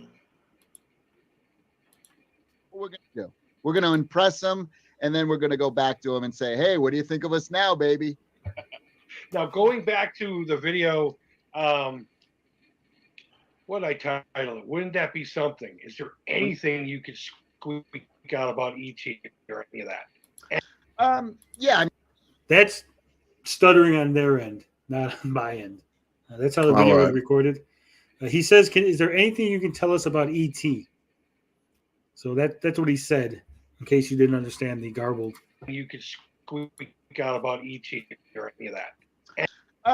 Yeah, I mean, I'll tell you, that's funny. I know you have such a... It's a soft spot. You have a connection with E.T. because it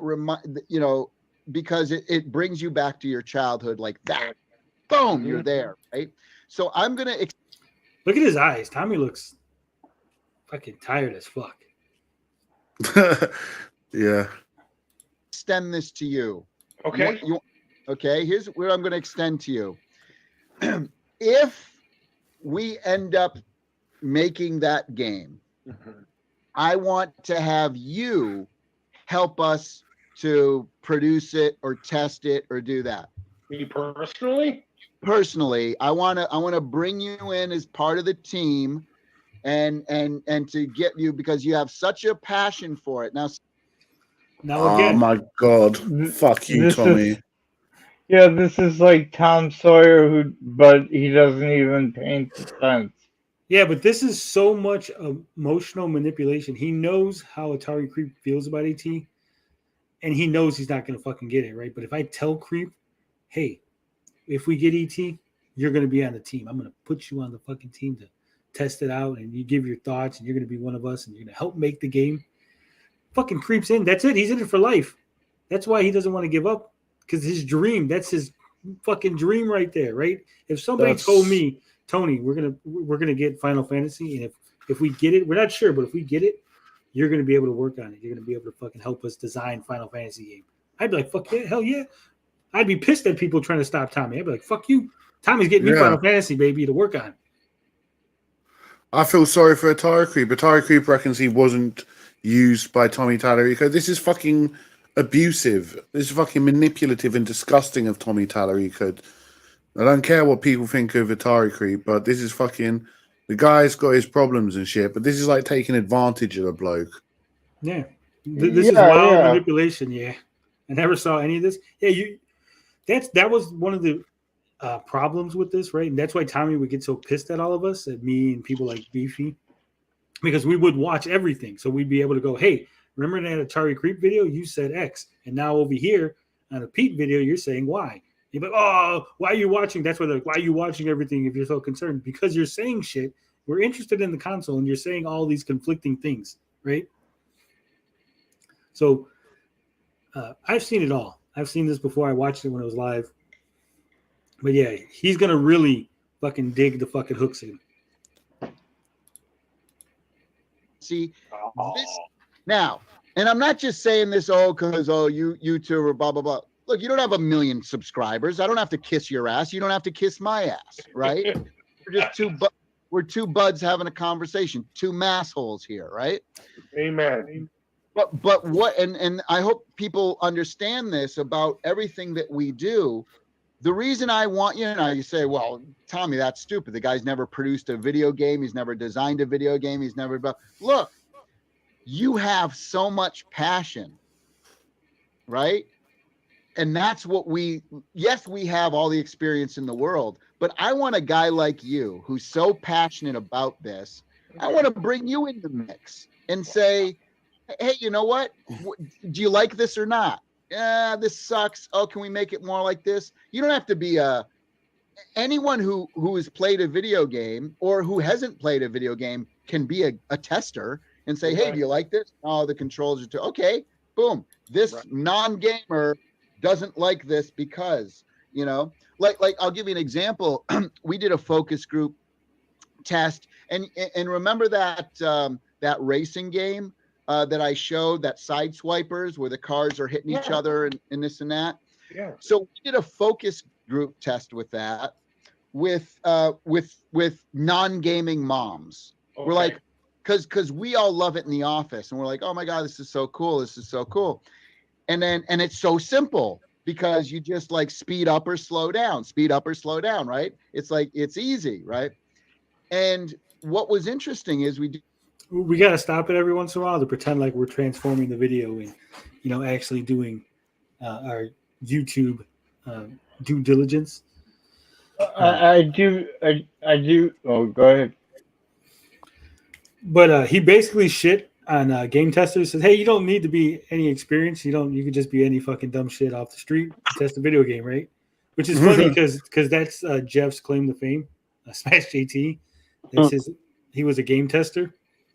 And that's it. That was his in on the, being part of the gaming industry, as it were. So Tommy just basically shit on Smash JT's whole past history. Do this focus test, and the moms were like, "Yeah, the cars are going too fast. Like it's too fast." We're like, "Oh shoot!" See, I'm always trying to think outside of my own gamer world. I'm always trying to think, get in somebody else's, thoughts. And that was one thing I didn't consider is like, because, again, this is a game that I helped design with the developers. He helped design Sideswipers, guys. Right. I'm fuming. I'm absolutely fuming right now. Fucking Tommy Tallarico is an absolute fucking dick bag. Yeah, and if you don't know Atari Creep's whole history with ET and everything, he's always, it's like a real personal thing to him. So, you know, this is like the thing for him, right? E.T. He wants to make the ET game that doesn't get buried in the desert. Yeah. It would be like, you know, if you were a huge fan of Ninja Turtles and you're like, hey, we're going to get you to help us on a Ninja Turtle game, right? Because that was like your fucking passion as a kid. Atari Creep, very passionate about E.T. game. Yeah, I want to say. Go ahead. I want to say, yeah. If the Amico saved Atari Creep's life, fucking hell, like, what's like the end of this going to be for him? It's going to devastate him that he never got this opportunity to work on ET, and this company flopped and fucked him over. But I think he's actually okay with it. I saw a video where he's like, "Oh, I've got these little bits. Like, at least I've got my memory." So hopefully, he's going to be okay for like the long term. But this would be devastating to someone. Well, I think he's okay now, but Yeah. if it ever comes out that Tommy lied and like this was all just bullshit, I think it might fucking devastate him. Yeah. Wasn't Atari Creep the one that said he doesn't want the games to come out if the console doesn't come out? Yeah. Because he got to play them, so he don't care if anyone else ever gets to play them. I mean, I get the logic, but there's money on the line, you know? Yeah. You actually feel bad for him? Well, it's going to get worse. Design with the developers, and it was kind of like my whole idea was once. Oh, by the way, I don't know if you noticed the hat that Tommy's wearing. That is the Flying Tigers World War II logo, right? They have a game called Flying Tigers for Amico, right? The logo is identical to the logo for the Flying Tigers from World War II. So they're infringing on the logo of a real organization. It's like how you can't put the Red Cross logo in a video game because Red Cross actually owns that. It's their logo. So let's put in these, let's put in the traps and this and that, right? So, and so everyone thought, oh, wow, it's the coolest thing. But it's like, but man, we didn't take into account that a non-gamer, the cars are going around. So it's like, okay, so let's create a track, kind of an intro track, that's where the cars are going slower. And he's talking about an intro track, right? They only ever showed off footage of one track on Sideswipers. Kind of almost like a tutorial, but at any time, if your mom wanted to jump in, because we're going to have like, a number of different tracks, a number of different cars and unlockables and things like that. Mm-hmm. But if your mom did want to come in and play, oh, boom, let's go back to the figure 8 and the cars are a little slower and we're all having fun. So it's those kind of things. So somebody like, and my point being is that mom didn't know anything about game design, or she just knows what she knows, right? That group of parents. So I'd say the same thing to you, Chris. I'd love to have you sit down and I want you, somebody who's so passionate, to help us to create this game. Let's get your name in the credits. And but to be, totally, because we have a lot of fun. We say, wouldn't that be something? Wouldn't that be something? So I can tell you this. I will go on record as saying this. I have had personal conversations. He's going on record. Remember that. With Howard Scott. Mm-hmm. And he's excited about it. He'd be willing to come out of a retirement to make the game he always wanted to make if only he had the time and money. This is long before the Amico events. And if you don't know, Howard Scott is the guy who worked on the ET game, the original one for Atari. So Tommy's basically thanks for clearing that up. What's that? Oh no, thanks for clearing that up. Sorry, I don't have my dentures in, so it's hard to hear. No, it's all right. So yeah, so Howard Scott is the guy who programmed the original Atari game for not Atari game, ET game for Atari.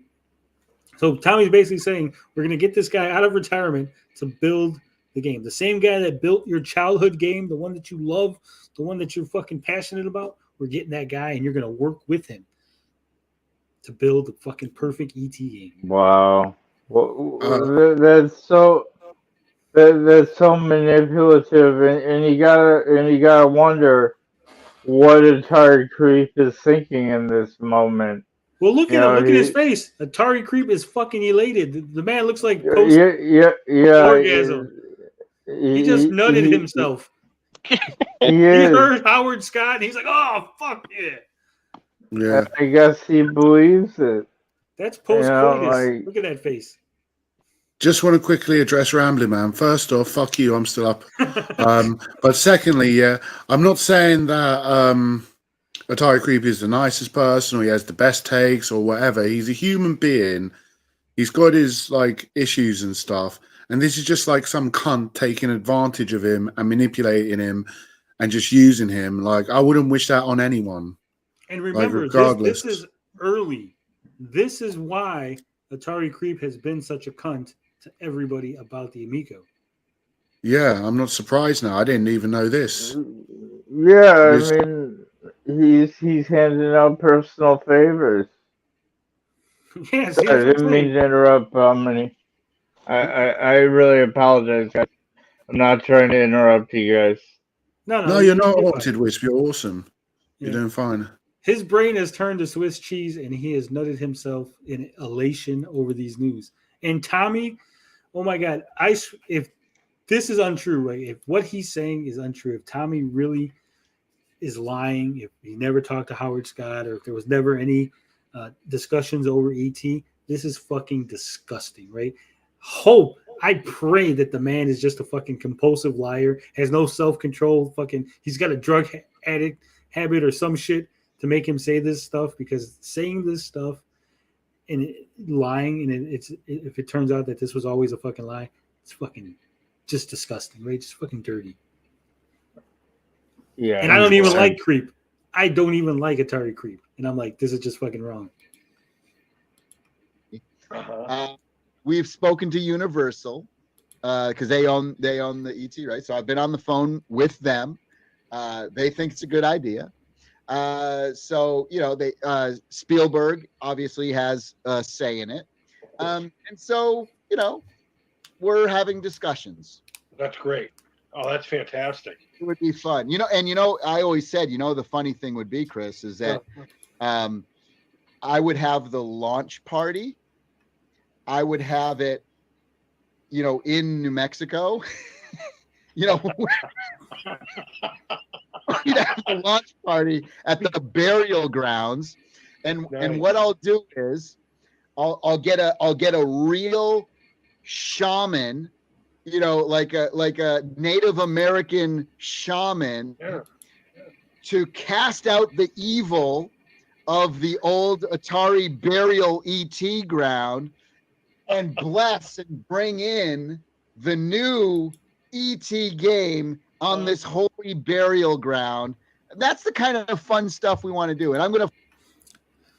And now hold on, because here comes the part where Tommy is now going to plant the idea in Creep's mind to attack everybody.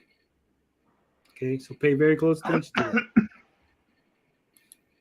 He's also going to fly Atari Creep out to the launch party with the burial ground shaman thing. To fly you out, and you're going to be there for it too. That's kooky. Get out of here. That'd be fun. It would be amazingly See, fun. this is the kind of stuff that we want to do, and people want to destroy us, and they want to do this and that. It's like, really, you don't think that would be a fun thing for the industry? So it's, why don't you root for us instead of, wanting to trash us? It's senseless, isn't it? It's needless is what it is. But neither here nor there. I mean, if you can't see things through eyes in a different light, and that's what I've been saying from the beginning. I'm not going to try to sit here and be one-sided interviewer kind of. Right. Yeah. I tell everyone who sits there and pukes all over me about it, look, you're looking at it from the perspective of today's landscape. This is a different landscape. And once you realize that, whether you like it or not, it's neither here nor there. Whether it's true or not, it's not here nor there. Yeah. And by the way, even if it's not for you, like I'll give you an example. I didn't buy an Xbox One. I had all the Xboxes. I had a Xbox. I had the 360. Okay. I never bought an Xbox One. I've had every PlayStation. I have a Switch, but I'm like, PlayStation 4. I'm good. Like I like Uncharted and God of War, and I like a lot of the exclusives that are on the PlayStation. So I just, you know what? I'm like, I don't need to buy a Switch. I'm kind of haloed out. He doesn't need to buy a Switch because he's haloed out, guys. Are we even sure he plays video games? I don't. He doesn't even know what Star Raiders is. I'm not sure of anything anymore. I don't. So you don't see me crapping on, I hate Xbox, blah, blah, blah, blah. Didn't he build his whole career crapping on things? Yep. No, you know what? It wasn't for me. And so it's like, okay, whatever. Like, I'm not going out of my way. I'm not going on Xbox fan sites and going, you guys are idiots. Here's the thing that Tommy forgets. There is no Amico fan sites. Atari Age was not an Amico fan site. Neither is YouTube. So no one's going on Amico fan sites, which is what he's trying to conflate. People making videos and saying things. I don't look on Xbox YouTube and then start commenting, all you guys who like Xbox are shills. All you guys who like Xbox are stupid, and you're blah blah. You're just fanboys. And it's like, who would do this? Who would do this kind of thing? See, again, this is all planting the idea in Creep's head that people who are attacking the Amico are evil, disgusting people, and they shouldn't be treated that way, right? Well, and he's throwing out lies too. I mean, that's the whole manipulation thing. In terms of, hey, they're trying to destroy us. It's a very much an us versus them mentality that he's building. There is a them and there is an us, and them are evil and bad. I mean, that's why it gets called a cult. It has that mindset, that mentality, that manipulation of anyone that doesn't believe X, Y, and Z of what I tell you is an other and is out to get us, and to be paranoid of that. Yeah, and that's from a guy who has experience counseling people. So Beefy knows what he's talking about. Evil Knievel says Potion don't listen to this part. Yeah, Potion's mad because they took fucking Halo off of his Xbox and put it on the Switch. But you know what? People are going to watch this video and they're going to and they're going to leave hateful shit in the comments just like they do in all your videos. Yeah, that's all right. And to be fair too, though, it is a handful of people. Let's be honest. Yeah, it's a handful of people. It's only a handful of us, 27 people watching this on an after party, unplanned discussion about Amico. And it's not in the description of the video either. So, he has done a lot of projection. I really think that there's really only 4 supporters with confirmed alt accounts that were astroturfing this thing. Yeah. Tommy he loves the haters more than us. I do believe that there was astroturfing and alt accounts. We know Relic has alt accounts. I'm sure some of the other cult members. I think Tommy has probably 2 or 3 alt accounts he fucking uses. Probably, yeah. I didn't even think of that, yeah. I think some of the people on Atari Age were employees. Well, I know some of them were. Remember, I caught one of them on Reddit, and he basically admitted it. It was like, please don't fucking out me, and I'll stop doing it. And I was like, okay. Well, was it Kevin? I think Kevin was on Atari Age. Yeah. So was the, what's his name? The NASA guy was on Atari Age? Or that's who I'm thinking of. I think there was at least 2 or 3. And then one of them fucked up and like posted a picture of his workspace and like, oh, And you that work was the NASA one. He's like, oh, you dumbass! That's the fucking television place. But I think he even deleted that picture. Like he deleted it and like tried to hide it. But then someone was like, "Wait a minute." Yeah. Fuck you, Tommy. We're not hating on Atari Creep at the moment. We're hating on you for being a cunt and fucking manipulating and fucking over Atari Creep. Fuck you, Tommy. Not Atari Creep. Fuck you, Tommy. Look at that fucking. That's a punchable face. It's they're interesting to talk about. You know, we don't dwell on it. We don't like try to please them. It's just it's interesting to talk about because it's so weird. It's so like odd. You've done videos on it. Like this is just strange, you know. Yeah. So it's fun to talk about, but it's fun to talk with them. It's like an experiment in artificial stupidity, and that's why I keep engaging with them. Normally, I would just leave them be talking. 13 years working in the prison system. These guys aren't going to rattle my cage. Believe me. Wow. Well, is that 13 years in the prison? 13 Wow. years, and I had to retire because of a bad hip. 13 years in the prison system, and Tommy played you like a fiddle in one fucking afternoon. Fucking sad. This is Bob's alt account. He's actually a 17-year-old girl from Sweden. Oh yeah.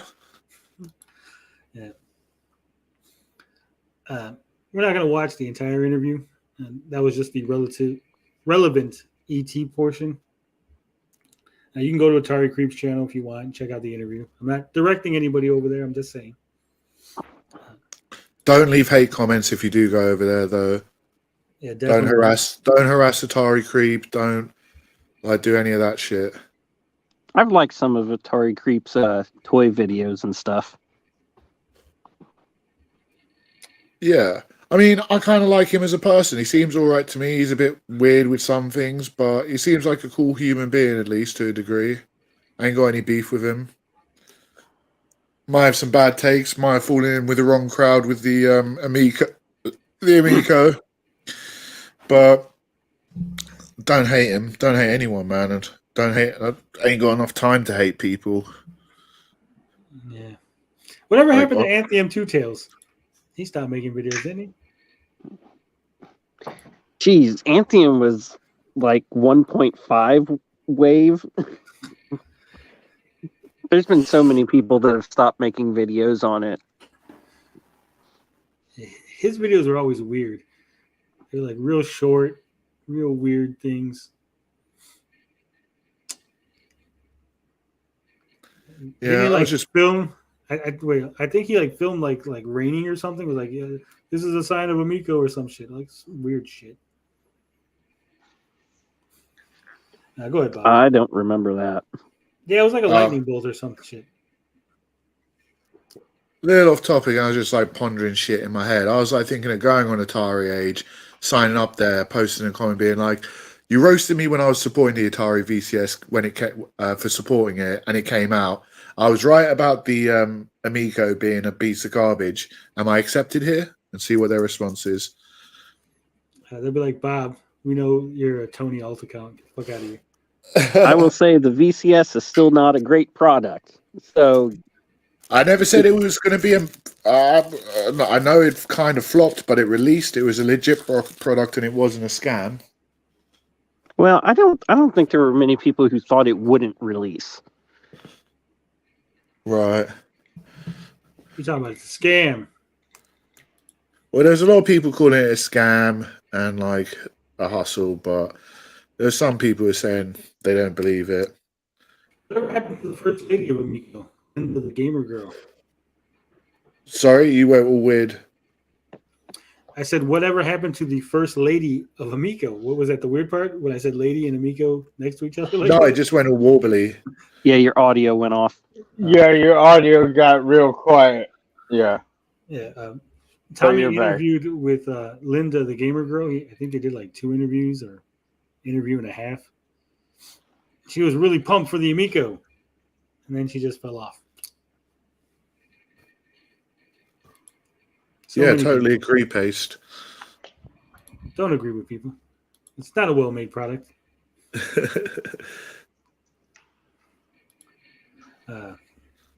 Anything else, gentlemen? Any other videos or things you want to discuss before we go? Got a little Go ahead, Bummy. got a little story which happened to me just before the show. If you're interested in hearing it, it's just a win for me. We was up late last night doing a stream, and we was up till like 8 a.m. or something stupid. So I slept all day, kind of to be ready for the show today. And I didn't realize I was out of smoke, so I didn't have any tobacco. And all of my local shops were closed. So I thought, fuck it, I'll go on Uber Eats and order some from like one of the local stores which do delivery on there. So I ordered my tobacco, got a sandwich as well while I was at it. And it turns up, and there's a fucking extra packet of cigarettes in there. So I got a free packet of 20 cigarettes as well, which basically like makes my purchase free. That's not good news. That's bad news. Bad news for the store. Good news for me. No, bad news for you. That's gonna make you're gonna smoke twice as much, get twice as much cancer. No. Die twice as fast. Nah, whatever. You only live once. Go enjoy it. Unless you're Indian. Indians believe that they live multiple lives, remember? Yeah, reincarnation. Well, a lot of people believe in that, but like, are you gonna remember cigarettes in your next life when you don't even remember your occupation? Maybe the cigarette pull is so. I mean, I switched to vapes. Not Juul, but the big tanks. That aren't. Yeah. Yeah, and that's made a difference for me, both monetarily and health wise. That's good to hear. It's still not good, but No. it's better than it was. The scary I don't want to scare you about this, but I can't not say it. No, go ahead. But like, have you heard of popcorn lung? Like, apparently that's my buddy was telling me about that. Yeah, I heard recently it's got like a 90% fatality rate, so it's a bit scary. Like, I heard that recently. Yeah. I saw it and I was like, you know what? I know I'm gonna kill myself on cancer. Or kill myself on cancer. Kill myself on cigarettes. I feel like we watched a video earlier tonight about addictions and getting over them related to video games. This is true. Okay. Before we go, I put in the chat a link to the DJC rant. You could watch it, do what you want with it, download it, re-upload it, mix it, remix it, whatever you want to do with it. But that is the entire uninterrupted DJC rant. Private or public, whatever you want. I mean, the video is unlisted. So I really appreciate you guys giving me a chance here to develop a radio personality and interact with you guys. I always look forward to the show and the after show. Thanks a lot, guys. No, thank you, Haunted Wisp, for participating and helping us out on Gabbing with Geeks when I'm not here, holding up the team, helping Tony out. You're brilliant, man. You're doing a great job. We really appreciate you, man. Thank you. You know what? Before we go, we didn't watch the Lady Decade rant where she was very scared. Oh God. So we is Lady Decade Top Hat Gaming's wife or something? Yeah. She looks I'm not trying to be mean here, and we're gonna watch the video, but she does not look like her old thumbnails. She looks so this is one day ago, this thumbnail, right? The one on the bottom. Yeah. that lady does not look like this lady up here. It's amazing what makeup can do. That's not makeup. I think this is like a fucking 4-year-old picture or some shit. We're gonna watch this. She's very scared. I don't know why. Why is she scared? Anybody know? It was mentioned earlier. I forgot. My brain's turned to Swiss cheese. This situation really sucks. Okay, so I don't know. Well, let's find out. All right, guys, I'm off to bed. All right, I'm not gonna have a good night. This is a good morning. It's already fucking 3 a.m. Yeah, good night, Pace. It's like 10 to 9 here for me. Yeah. I suggest anybody, before you leave, if anybody wants to watch this, right? If you want to watch this stream, I'm going to unlist it. So I suggest you copy the URL, put it somewhere, and then tomorrow you'll be able to watch the video, hopefully. It doesn't change when you unlist the video, right? I don't think so. So, yeah. So it should be okay. Vinso Volts, we love you too. Yeah, this is the video that CG made a video about. Or this is the chick that they made a video about.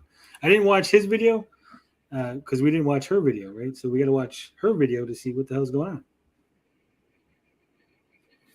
Yeah, but she's very scared, extremely scared. We need Carl here for Lady Cleavage, right? This is what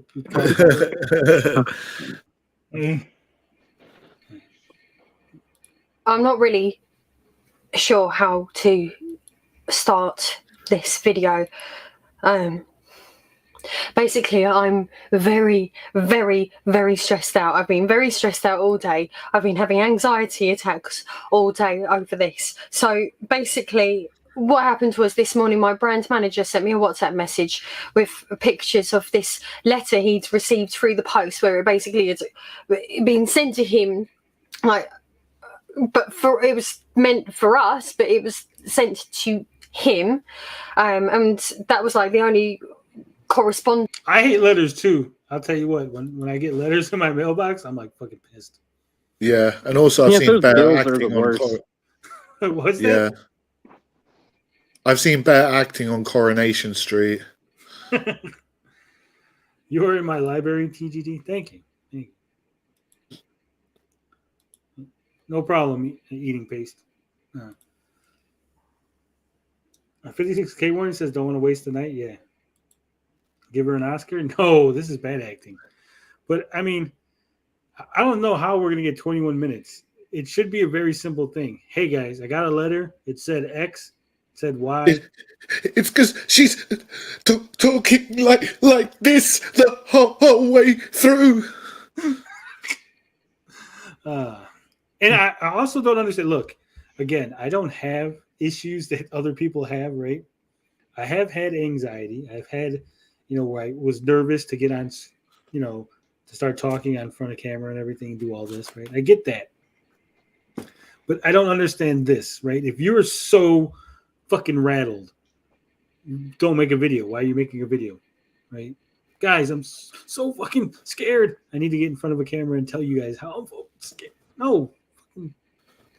Your audience don't need to know this.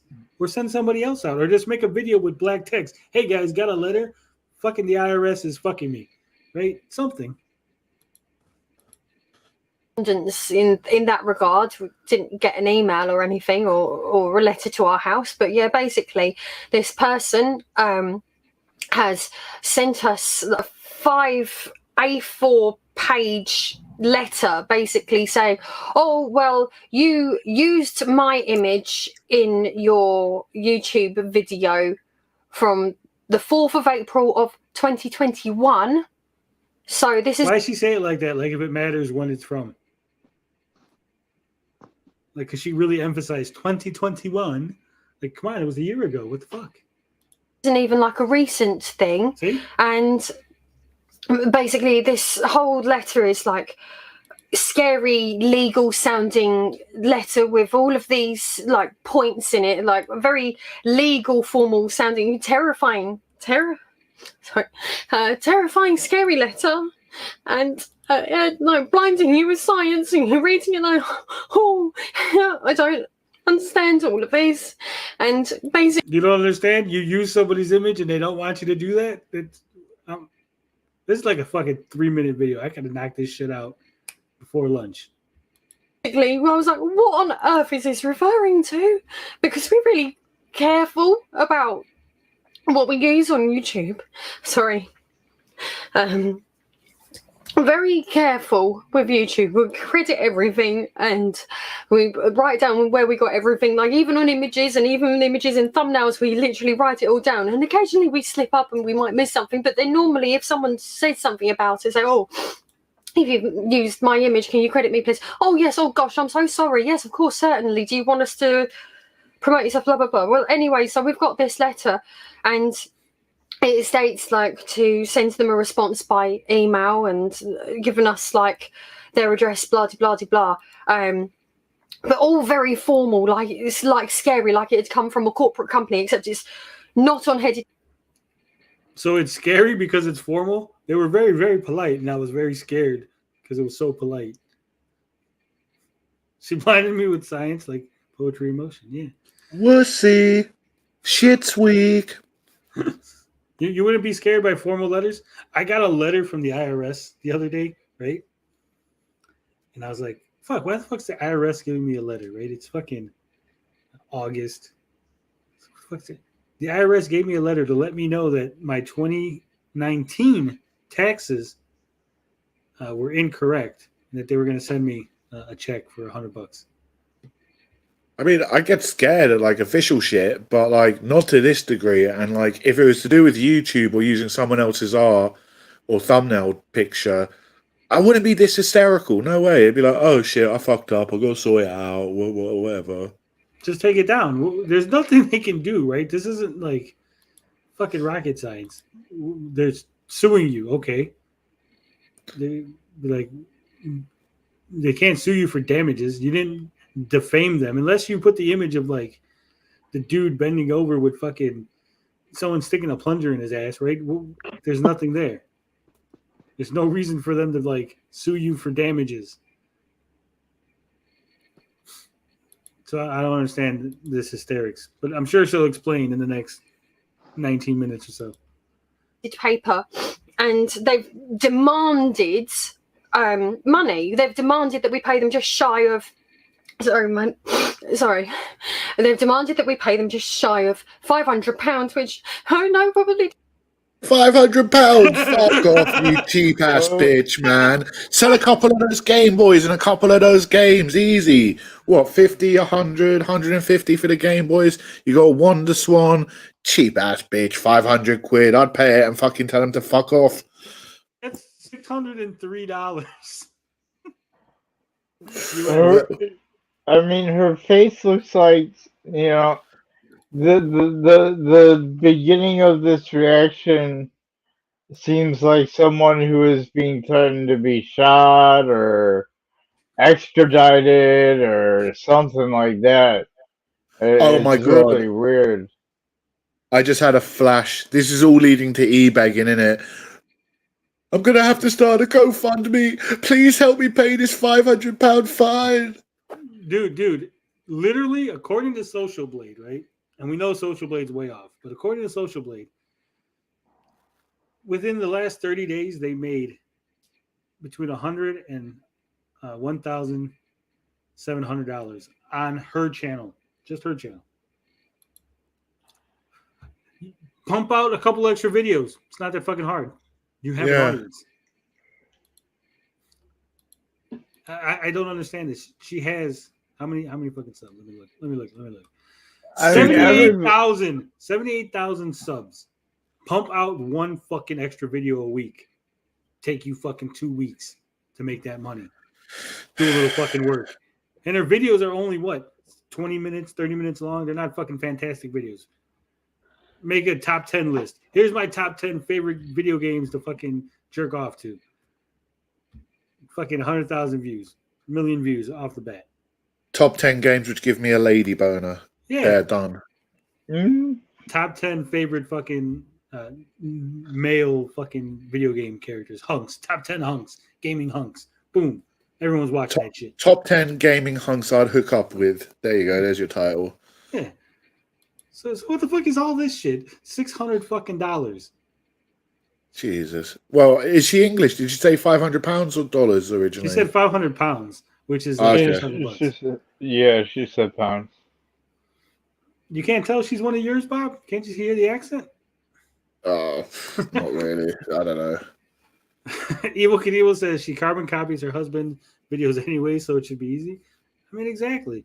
They could make a tag team video. She'd be like, hey, look, fucking I got Top Hat here on my channel to do a fucking video.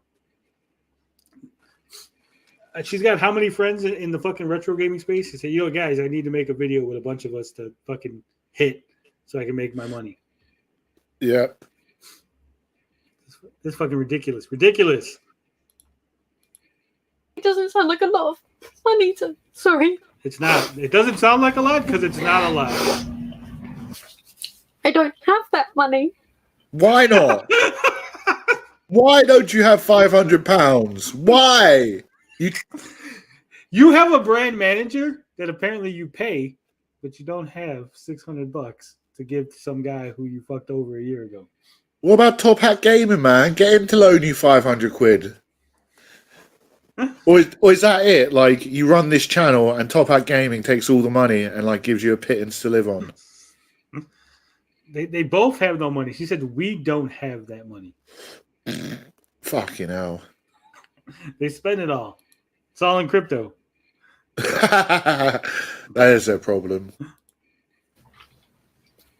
Well, anyway, sorry. They don't have that money, but they've demanded this and then given us some like table thing to explain how they got to it, but I don't understand how that worked out. I don't even think the video, which is on the Top Hat Gaming Man channel, which is my channel too. It was the video is about Altered Beast. And basically the picture in question is, so basically at some point this is a flipping 16 and a bit minute long video, and this person has basically demanded like nearly 500 quid for 3.5 seconds worth of footage, and all it is was quick panning across of a person called Ray Harryhausen, who is the director of them old like Jason and the Argonaut films, you know, the ones with like the claim. You fucked over Ray Harryhausen? No, it's not good. It's not good.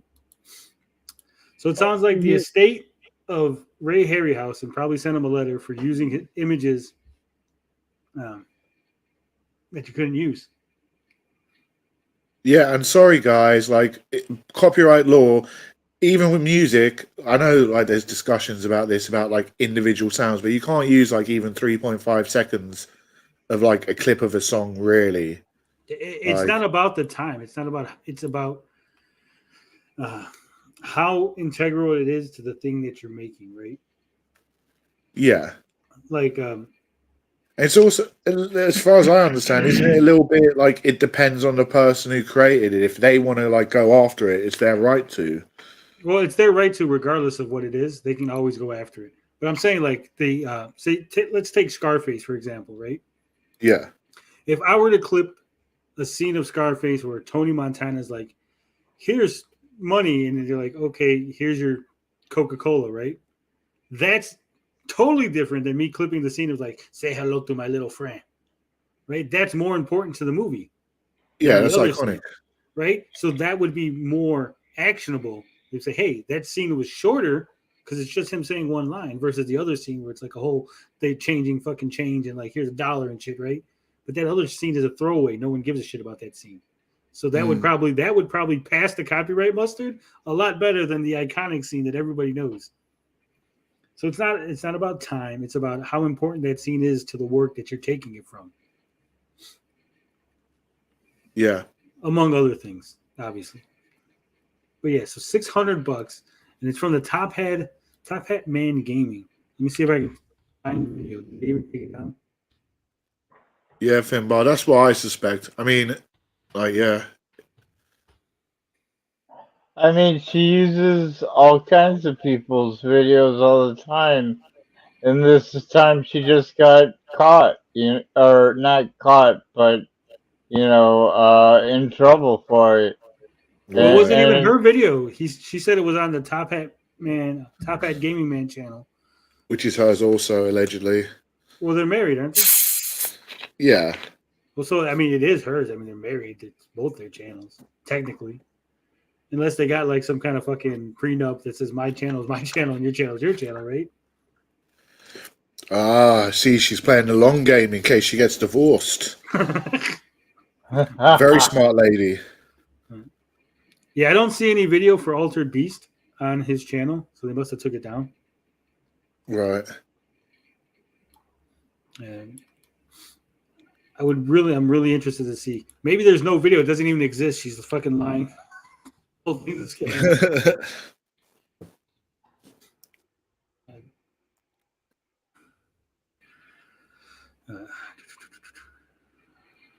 Let's see. Well, here, okay. See, you'll have to found tune the video. in next. Video unavailable. The video is no longer available due to a copyright claim by Martin McNeil.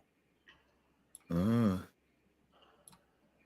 You can ask Carl next week, Finbar. You'll have to tune in next time to find out.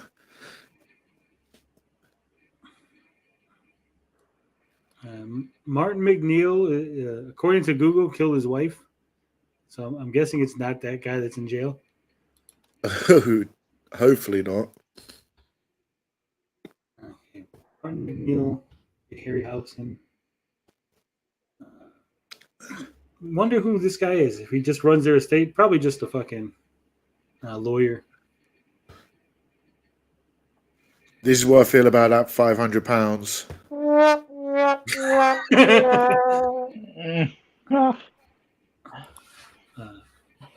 I wonder if it's on his Patreon. Does he still have a Patreon?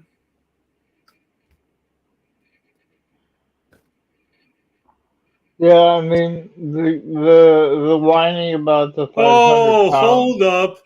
Hold the fuck up. This What did you find, bud? Hold on. Does the plot thicken? It might have. No. All right. So they're talking about it on Reset Era, but on Google, for some reason, Google's saying that this thread is from like 2017, but it's showing yesterday now.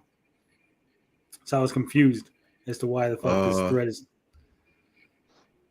Because old thread with recent post, maybe? No, but it's not. That's what I'm saying. It says October 26, 2017, but the thread was literally started yesterday. So I don't know why it's coming up like that. I was going to say, man, don't tell me she's fucking recycling the fucking complaint. Jesus. But she's not. She's not. Lady Decade, $2,338 per month from Patreon alone. From Patreon alone? Yeah. And she can't afford $600. No. And what about the husband? He probably got his own Patreon too, right? And probably a bigger Patreon and more money because he was doing it longer, wasn't he? I think I seem to remember when Lady Decade started. It was definitely after Top Hat Man.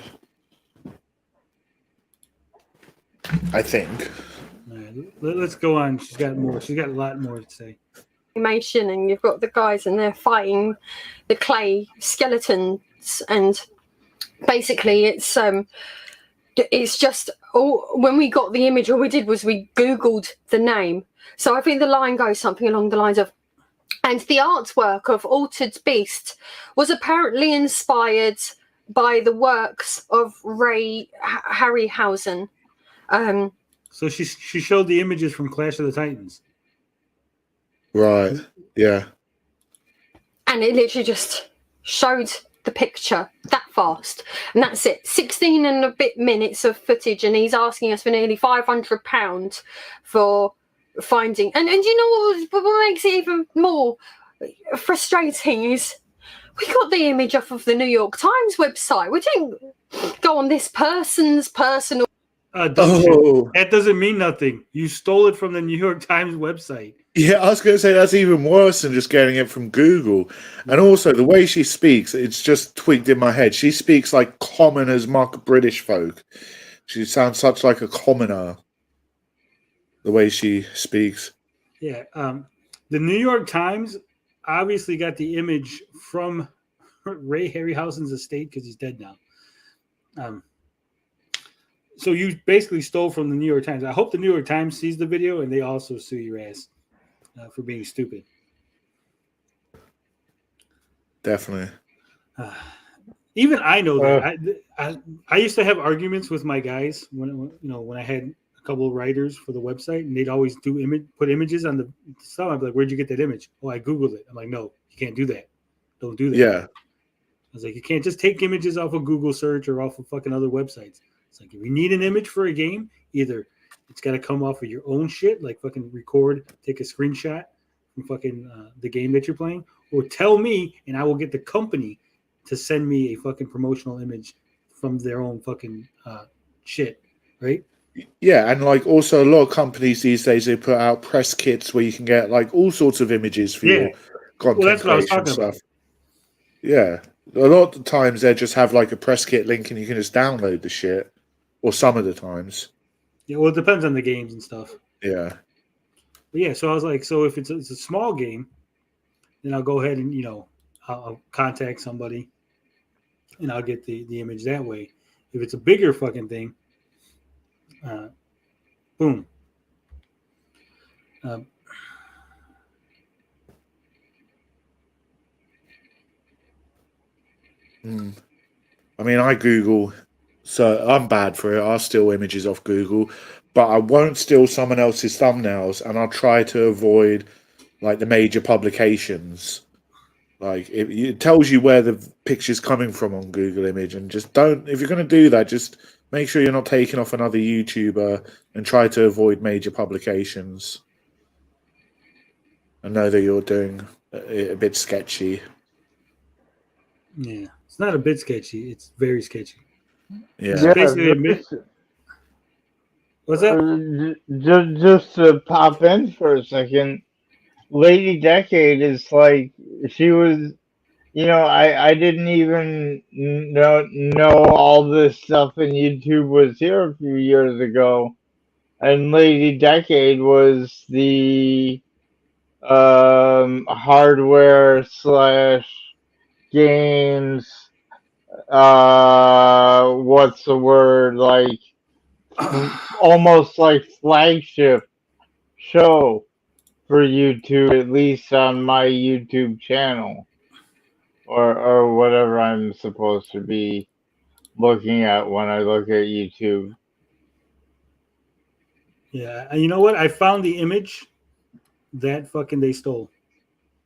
Now I just gotta fucking. Should I show it? Should I show the image? I don't know if I want to. You think fucking McNeil is gonna flag me? Bob, what do you think? Nah, don't risk it. Yeah, don't risk it, man. Not If she's worth getting it. sued for 500 quid, you don't want to get. Oh, come on. I mean, she's probably only being targeted because she's a bigger channel and actually makes money and made money off that video. All right, so the individual she's getting targeted by, we're gonna, we always do this here, right? We're gonna take a little side trip. So Martin McNeil is not. I was incorrect. That's not the name of a lawyer or anything. That's actually the name of a photographer. Okay. Let me clear out my notifications. I hate showing notifications. I hate showing Twitter and then it shows like how many fucking messages I got. I don't want you guys to know how popular I am. But so he's actually a photographer. This guy right here, as you can see, Martin McNeil, father, husband, Labradad, lapsed editorial commercial photographer, BA in law, often swearing, professional services, Earth, solar system, Milky Way, and he's got his own link to martinmcneilphoto.photoshelter.com. He's also followed by Sean O'Rourke, which I follow, so maybe I'll tell Sean to hook me up. But anyway, there's a picture that he took of Ray Harryhausen and the figurines from the Clash of the Titans movie. It has the Minotaur a skeleton, and what else am I looking at? Let me get this image again. It's the Minotaur, the skeleton, and Ray Harryhausen, obviously, because he's in the picture, and a dinosaur. So I'm pretty sure they stole that image, and that's his picture. It's his fucking, he's a commercial photographer. He took that probably for the New York Times, specifically for their article. So yeah, you can't use that image. That's his image. He owns the copyright on that image. And again, this is why you have to be very careful. Busted. You have to be very careful what you do. And if I noticed when I Googled his name, Ray Harryhausen and Martin McNeil, that image had came up, right? I was like, no, that can't be. I was like, that's one of those random images. Oh, your mic's gone funny. I said that maybe it was just a random image is what I was thinking, because it's like the first image when you Google their names together, Ray Harryhausen and Martin McNeil.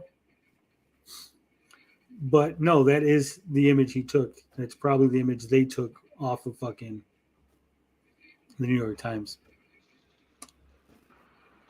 Yeah, there's a really good Ray Harryhausen documentary I'll watch. I'm just trying to find it. A little bit off topic, but I thought if I could find it, it'd be interesting for our viewers to see. Here it is. I'm going to show it. Fuck it. I'm going to show the image. All right, we're all ready. We're all shot. We all got our ready. Because I found the New York Times article that this dumbass. Well, there you go. All right, so here it is. The New York Times.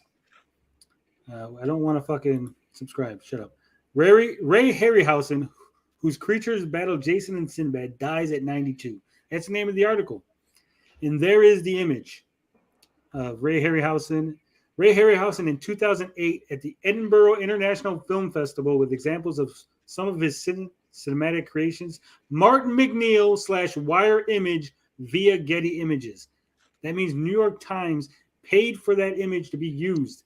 They credited it to Martin McNeil / Wire Image via Getty Images.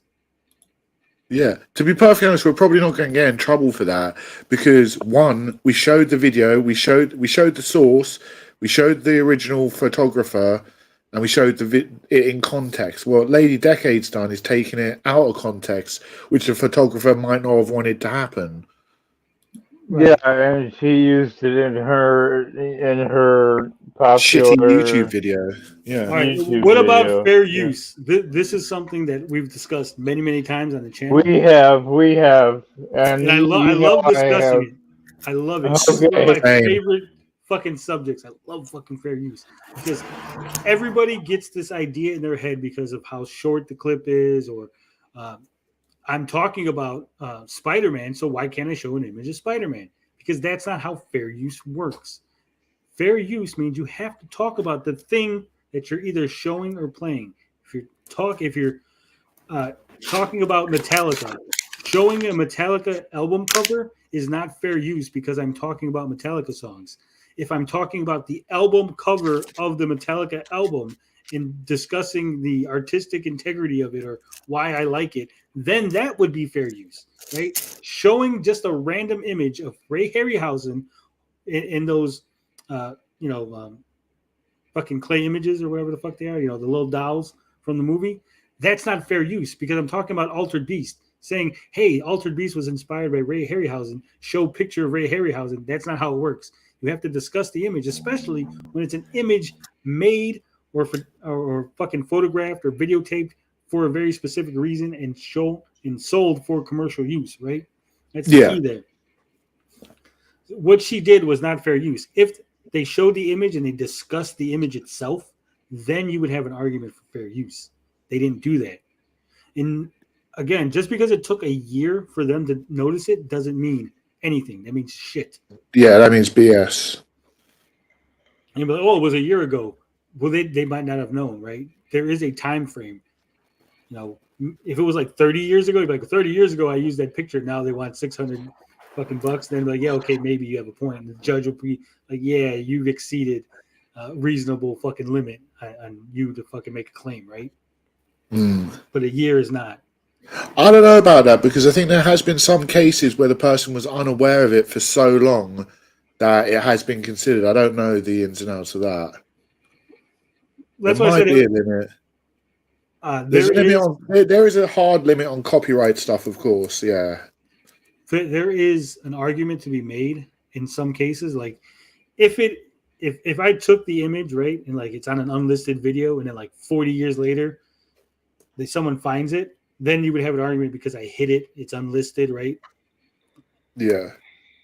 There was I'm trying to rapidly remember what song it was or what theme song. There was a TV show where one guy ripped off another TV show and the original composer didn't realize he'd done it until like years later, and then he sued, and I think he was successful.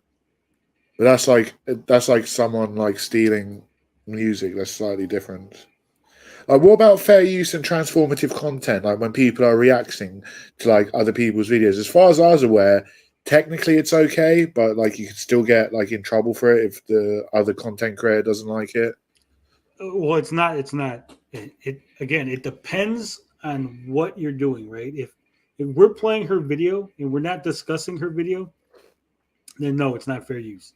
If we're actually discussing, we're like, hey, we're talking about fair use, and we're looking at her video to discuss fair use and give it context to the situation, that's fair use. Like us, we're not reacting to the video. We're not like, oh, we're actually discussing what the video is about and why she's crying and all that other stuff. We're adding context and contextualizing the video in our discussion. So that would be fair use. Right. But like could I just ask about in theory, like regardless of that quote unquote fair use, could Lady Decade say strike this video because we've included it? Yeah, she could. I mean, she could, but we'd probably win on the fight back. Yeah, and even if YouTube, and here's another thing you got to understand: just because YouTube sides with you or doesn't side with you doesn't mean that the content is fair use. YouTube is not the arbiter of fair use. Okay. Yeah, that's what a lot of people forget. A judge is the arbiter of fair use. YouTube most likely will fall down on the side that's not going to get them sued, right? Because of the way the DMCA laws work, YouTube, if they allow the video to go up and then a judge finds that it was not fair use and that they should have taken it down, then YouTube could be held liable. So a lot of times they're just like, fuck it, take the video down, and you hash it out in court, right? Right. That's on you. Because that's just the way the laws work. And the same thing, like people are like, well, YouTube's stealing my money. No. DMCA law says if they get a complaint, YouTube has to fucking follow procedure. Procedure says, hey, give the money to the other person, hash it out in court. Right. And a lot of people just never go to the court phase because either they know they're wrong or they don't have money or they just don't give a shit, right? Yeah. But only a judge can actually tell you if this is fair use. You know, and a lot of the older YouTube videos, like Nostalgia Critic and all the other like reviewers where they're like talking about a movie and then they show a clip of the movie, that's not fair use. Right. You can't just show clips of a movie because you're discussing the movie, right? It's not how fair use works. You'd have to actually discuss the particular clip. You can't just have like a reaction shot of fucking Marty McFly falling down or something, right? It has to be. But again, most people's understanding of fair use comes from other YouTubers who don't understand fair use and are just upset that they're getting copy strikes and trying to weaponize their audience to force other people to fucking back off. Right. Just like a lot of people like Tim Pool, what he does isn't fair use when he reads articles. Reading articles is not fair use. Right. Reading articles, you're basically stealing from the person. Yeah, he's stealing. Because, you know, like the New York Times writes an article, they get money from the traffic of people coming to the New York Times website to read the article, right? By me reading the article from the New York Times website, I am taking traffic away from them. And they can argue that I am causing them damages in monetary, you know, value. Ooh, are we falling into that territory with Gabbing with Geeks when we're covering these articles from other sites, or is that transformative because we're picking apart what they're saying and adding new stuff? It's transformative because we do more than just read it and then afterward. Like a lot of people will read an article and then afterward just like, here's my thoughts, and that's why it's not transformative. Right. But we're like constantly talking about the things as we go along. Yeah. Again, they could be like, hey, we don't like that, and say something, but then we would just fight it, and Yeah. That's why I'm very careful about what I do. Yeah, of course. Would it be prudent of us to maybe in future include links to the articles in the description so people can read the original articles? Yeah. Oh, of course. I mean, yeah, we could do some or you guys could do some what do they call that? We need to do attribution, or I keep using the royal. You're breaking up. So sorry, attribution. Yeah.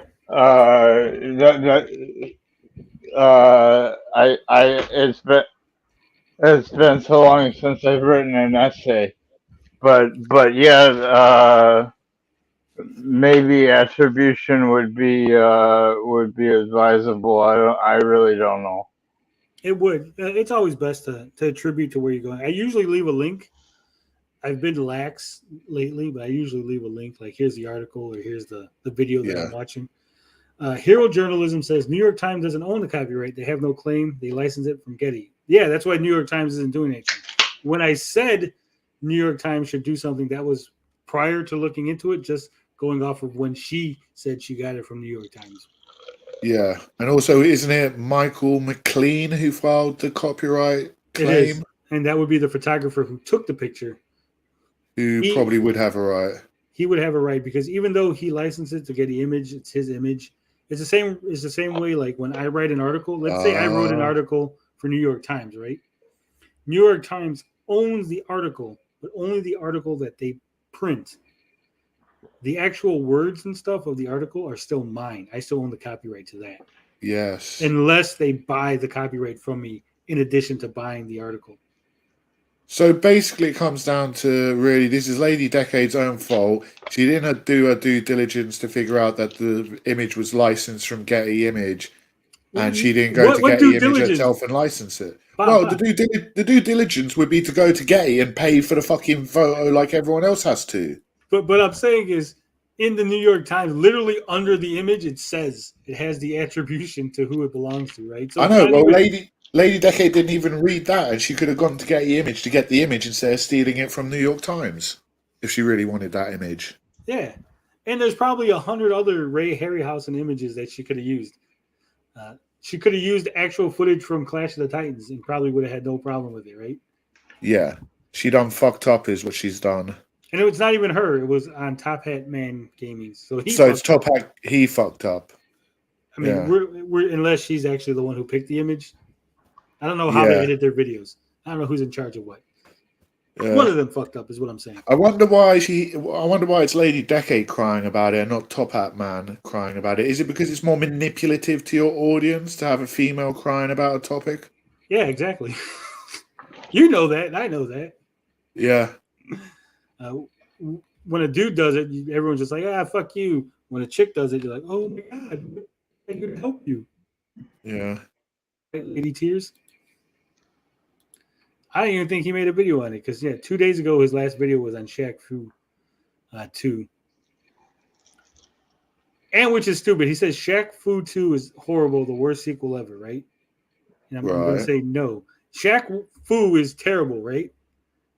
I don't see how Shaq 2 could be any worse than Shaq Fu, right? Yeah. Well, it could. So like the worst sequel ever would be a sequel that's has to be worse than the original, right? Which again, I don't think Shaq Fu 2 is unless he means like the worst sequel, like the worst second game in the series. I don't know.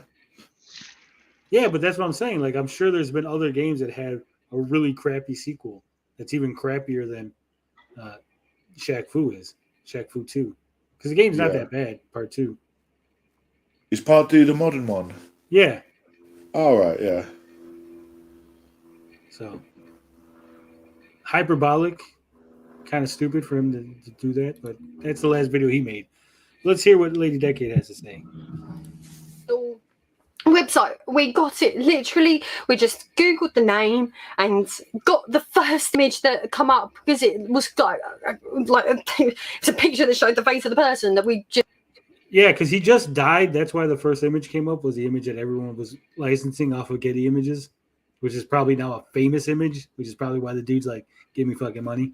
Said, like, it's totally. And I'm guessing, you know what else I'm guessing? I'm guessing the 500 is how much it cost to license the image.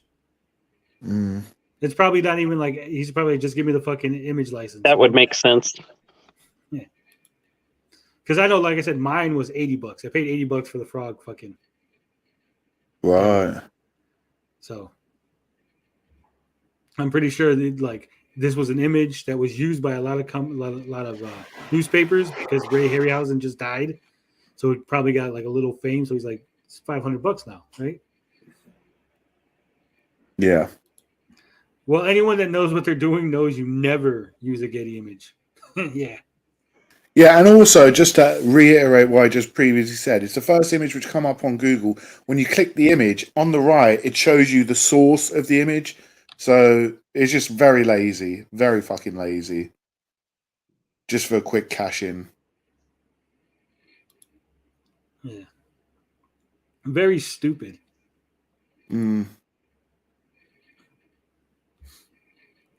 And I don't know how it says it on Google because I got Bing, but Bing says when you click on the image, right? It says Yep. image may be subject to copyright. Every time it says it on Google. So, I mean, again, how stupid were you? In the grand scheme of the video, it was a really insignificant, inconsequential part. Like, if for No one gives a shit. That doesn't matter. If it was inconsequential, Sorry, why'd you put it in your video? Yeah. that sentence out of this video, if we hadn't have written that into the script, the video wouldn't actually lose anything. It's just meant as an illustrative point. I mean, it's a flipping retro gaming history documentary. That's what we do. Retro gaming history documentaries. It wasn't a video about. Not really. It's a YouTube documentary. If it was a proper documentary, you'd be going and getting the photo of Ray Harryhausen yourself. You know, proper documentary people film the shit they're going to use themselves. They take the photos themselves most of the time. Yeah, I don't know if I would qualify any YouTube video as a documentary. I know people like to slap that word on the video they made. It's a fucking documentary. I call some videos on YouTube documentary, but like always with the supposed preface that it's a YouTube documentary. I randomly clicked on a video on Top Hat Man Gaming's website. Yeah. Golden Axe, a movie-length documentary. And the very first thing is footage that's obviously not his, that he didn't shoot. And I'm pretty sure he probably has no permission to use. It's interesting to think. You know, this has been a constant in the game industry, the gaming industry, from people in the gaming industry to journalists to enthusiasts. You know, who's going to pay in the future when we have a grasp on the idea of, you know, this equals X amount of money, but it's almost like saying you have to pay for a painting on your wall. I don't know. No, because you paid for the painting to be on your wall, right? You actually, yeah. So you have the. That's true. That's true. So like, you know, all these images who it's almost like the artist is getting screwed now. This is untrue, hero journalism. He says you can't take a photo of someone who's already dead. Harmony. Did you say that, Bob? I think I was. Well, I think he's recontextualizing what I said, that like a documentarist should like get the footage themselves or whatever. You But can go like, to his house and like footage is his thing. But this is Golden Axe, a movie-length documentary, and we're going to show you the type of things they do and why it's incorrect. Okay, this is for illustrative purposes only. Do not harass anybody, but I'm going to show you context to what she's saying, because she said we just used it real quick, right? And this is what they do. So here's Steed, though, which is completely new to the game, which is a surprise to be sure, but a welcome one. When we did you see that? Yeah. There's no reason to have an image from Star Wars. I think that was episode 1, but it could have been 2. Of Palpatine, right? He said the line from Star Wars. Surprise, whatever. I forget the fucking line, right? But that doesn't make it fair use. You can't just slap a fucking picture of Palpatine in your video because you said a line. And yeah, it's not important. It doesn't matter. It's not your image. You don't own the image. You don't own the license to use the image. You have no right to the image. I'm 100% sure that if I slapped Lady Decade's image every time I said the word tit and I put a fucking picture of Lady Decade, they would have a problem with that. Right? Say, hey, tits, fucking Lady Decade picture. You'd be like, hey, you can't just throw my picture up on a fucking video because you said tits. And also, like, he's used the picture and said the line himself because he knows if he used the actual clip, it would get copyright claimed. Yeah. It's just a way of copyright avoidance. Yeah, he's trying to go around the copyright because he knows he's in the wrong. Yeah. But let's see. Someone did say that there's I also said hero journalism that Lady Decade could have gone to Getty Image and pay for the picture herself as well. I was talking generally about documentary people. Like, if you're going to make a documentary, source your own material. 15 minutes left on the video, so we have 2 more hours left of the after party. Yeah. Give me all night. Chupacabra says they probably make 50,000 combined on Patreon alone. How greedy and pathetic do people have to be to show for $500? No, it's 500 pounds, $600. Yeah. He says beg for rather. Yeah. You can take your own picture. I mean, they could have went to the estate of Ray Harryhausen and took a picture of the photo, right? Because I'm sure they got photos of Ray Harryhausen and the fucking props from the movie, right? If they're doing a real documentary. Or fucking contact the thing, say, hey, do you have any? We want to put a picture of Ray Harryhausen in this. Do you have a picture that we could use or license or whatever? It's not that hard. And if you don't get a response, then you don't use it. It's just that simple. You could mention, hey, this was inspired by Ray Harryhausen, and you don't necessarily need to show an image. Ow. Sorry, my child's just come in. I'll just cut here a sec. Sorry about that. That was one of my children. And basically, as I was saying about that video, so they've provided a screenshot. And in this letter, they basically said... So, hold on. So, she's doing the video. She's all hysterical. She's doing the video, right? One of the kids come. Cuts.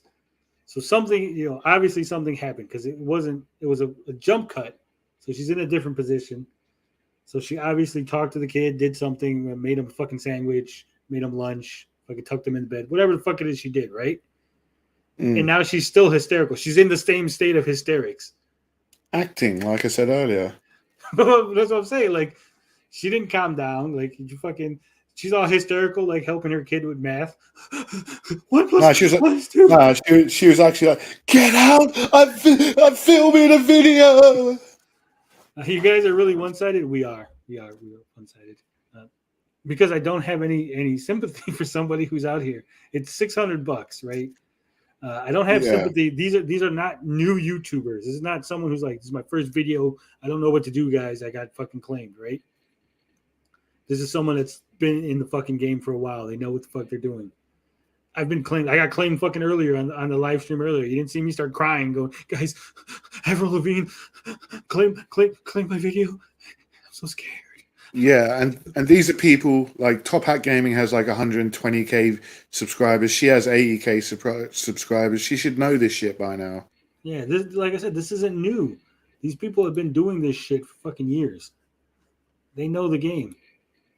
Pay the fucking money. You have it. This is ridiculous. This is just like Bob said. This is their attempt to make everyone else pay for their fucking mistake. Mm. Fucking ridiculous. So that's why it's one-sided. I mean, and give me an argument why I should be on her side. She violated copyright law. She tried to circumvent YouTube terms of service, and now she's begging people for money with her fake hysterics. Go. Why should I be on her side? Yeah. To us. We've taken your whole video as evidence, like, so what? Okay, fine, you've downloaded the video. I've got your video. Pay me this 470 odd pounds. Hold up. It just got 30 pounds less, Bob. Mm. It was 500 pounds. Now it's 470. Mm. Now you're just nitpicking. No, that's not just, because if she knew the amount, she should have just said 470 to begin with, right? Yeah, but 500 sounds better. Yeah. Than 470. Yeah, it's a nice round number. Yeah. She didn't say nearly £500. She was like £500. And she's making it sound like the dude's like fucking like, we took your video for evidence. Like it's just a letter letting you know we got the video. Basically saying, hey, you don't have to delete it because we have the fucking video already. Right? Don't try to hide it and pretend like you didn't do it. Oh, okay. So Hero Journalist says, I'm not talking about her. I was talking about copyright law, not defending them. It's principle. Look, I don't agree with copyright law, right? I don't agree with the length of copyright law. I don't agree with what Disney did to influence copyright law in the U.S. I don't agree with any of that. Neither do I. I think like 30 years should be sufficient. That's it. A lot of the things that we celebrate, a lot of the great works of art are based on other works of art from previous years. Copyright law has stunted the growth of art because it hasn't allowed people to take things and then make them new, make them their own. Zorro is fucking Robin Hood, and Batman is Zorro, right? They were built upon these foundations that the arts have given us. And copyright law stunts that, fucking kills it. So I don't agree with it, but it's still the law, and I can't fucking like, hey, just steal anyway because I don't agree with it. No, it's fucking wrong, right? You should know what the law is. You should recognize it. If you really feel passionately about it, then fucking work and lobby to have it changed. Yeah. And me personally, as a musician, I'm very interested in copyright law for my music and creativity, and also on YouTube. If you're going to be on YouTube, you need to understand a little bit about copyright law for protecting my stuff. Like at the moment, a lot of my stuff, the stuff which I release, which is free for royalty-free use, is free for anyone to use. Most of my other music is like my music, which I hope one day to maybe make a little bit of money on. And if someone steals my music, I'm going to use copyright to protect myself. Yeah, John Williams stole most of his iconic themes from past composers. I did not know that. If that's true, assuming that's true, Tins. One of the things that I do notice is people who have very strong opinions about copyright and are against it, right? Usually are not creatives. They don't have anything they've creative. They don't have anything that they need to protect, right? They're like, hey, I don't know why just let people fucking steal. Who cares? Like, are you a musician? No. Are you an artist? No. Do you write books? No. Do you make film? No. So that's why you don't give a shit, right? Because there's nothing that you've created and put out into the world that you need to protect. On the other side of the coin, people that are real passionate about fucking give me lifetime fucking income for my art are people that create shit, right? Like, I want to fucking get paid for the rest of my life on this 2-second oof sound that I've made. Yes, that was a Tommy Tallarico jab. Just a little bit. Or I'm going to take you to court and you're going to have to pay all of my legal fees and pay all of this and all of that and all of the other. This whole time She cut again. What the fuck? Yeah. And yes, that's how it works. That's how they say, hey, pay me money. This is what I'm going to charge you for using my copyrighted material. Or we can go to court, and when we go to court, I'm going to not only sue you for the money, but I'm going to sue you for my lawyer fees because I shouldn't have to pay my lawyer because you stole from me, right? Yeah, and like in the UK, something I've picked up from at college was if you get a legal thing like this, and if she hasn't got the 500 quid to pay it, she can go to a law firm or find a specialist, and she should be able to get like a half-hour or 1-hour consultation for free to go over issues to see if she needs to lawyer up, to see if there's a point to go through with it, to see if she has to pay for it. She obviously hasn't got a clue what she's doing. Or conversely, you send a letter back and say, I don't have $500. I don't want to go to court. Can we come to an arrangement? Yeah, can we come to an arrangement or some sort of payment plan or something, right? I'll give you £100 every month or whatever it is. Like, I can't give you all of it up front, but, we can work something out. Yeah, and there's all sorts of ways she could go about it. She could be like, well, the video only earned this much money. I'm happy to give you the money that the video earned.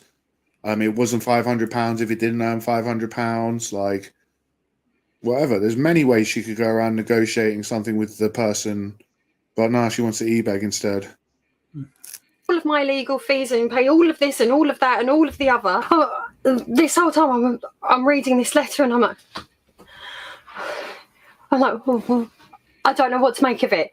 And it's like not headed, and he's like sent us this letter, but he's not provided us with any kind of like payment details or anything like that. And I'm a bit like, I don't understand. This just like seems off somehow. That something doesn't seem right. Now she's trying to claim that she's getting scammed. Is that what she's saying? Maybe. Because clearly your video has been taken down by McNeil. Clearly this is real. And no, they don't need to give you a breakdown. He said, hey, you use my image. I want $500 or $600, 500 pounds, 470, whatever the fuck it is. And just pay me, right? He's waiting for your response. That's why there's no breakdown of anything else. It's a form letter that the lawyer sent out on his behalf. And I go, Richard, can you just take a look on the phone quickly and just go find that video and just see what this is actually about? But then we go on there and it won't let us get into YouTube Studio on the Top Hat Gaming Man channel. It won't let us get in there unless we immediately answer the DMCA strike these. So it's two-pronged attack. It's a two-pronged attack.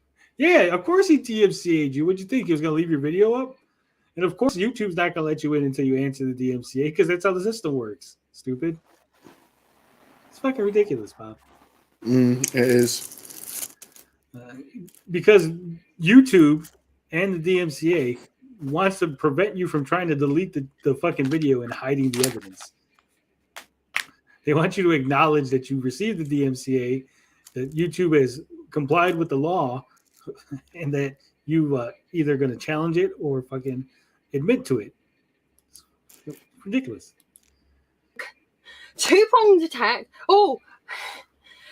Just send us a letter, demand money from us, but also lock our channel.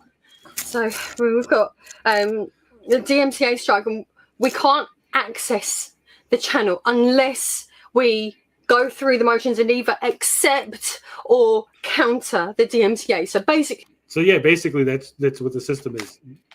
You're crying that YouTube wants you to do the thing that you agreed to in the terms of service and what other people have to go through all the time. We don't know what to do. You answer the DMCA. It's very simple. They've told you what to do, stupid.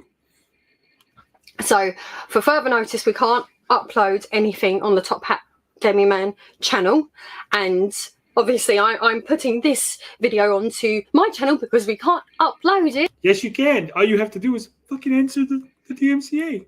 It's very simple. And unfortunately, you're probably going to have to say, yes, we did fuck up. Yeah, that's it. Yes, we fucked up. Your videos got taken down.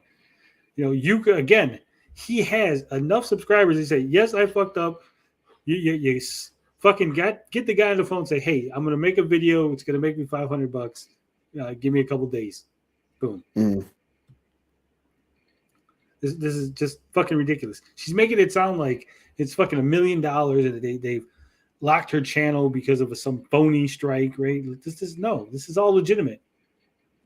You've complained about being legitimately hit with a DMCA over legitimate reasons. Of all the DMCA strikes that I've ever seen, this is the most legitimate one ever. Yeah. Onto the Top Hat Gaming Man channel because I don't know what to do. This is basically, it's like, why send it on a Saturday morning?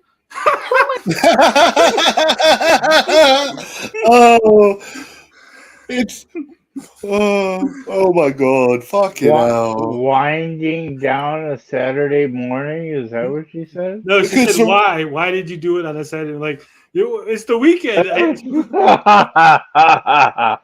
Fuck. Why did it have to be in a dimensional pocket? Oh no. What's up, Why? Fake Leo? Why on a Saturday when I can't get it sorted till Monday? Well, you could get it sorted on Saturday. That's why you received it on Saturday. You have plenty of time before Sunday. Sunday, I don't know how it is in England. There's no mail on Sunday here in America.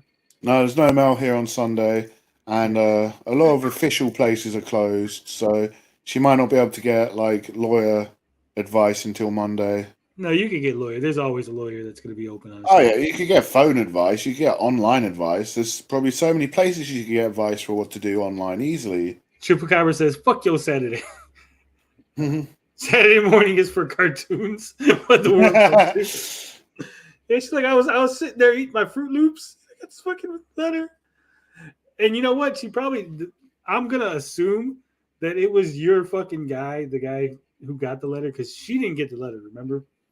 The brand manager got the letter, and she's still confused why the brand manager got the letter, because that's what a brand manager does. When a company contacts you, they're going to contact you through your brand manager, right? Not directly. If you have somebody, if you have people, they usually go through your people, not through you. That's how it usually works.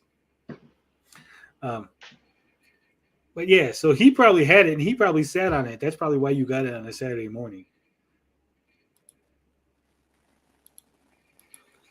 I meant to defend myself. Like solicitors aren't. Sorry. Man, the fuck up. A solicitor is a lawyer, right? Yeah. I'm pretty sure she said my solicitor's off. So they have their own. They have fucking legal counsel on retainer, it sounds like. Yeah. So what the fuck? Call him up. You probably have his phone number.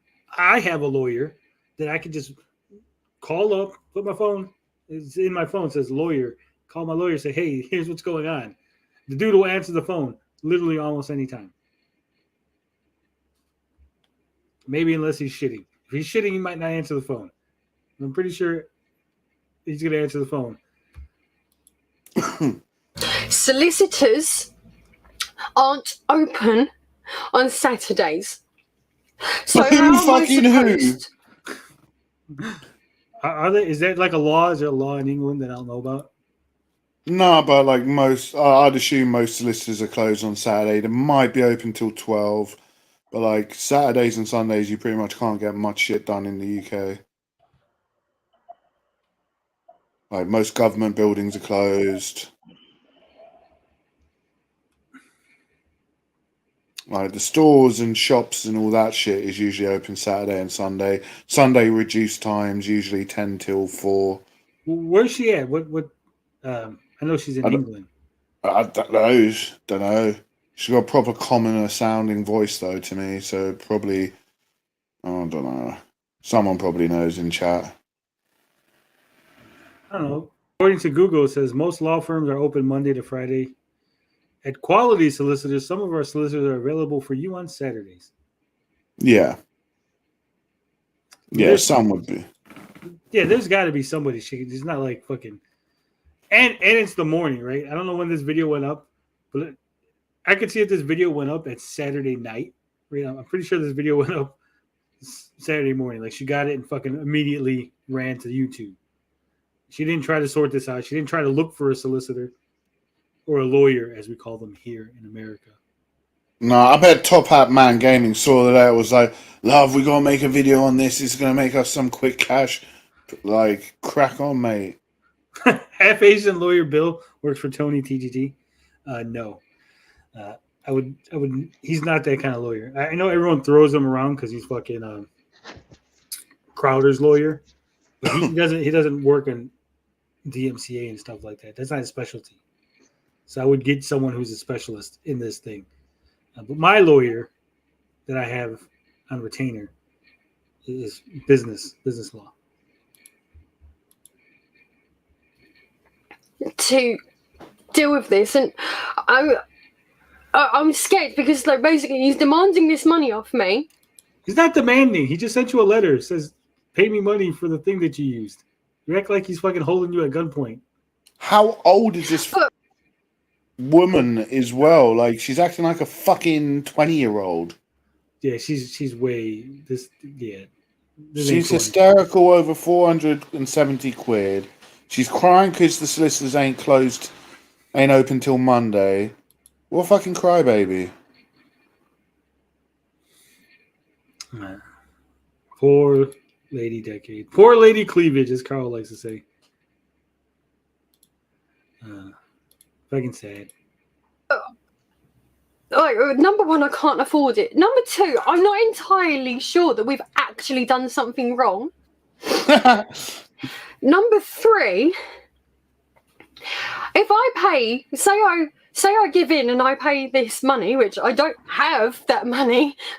It's the beginning of the month. All of our bills just come out. I don't have the money. Is that how it works? The bills come out at the beginning of the month?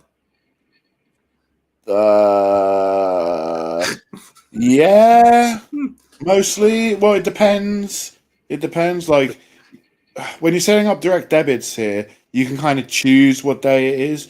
So generally, I have all my bills coming out on like the 1st anyway, just because it's easy for me to remember.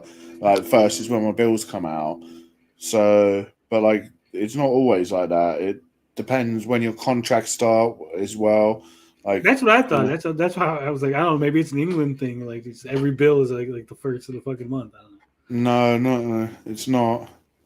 What's really weird is, right, so we're 7 days in now because it's Sunday officially. She's just like, she's flat broke. She's like, fucking paid the bills and we don't have no money. Can't afford shit. Poor financial skills. Yeah. We spent it all on fucking booze and champagne. We forgot to put fucking 500. You don't have no life savings either. Evil says he lives in a third world country and even he can produce 500 quid. He said quid. That means money, not squid. Like the things that float around the island that you live in, Evil. Maybe that's a difference. Yeah, but seriously, you would think even my poor financial skills in my spending of monies, I have that much money in the bank to be able to produce and say, here you go.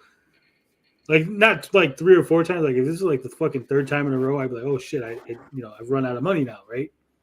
Yeah. Like, this is like the first time. She's even like, hey, we just fucking Top Hat just broke his leg and we had all these hospital bills and I fucking wrecked the car and the fucking house burned down and fucking COVID. Like, something. Give me some reason you don't have fucking 500 pounds. Like, don't you have a credit card?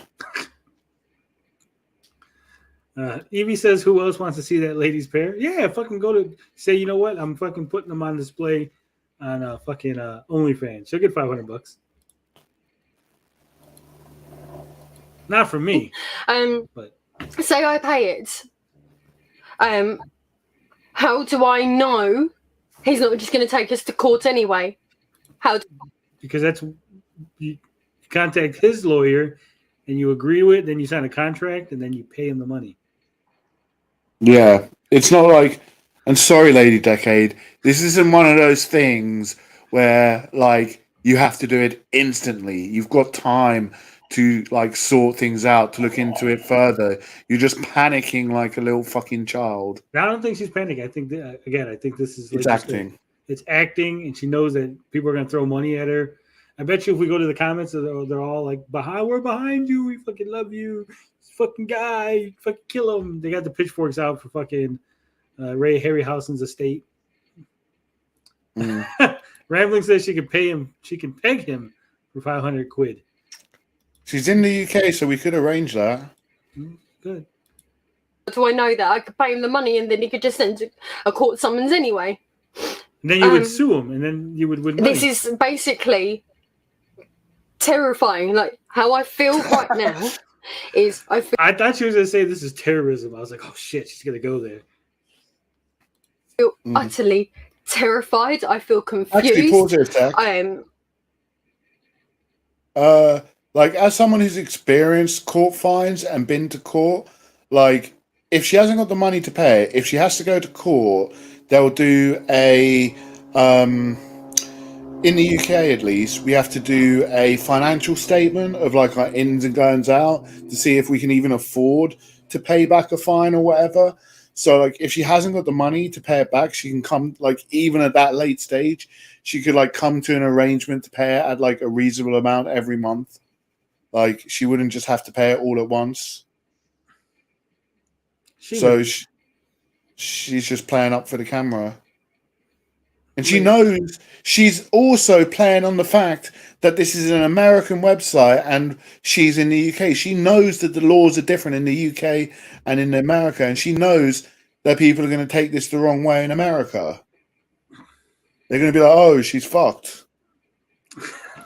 Backlog Legend says, sorry for coming in late. What seems to be the 500-pound problem? Well, currently me. But aside from that, a fine on Lady Decade.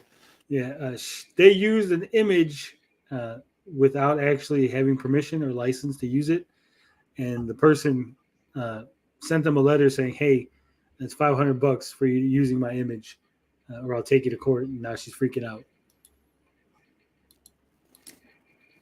I feel like I need to cut for a moment. I need to get my thoughts straight. I thought you said I need to cut for America. That was like, what would America do? My question is, if Tommy makes a really clever video out of this, kind of making fun of her, would she be as cheerful about an open internet? Nope. These people are always hypocrites when it comes to people using their content. They will 100% strike you and be pissed about it. Yeah, that's what I was driving at. You know, like Tommy O is awesome about making parodies and satire and stuff. Yeah. But I guess it would get struck. Yeah. Hero Journalism says notable that her channel grew at like top 1% level growth, 3 years, almost 80K, stuff YouTubers dream of. Yeah. Yeah. It kind of helps having a husband who's already established. Yeah. Backlog Legend says, thanks, I'm with you guys. Who doesn't have $500 while sitting in front of those shelves? She could just be like, hey, you know what? I'm going to send you, what we got here? I'll send you 2 Game Boys, a Wonder Swan Color, and NBA Live 97. That should cover it. Yeah. You know what? Fuck it. I'm going to throw in a Kid Icarus while we're at it. Not to be funny, but like, surely we've all got like an emergency thing of money or something we've got for like major emergencies, or some of us must do. No. Even you've got a computer you could sell, you've got a console you can sell, you've got something you can sell to make some money at some point. Yeah. I'm in a group home, and if I need $500 to go on the road, I have an HP Office Jet 250, which is a mobile printer and scanner of regular sized documents.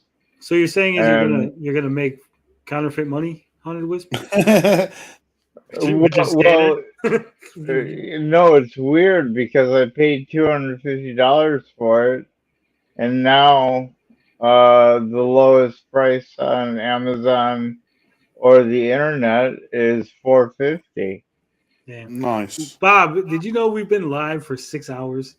Yes, I did. Very much so. I've been enjoying the company. Thank you, It's guys. been nearly 10 hours if you include the fucking Gabbing with Geeks show. Yeah, I know. I didn't realize that the after show's been going for fucking 6 hours, but we got 2 more hours worth of video here. Yeah, Rambling Man That's what says the people want, man. I just go down to the docks and sell my body to random sailors for money. Yeah, just go behind the fucking pharmacy, offer a couple handies. Everyone has seen my massive NES collection. I sell 3 games, I get that money in a second. Yeah, we know you, evil. So basically, so my brain's running at a million miles an hour, and I'm not explaining myself properly. So just you give have me to money. forgive me for this being incoherent. But basically, I saw all this, and then I typed in the website that he'd cited on the letter, and I found the website, and then I actually found that this person is actually on Twitter. So I've gone to their Twitter page and I saw that their DMs were open, and I thought, this was my initial thought at the time. Oh, well, whenever we've had stuff like this before and someone said, oh, you've used my picture, can I have credit, please? You normally just go, oh, yeah, all right. Then so I thought, oh, I'll reach out. And this person's first reaction was, you are not, Top Hat Gamer Man's real name, I am not talking to you. And I was a bit like, well, obviously fair. I couldn't get Richard to send them. It's more than fair, right? Like, hey, I don't know who you are. You're not the guy whose video I claimed. I'm not discussing it with you, right? And also, not to be funny, is Twitter really the place for a discussion about legal issues? No, it's not. But I can understand saying, you know what, I'm going to reach out to you on DMs. I can understand it, yeah. But if I was the guy on the other end who'd sent a DCMA, it'd be like, well, sorry, mate, I don't really want to talk this way. We'll talk legally. Yeah. Officially. Messages, because he was in absolute bits, and we had our kids, and we're in absolute bits, and in these sort of situations, I'm going. She had her kids, the kids were sitting there next to her while she's doing Twitter. She's like, come on, kids, let's fucking Twitter together. I'm surprised she doesn't have her in her arms there. I mean, it's such an emotional appeal, you know? It is. It's a very emotional moment. Let's hear what she has to say. Absolute bits, and we had our kids, and we're in absolute bits, and in these sort of situations, I can be quite cool and calm and collected and fine. So I sent him a message, basically saying, we've received a letter from you via our brand manager, but we've noticed that it's not actually arrived at our home address. So I'm guessing you need our proper address. Would you be up for having a chat over the phone? Because I'd like to get this sorted out ASAP. And basically, I was just trying to be polite and come across as helpful. So, yeah, that was when he was like, I'm not talking to you. You're not. My husband's real name. You're not. So I was like, well, but you can talk to me because I own the channel too. And he was essentially like, prove it. Did she think I'm so famous? Don't you know who the fuck I am? No, you're just some random person that DM'd him on Twitter, and he's like, you don't own the channel. That's not the name that's on the channel. It's not the name on the. I did a DMCA takedown. They give you the name of the person who owns the channel, right? So you're not that person, obviously. All you had to do is say, hold on, let me get on my husband's account, right? Yeah. It would have been that simple. Oh, you know what? I'll get on my husband's account. Prove. Oh my God, he wants me to prove that I'm the person I say I am and that I own the channel that I say I own. The horror, Bob. How dare people? It's like she probably gets pissed when people ask her for ID. Ma'am, I need to see some ID. Don't you know who the fuck I am? I'm fucking Lady Decade. I don't need ID.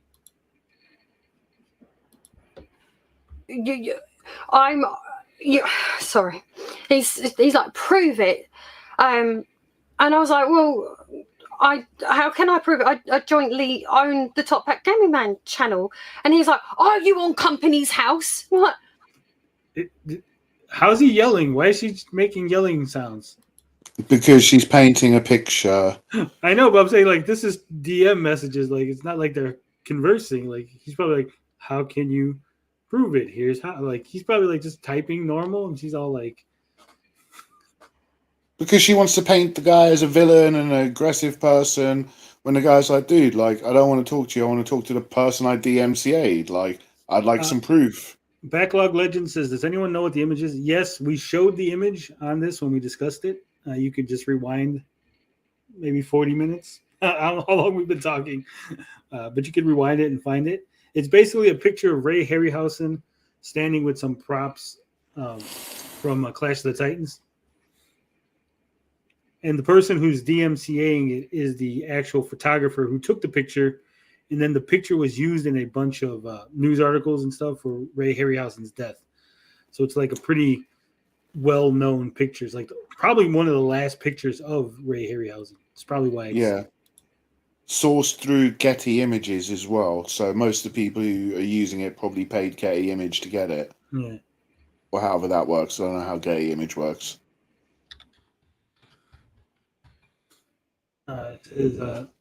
You're looking it up now, aren't you? Yeah. You can get royalty-free images, but there's also images that you can buy. Right. Let me see. Is it a membership fee you have to pay every month for it? I don't know. I just assume everything's a monthly fee these days. How the fuck do you spell Ray Harryhausen? R-A-Y. I didn't know how you spell Ray. It was the Harryhausen. Yeah. I got the images here and Getty Images. Let me see. Which is, if I can find the one, because there's 5 pages of Ray Harryhausen pictures that you can license from Getty Images. Again, why wouldn't you just do this, right? The thing that we're doing right now is probably the thing you should have done to begin with. And they've been on YouTube, what, like 10 years? Yeah.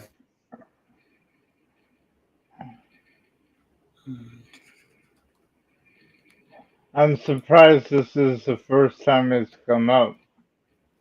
No, yeah.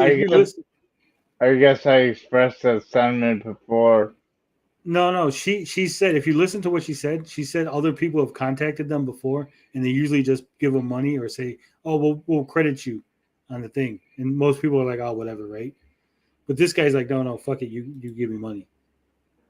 Well, that's his estate or his lawyers for the estate. Well, it's not. No, it's for the artist. It's for the photographer. Yeah, but he died, right? No. Ray Harryhausen is the guy in the picture. Oh, okay. The photographer who took the picture is the one who's making the DMCA. I don't see it on Getty Images anymore, so I'm guessing that it was pulled, probably. Right. And that's probably why the guy's like, hold up, it's no longer free. See, look, so there's this one image of Ray Harryhausen, right? $499 to source it for the large image. That's the standard editorial rights. And it says can't be used for books or magazine covers, commercial, promotional, advertorial, endorsement, advertising, or merchandising purposes in any media. So yeah, even these images that you can get from Getty Images still have things on them, right? For how you can and can't use them.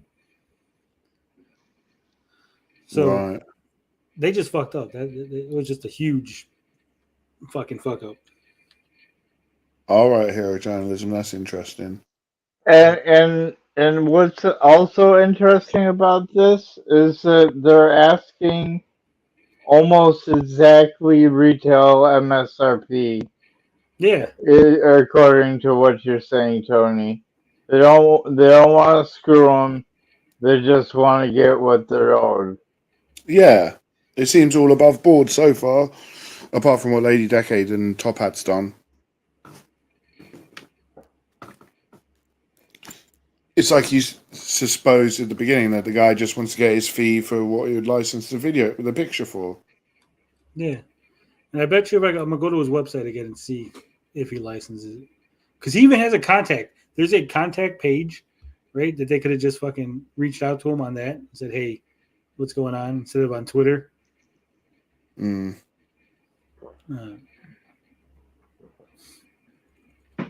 I wonder if there's maybe he's not licensing the image anymore too. That could be another issue. Like he pulled it from Getty.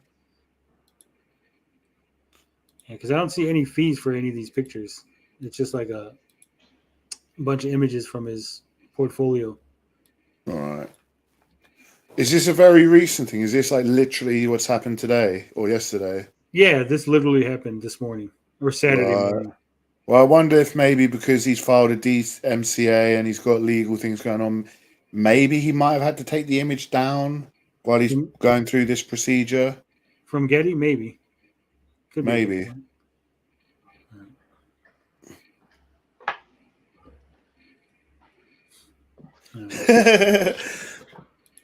What happened? Sorry, my mistake. I was trying to tag Tony. I'm all for you getting tagged any way you want. Says it wasn't the last photo taken of him. It was taken years before his death. It's just the first image that comes up on Google because New York Times used it for the obit. Yeah, like I said, sometimes we just say things, right? We're just like trying to come up with reasons.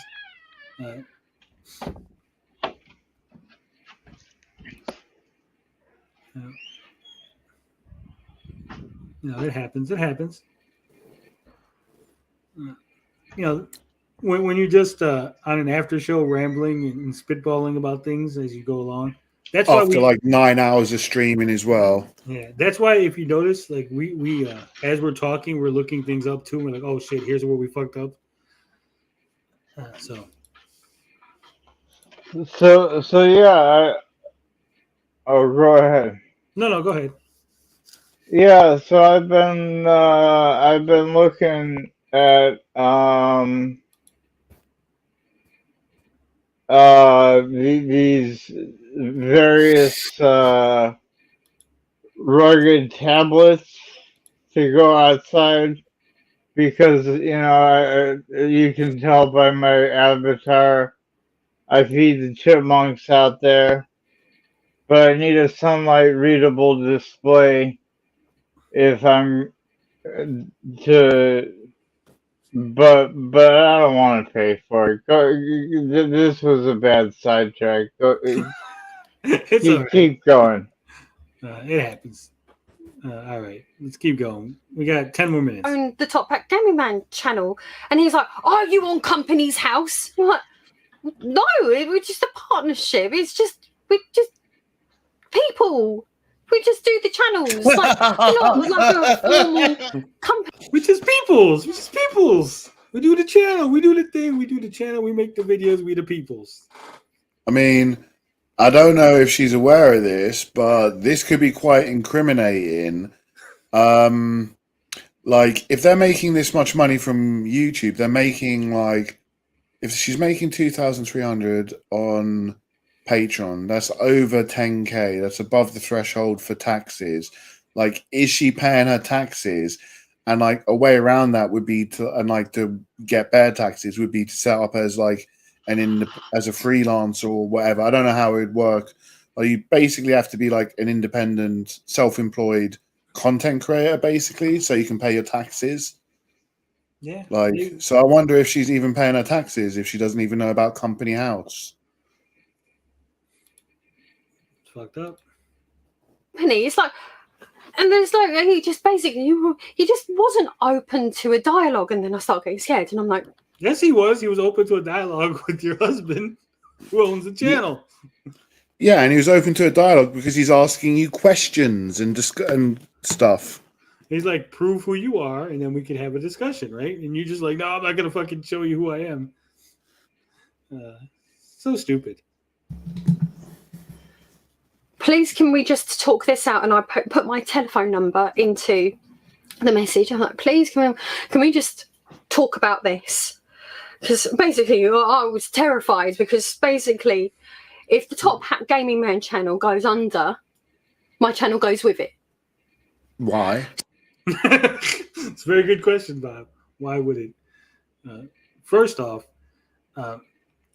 let's think about things realistically here. You have one DMCA strike. Unless you have two other strikes that you're not telling us about, right? One strike does not take your channel down. And aren't they time limited as well? They go away eventually. Yeah, they'll say, hey, you got to go to the fucking DMCA school, and we'll take the fucking thing away after like 3 months. Yeah. She gets 400K a month views. Yeah, that's what I'm saying. She makes the money. Secondly, if Top Hat Man Gaming channel did go down, right? He would just go on Twitter and go, hey guys, the channel went down. I'm going to be uploading on this one. Subscribe to this one. And then your channel will probably get to the level he was. And if it doesn't, those were dead subs anyway that weren't watching videos, right?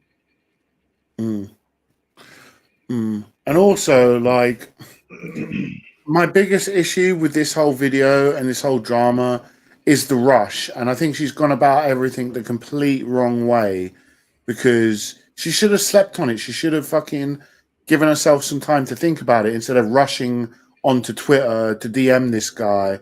Because this video came out, Saturday morning, we're thinking? No, Saturday morning it did. It came out Saturday morning. She got the letter Saturday morning. Before the videos come out, she's rushed to Twitter to DM the guy, not been satisfactory, and now she's causing more drama. This could cause her more problems. This could be used against her. This could possibly be seen as defamation towards Mike McLean, or whatever his name is. Mike McNeil. Mike McNeil.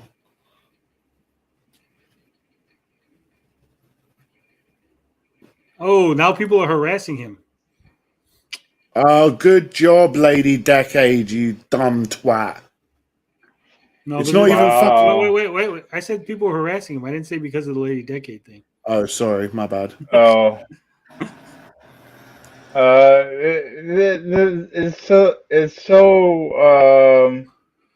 It's so weird to see the person who, I stopped watching because she was so stiff and rigid. Now I see her true personality in terms of, her getting angry,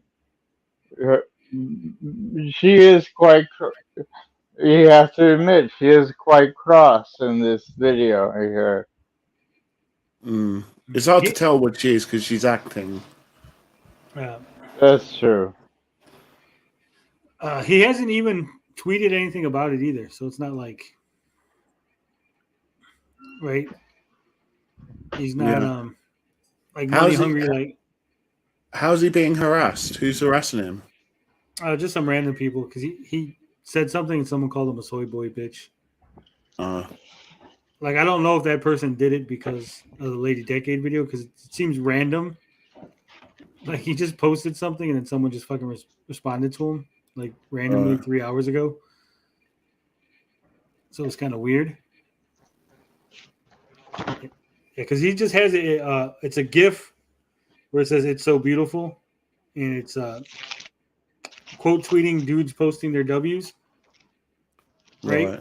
So the person posting at him is it's just weird. It just came out of nowhere. So I don't know. It could be related to the Lady Decade thing, or it could just be just some random fucker. That seems kind of coincidental.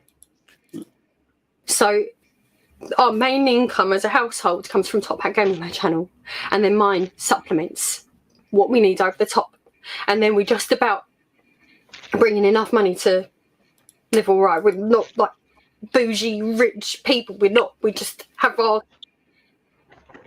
Fuck off. Yes, you are, you cunt.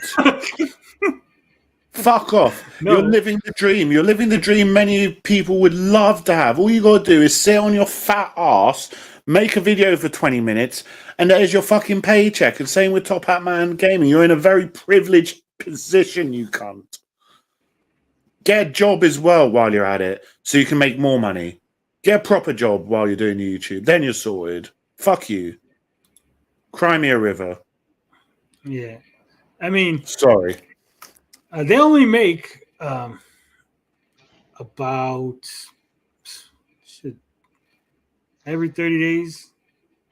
According to this, he hasn't made that many videos, but they get about $2,000 every 30 days. Yeah, but they've got two. Like she's got a Patreon with 2,300. I'm assuming Well, I'm Top not Hat. counting. I'm not counting the Patreon. I was just counting. YouTube. But I'm saying they're probably raking in a nice, cool 6K a month. That's a lot of money. A minimum 4K a month. How much is that a year? That's like 48K a year. Fuck off. You're fucking living the life, love. For making shitty YouTube videos. Oh, sorry.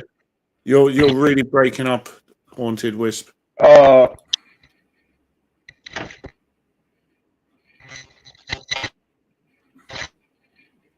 So at the minimum, she's making 40K a year at least. Is she paying taxes on that? I want to know. Does she have another job?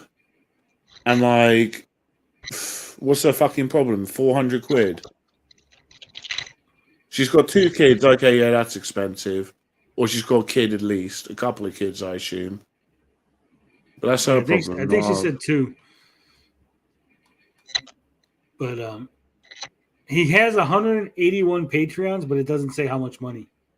Right. The highest level is $20. The lowest level is $1. So it's hard to tell.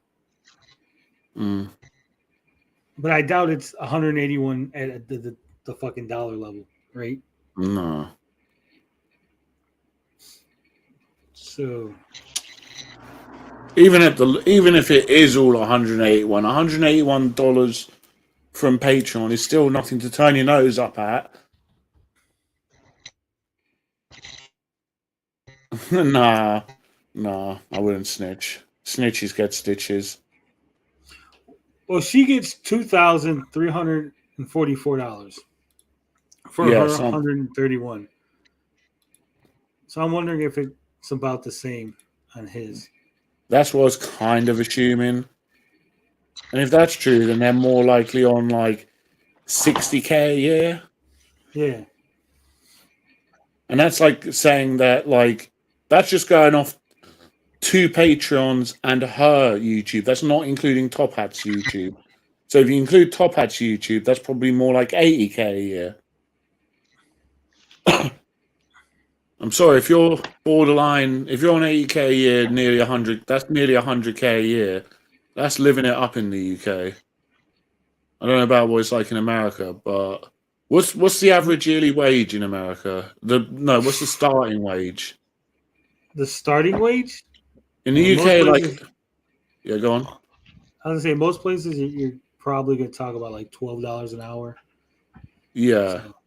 Do they not calculate it by the year? Because usually in the UK, like the minimum like starting wage generally is about 10K a year, and then like 30 to 40K, I would say is like kind of the average.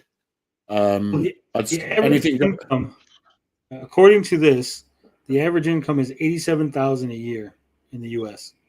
87,000. Yeah, but the median is only 61,000. Right. I'm just poor then.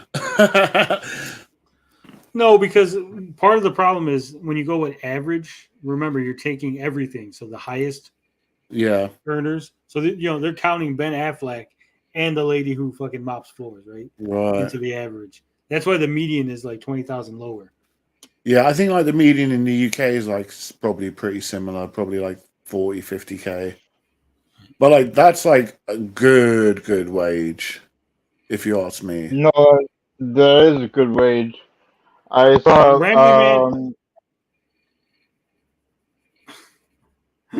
Ramley Man, not Monday. He's actually the authorities work on Sunday. So Bob, as soon as we get off the stream, he's calling.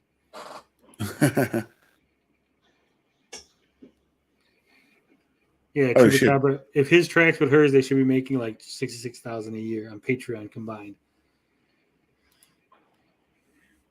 80% goes to bills. Well, even look, I don't tell him how often to make videos, right? From the looks of it, they're not making that many videos on his channel. Right, that's not a me problem. Within the last week, he's made 2 videos in the last 7 days. 2. If they needed more money, you make more videos, right? Yeah. Because you have an audience. So I don't understand. It seems like every 4 days or so he's making a video.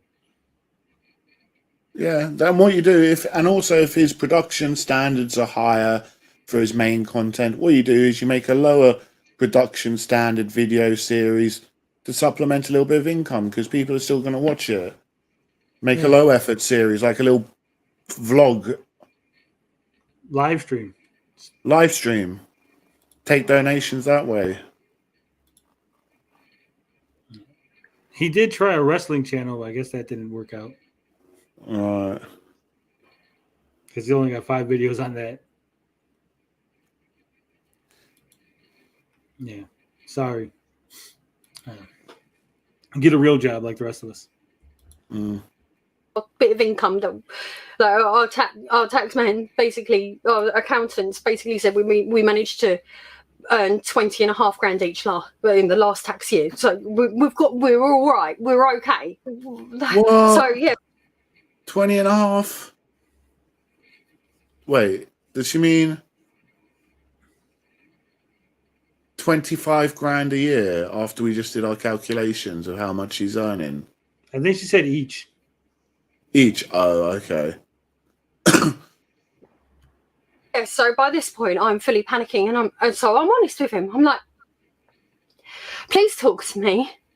You've put the DMCA on our channel.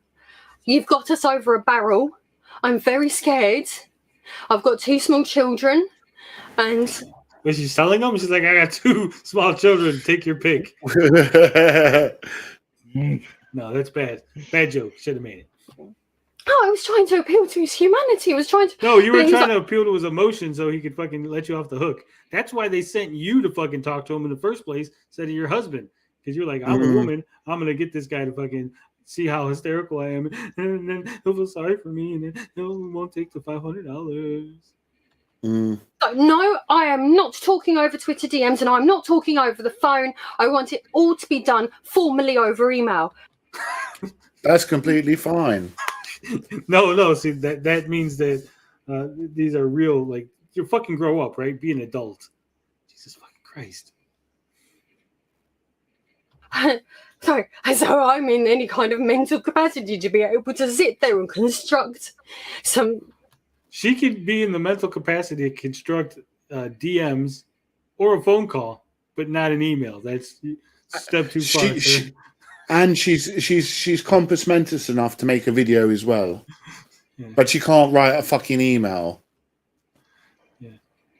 Evil Knievel says, I make more videos and I work and I just do it for the lulz. Yeah, I make videos daily, right? I work too. I come home, do a video, do the stuff I got to do, maybe do a live stream, maybe do another video or hop on someone else's live stream. if you want to do it, if this is what you need to make money, I go to work every day, right? I don't just go to work once every 4 days. And I wish I got paid what he got paid. If I got paid what he gets paid for the videos he makes, I'd work every fucking day, right? I'd never miss work. Come in on Saturdays and Sunday. They'd have to fucking force me out of work if I was getting paid that kind of money for what I do. And I work 8 hours every day, hard labor, right? So yeah, if you're giving me that kind of money, I'm there every fucking day. And then so that's one of the things that pisses me off about YouTubers, right? Like, I can only make one video every 3 months. No, you can make them a lot quicker. It's because you're fucking off. You're not working for 3 months straight on one video. You're like working maybe an hour a day for 3 months, right? Yeah. And probably most of that work is like, hey, I need hey Bill, I'm gonna need this image and that image. Can you find me this clip? And I'm gonna need you to look up that clip. And can you do some voiceover? Yeah. All right. Ridiculous. Posh sounding email. And I was sitting there like, okay. But I can't afford to give you what you're asking. I don't have the money to do that. And then I'm like typing it. Where's the money, Lebowski? Game Boys look like they might be worth something. Yeah, they got things that are worth something. They just don't want to pay. That's it. To give you what you're asking. I don't have the money to do that. And then I'm like typing it. Starting to go into a panic attack. It starts building up and then I can't breathe. And I'm sorry everyone, I'm just... He wasn't reasonable. He wouldn't reason with me. How am I He was fucking reasonable. He's like, I don't want to fucking DM on Twitter. I don't want to call you. I want to do an email. Email is informal. It's like a step below a written letter. You can have a two-way conversation. You really don't need to be posh. Like, in fact, I was taught that you're supposed to be a little bit less posh than like an official letter in the post. Like, if you want to do a proper email, hi as an introduction is fine. And if you want to sign it off, kind regards is like even a bit too like familiar, but like regards or kind regards at the end is like perfectly acceptable. Yeah, I use regards all the time when I email people. Perfectly acceptable. She has the same acting class as Amber Heard. Yeah. Look, all he wanted was his fair money. We've shown that it's not an unreasonable amount of money for the image. No, not at all. He wanted to work with you. You didn't want to show him any information. You didn't want to prove that you own the channel or you're involved in the channel. You were the one who was being unreasonable. Yeah. And he even offered email as a communication, not Twitter. Yeah. Because he's probably afraid, like, because Twitter, here's the thing, like, if I delete my Twitter, then the fucking, the DMs go away. Right. So he's probably like, no, because if we do this and then you delete it or you fucking, get your channel closed for the whatever, the shit goes away. And screenshots can be faked, and I'm not sure how well they hold up in court, right? But an email can't. It's hard to fake an email. Like, is that your email? Yep. There's the fucking address. There's the fucking thing. There's your side of the conversation. There's my side of the conversation. Yeah, I feel Lady Decade's being completely unreasonable in this whole thing. Completely. Fix this. So basically, this is why I'm doing this video. Apart from the fact that I look like an absolute joke at the moment, no. It's that I don't know what to do. The reason that I don't know what to do Could is you pause because this for a second, Tony? Yeah, go ahead. I think all three of us hate this video for the same reason. It's an emotional appeal, and we aren't part of their part of their like social scene, so we don't feel the same pull as her viewers do. And the thing is that emotional appeal is going to go nowhere with a lawyer that needs to collect the money to do his job. This isn't like a fantasy land or candy land, Yeah. That's all I had to say. I just want to say the optics on this look absolutely horrendous from Lady Decade's side, because this could, like, number one, she's a woman crying about it on the internet, putting a video. She's got a huge audience. There's going to be a percentage of her audience who are going to, like, be defensive for her and could go the wrong way about this and do the wrong things in her case as it is. She shouldn't have made this public at all. Yeah. Your fans start attacking this dude, and he's going to get pissed. And fucking, he's going to be like, you know what, fuck it. I'm not going to be reasonable now. I'm not going to take the £470. I gave you that option, but no, we're going to court now.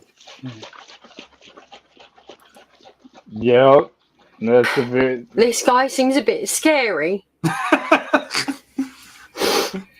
So I asked some of my YouTube friends. You know what else is funny? She mentioned having kids, right? Yeah.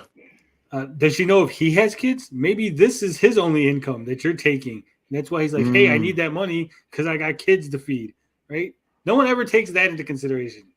No. This isn't a corporation that's DMCing. You're like, oh, this faceless corporation. It's like, this is another person. Maybe that person has problems too, right? Why are your problems more important than his problems? Slow for some advice.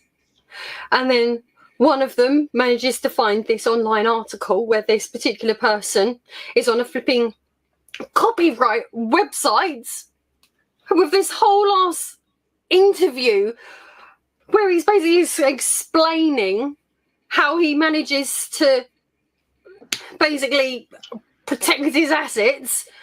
So why is he saying like that's a bad thing? He's explaining how he protects his assets. Like, can you believe that? He's protecting his fucking assets. This fucking asshole. Yeah. Dude, you fucked with the wrong person. That's what it is. Yeah, fucked up. Fucked with the wrong person. This shit ain't gonna go your way. Just fucking. And this appeal, not gonna work. Not making you look good. And it's really quite aggressive and really quite scary. I mean, like, I don't be like, for goodness sake, this person is so like zoned into this that a flipping copyright website was so flipping impressed. Oh, let's make it the star of this massive interview. Wait, it's not a mass. I see the thing that she's looking at, right? It's a website called Copyright Alliance. Right? Have you ever heard of this massive website, Copyright Alliance? Have you ever heard of it? Possibly. Probably not. It's not. It's not massive. I've never heard of it. She's making it sound like he's being interviewed by fucking Times Magazine or some shit, right? It's like some little fucking rinky-dink thing about copyright. Dude, it's Mike Guy's on it. This what? Is it Mike being interviewed? The photographer? Yeah, Martin McNeil. Martin, sorry. Yeah. Sorry. That's what she said. She said they found an interview with him where he's talking about copyright. Yeah.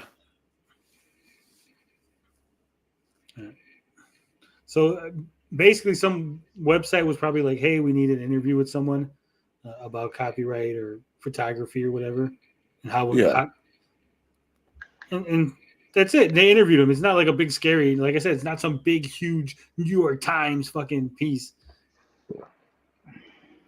No, it's a Copyright Alliance wanting someone to give their personal experience about copyright law and enforcing it and protecting your work.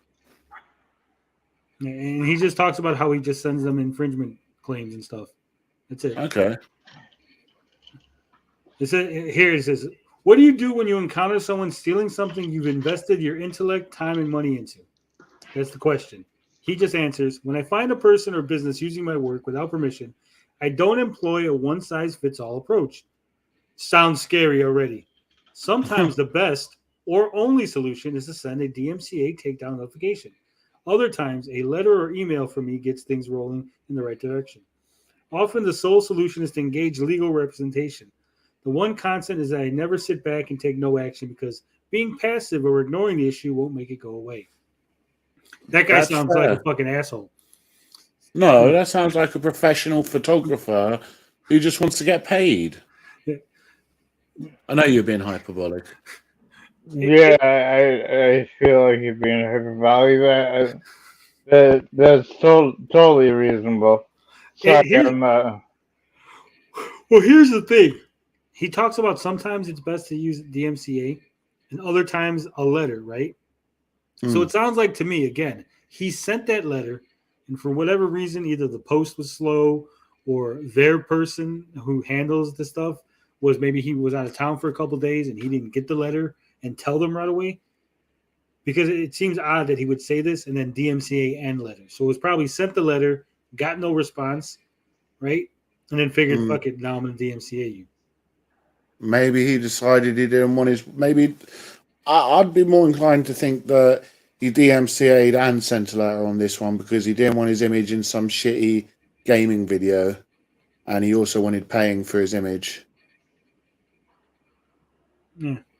And when I say shitty YouTube video, I mean like every YouTube video, quote unquote, is shitty.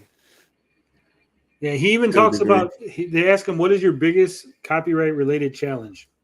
And he talks about people from one medium not respecting another medium, like musicians arguing with filmmakers and designers. He says he's a vocal advocate for the right of all creators to be paid fairly and in a timely manner. And I would like to see artists and their respective representation societies or organizations hash out codes of conduct that would ensure their members will not infringe on the rights of other artists or have contract language that massively favors one party to the detriment of others. He sounds like a reasonable dude who wants to protect everybody and have people get paid for the things that they create. That's awesome. I really like Martin. Martin gets a thumbs up in my book. Yeah, we're all like rallying behind Martin. Fuck Lady Decade. Yeah. And really, this isn't even a scary interview. He doesn't sound aggressive. Again, this is, you're lying to your audience to paint a picture of this man that's fucking completely untrue. He could sue your ass for defamation now, right? Because now you're fucking trying to hurt his image. Yeah. And then one of my other friends manages to find not just a flipping twit longer, it's like a flipping twit book where there's like 150 tweets where he's basically gone into a massive tirade, and it's all now he's going on massive tirades. Right. I put the article, link it in the chat in case you guys want to check it out yourselves. Yeah, just woke up. We're still going. We're going all night, baby. We're going all night long. So there's the article. I'm going to look up this twit longer now because now I want to see what it is. Yeah, see, she said they got a letter in DMCA on the same day. I think they probably ignored his first letter until the DMCA. Yeah, that's what I think. I don't think she got that letter today. I think she got the DMCA today.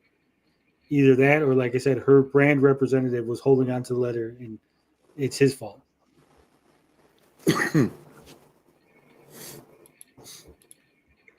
all down to do with this one picture. So basically this Harryhausen person had passed away in like 2013, and this person's been on a crusade ever since. Like apparently he was on a Instagram about people taking his picture off of the New York Times website and putting it up and putting rest in peace Ray Harryhausen, and he's DMCA'd people. Yeah, he took a picture and he don't want people using his picture without getting paid. Yeah, what's so hard to believe about that? Just because you're putting a nice message to Ray Harryhausen or rest in peace doesn't make it right. It's, you know, just because you steal because you're hungry doesn't mean stealing is okay. It's like stealing and waving at them as you're walking out the fucking door. And it's not just that. This guy sounds like an independent freelance photographer. He is trying to like make his way in the world. That's like how he gets known. Like if he's known for the guy who took that picture, then that's going to get him more work. And like people stealing it and just putting RIP without accreditation or anything is going to hurt him and his brand. I found the tweet longer. It's 87 tweets, so she's at least right about that. It's pretty long. But he goes over different things. It's not a tirade. At least not yet. Not from what I'm seeing. And fair play to him for protecting and going on a crusade to protect that image, because it's possibly one of the last photos taken of Ray, and like that's going to be historically important, and he wants his payment and his accreditation for doing the work. Bless him. All right, so we're going to go again. We're taking a sidetrack back to the page of Martin McNeil. So this is from August 26, 2021. This is going to be long, so buckle up, folks. It says, hey, at Maseri. That's the head of Instagram. Okay. It says, I think you and I need to have a bit of a sit down and talk specifically about how your staff at Instagram handle DMCA takedown notifications from artists such as me, and no doubt many others too. This is going to take a little explaining, so buckle up. He says, back in 2008, I had press access to the Edinburgh International Film Festival, and on June 25th of that year, the late Ray Harryhausen was on the program to have a Q&A session. So I schlepped my camera and lighting gear across the country to create some portraits of him. It says, here's one of the frames I took that day. Photo geeks will note it was shot at f5 1/125th second exposure. I don't care about this shit. What? I slightly do, but carry on. Oh, I will go through. No. ISO 200 with a 24-70mm f2.8 lens on a Nikon D3 body with the lens set to 32mm, and I used 2 off-camera lights to get the texture and tonality I wanted. Nice. Happy, Bob? Yeah. It says, I filed the shots with my former licensing partner and mostly forgot about it until May 7th of 2013, when Mr. Harryhausen passed away at the age of 92, which was headline news in the arts and entertainment world. The New York Times chose to run my photo quite prominently. Boom. This image seemed to resonate with fans of the late Mr. Harryhausen, which is flattering and all, but widespread sharing of images can dilute their market value. So it's something I kind of proactive in guarding against, as copyright law allows by the way of DMCA. So he's not wrong, right? People start using your image, then it gets out there that no one wants to license your image anymore because it's just out there, right? And because it's no longer unique. One of the things photographers have is the uniqueness of the image, right? No one else has that shot. No one else has that image for their fucking article. So if it's out there, that's going to devalue it. So, he's talking sense. So far, there's no tirade. Have you sensed the tirade yet? No, there's no tantrums, histrionics, or K through 2 behavior. Oh, we lost Beefy. Beefy needs sleep. All right, Beefy. Weak. You're weak. You'll never make it on the main show with that kind of stamina. No, You'll never make it in this business, kid. So here we come to the problem. Atmos Seri. From time to time, copies of this photograph wind up on platforms such as Instagram and others. So I have to resort to using your service's IP infringement reporting form to get them removed, which should be uncomplicated. After all, DMCA was written to prevent Instagram and others from being sued for hosting, displaying materials which artists or right holders claimed infringed on their rights. But someone in your position likely knows all this, right? The text of the DMCA handily sets out all the information that artists, creators need to provide to platforms such as Instagram so that your staff can expeditiously remove or disable access to the material that is claimed to be infringing. That's in statute's text. That's what we talked about, right? They're supposed to act within a very reasonable time, as fast as possible, basically, to have the copyright infringing thing removed.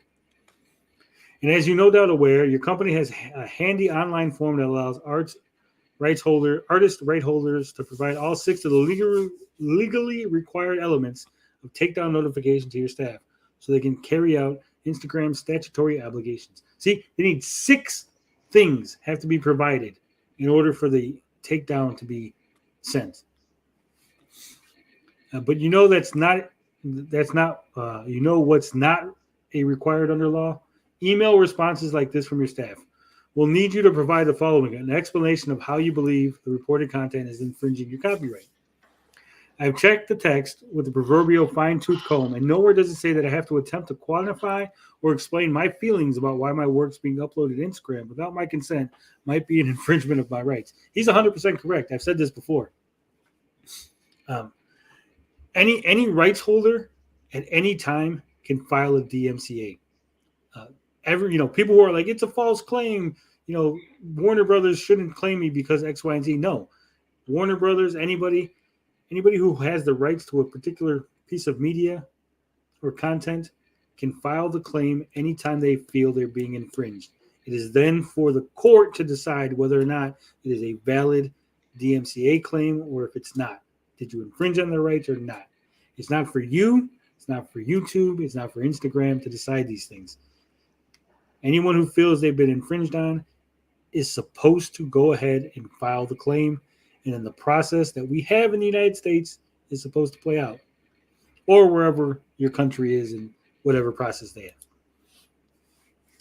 It says, out of 10 takedown forms filed to Instagram, I've seen 7 emails from your staff, all asking for an explanation of how I believe the reported content is infringing my copyright. Shall we look at them together? At 8:46 this morning, Elle asked me that question. At 8:48, Kevin wanted to know the same thing. So he's just going to start listing all the emails, which is funny. It's being a little bit of a dick, but I appreciate it. It says, I filed 10 takedown notifications using the reporting tool with updates regarding the other 3 still due. Regardless, here's the big problem. An explanation of how I believe the content infringes on my right is not required by law. So it sounds like he's basically, hey, your system's broken. Here's what's wrong with it, and here's how to fix it, right? Yeah. This is what you're doing wrong in regards to the law, is what he's saying. Yeah, it's completely superfluous and likely puts Instagram into a position whereby your company has red flag knowledge of infringements, with results vicarious liability attaching, all on account of what appears to be internal policy as opposed to spurious acts of the staff. So you hear what he said here? Did you understand that, or do you want me to break it down? Break it down for us. I do need to break it down. I'm finding that I'm having less understanding as time goes on. All right. So what he's saying is, because of the policy that Instagram has for asking the question, they're now putting themselves into legal liability. Remember when I said that if YouTube doesn't take a thing down, they can be held liable? Well, that's what he's saying here. He's saying, I am telling you to take my thing down, and now you're not taking it down. You're trying to ask me questions, and this means that when I go to court, I can now sue you. I don't want to sue you. I just want my thing taken down, right? And you're putting yourself into position to be sued, to be held liable, because you're not taking the action that you're supposed to be taking according to the law. Says this also isn't the first time I've had to field these questions. With these 7 responses, bringing it to a total of 10 times so far this year. I'm the kind of guy to keep receipts about this stuff, If you aren't sure how this could blow up in Instagram's face, I'd urge you to check the text of 17 US 512 yourself, because an explanation of how you believe the reported content infringing your copyright ain't there. It's that simple. If you don't want Instagram getting sued for breaching your obligations under law, I suggest that you have a word with your employees, or maybe I could do that for you in a consulting role. I'm sure I can help you out in that regard. This guy sounds fucking awesome, right? Yeah, I'm really liking him. Because the alternative is that people like me and my peers will push extremely hard for the DMCA to be overhauled so as to eliminate this sort of shenanigans from even being considered by your company or employees. The ball is in your court. He's basically saying, dude, you know what it is. Do the shit the way you're supposed to do it, because the alternative is now we're going to have to make the DMCA even further restrictive, right? We're going to have to fucking push for further line. And he don't want to. He's basically, I don't want to do this thing. You're putting me in this position, right? Christ on a bike. Look what just dropped in my inbox. Just as I thought I was done with this thread. Finn parroting the same damn question, taking it up to 8 of 10 reports filed with Instagram appear to be deliberately avoiding their legal obligations. Ganther's clearly towing the company line on DMCA takedowns, with this email from him now upping the percentage of obfuscated requests to 90%. And then boom, 10 out of 10 with this last one. We're not going to go through this whole thread because it's like fucking long as shit. But yeah, he basically just wants to protect his image. He then shows a bunch of the images from Instagram. He had to take 34 takedown notices. And Instagram has managed to remove just one without any further hassle. Wow. So basically, this guy was just like, hey, stop fucking having people use my image. Yeah. Yeah, and he seemed to be reasonable about it. Wanted to resolve it in certain ways, and because people are assholes, you have to turn to the DCMA. I love this one right here. He says, news articles, they're like buses. You wait a whole week, then 2 come along at once. Here's David L. Newoff writing over at Illusions of More about everyone's favorite Village People song, the DMCA. Right. Love this guy. Love it. So, yeah. So he talks about says, now I can divulge details, but this speaks to the problem of dilution of value and how widespread accelerated uses can be a real problem for individuals or small businesses. Let me give some broad stroke information on who these 13 are. So he's saying that he had, there's 13 more people that have used his, 13 of them were used for commercial entities. One who has previously infringed on the same pick. So 13 organizations use his image for commercial use. A California nonprofit, one of the largest entertainment corporations on the planet, a noted SFX artist, media personality, a UK-based radio station, a major motion picture director, a U.S. embassy. No, I'm not kidding. An Australian comic book store news website, an author who writes books for Marvel and DC, an Indian media corp, an Australian culture magazine, another large U.S. media corp, a Canadian media corp, a U.S. comic book store / news website. So you can see when the EFF and similar talk about the asymmetry of copyright law, trying to frame it as a Goliath entity trampling over the rights of little everyman Davids. They're right, but it's not the way they think they are. So he basically is like, look, I'm a little dude, and these big companies are now fucking me because you're allowing my image to go out, and now they're using it for their big media conglomerates because you're doing shit. Yeah. It sounds like a noble crusade he's gone on. It could be what he's doing is beneficial to anyone creative, really. Yeah. Who wants to protect their work and make their money? I looked through the comments. I'm guessing she's easily made 1K. Probably. Ludo says there's going to be a bukkake of tears. If there's not, I'm going to be very disappointed. All over Instagram, and then he's ranting on. He didn't rant. I hate when people describe like any thread over like 3 sentences. All of a sudden, it's a rant. Like, no, there's context. Was he ranting? Was he, using foul, coarse language? Was there aggressive language in there? No, he's just explaining himself. And Twitter's not a space where you get a lot of space, right? Because you got fucking word limits, character limits. Right? Yeah.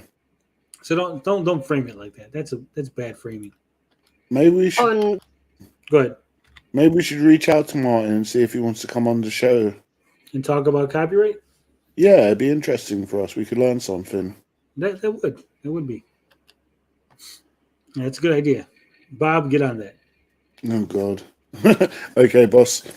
Send them a Twitter DM. Be like, hey, I watched a Lady Decade video, and I'm sure you love Twitter DMs. Oh shit! Yeah. People all over Instagram, and then is ranting on Twitter about it. I'm like, bloody hell, this guy's actually like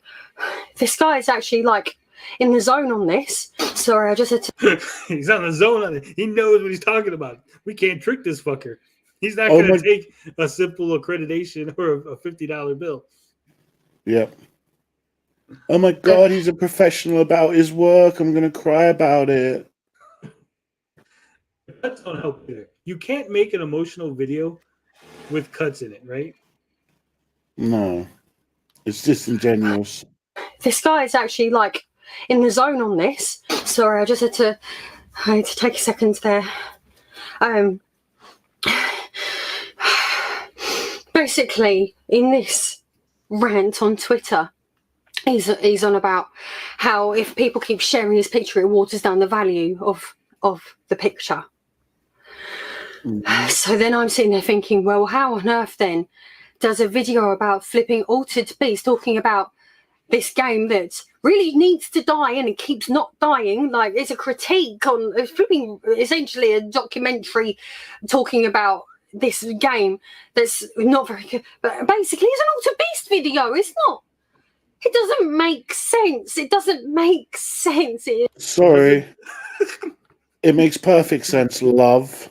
Yeah, he literally just said, if you use my image everywhere, then the image loses its uniqueness and loses its appeal, and then it loses me money because no one wants to use it anymore, right? You can have the best photograph ever, but if that thing is everywhere, no one's going to pay for it, right?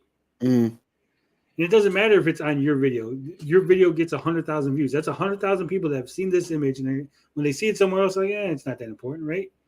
Yeah. It boggles the mind. It boggles the mind.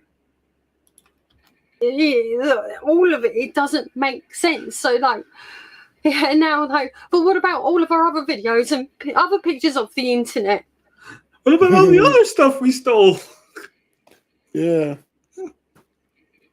And does like fair use mean nothing? It's not fair use.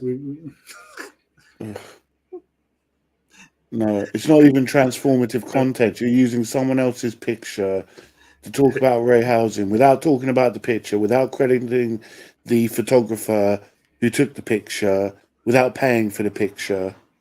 The funniest thing is she's like, doesn't fair use mean anything? Because that's what his argument is that you're not using it in fair use. That's literally what his Twitter thread is about. Fair use and people infringing on it. Basically, what's really stressing me out with this is sometimes you hear of YouTubers getting DMCAs and you hear about like DMCA abuse, like copyright abuse.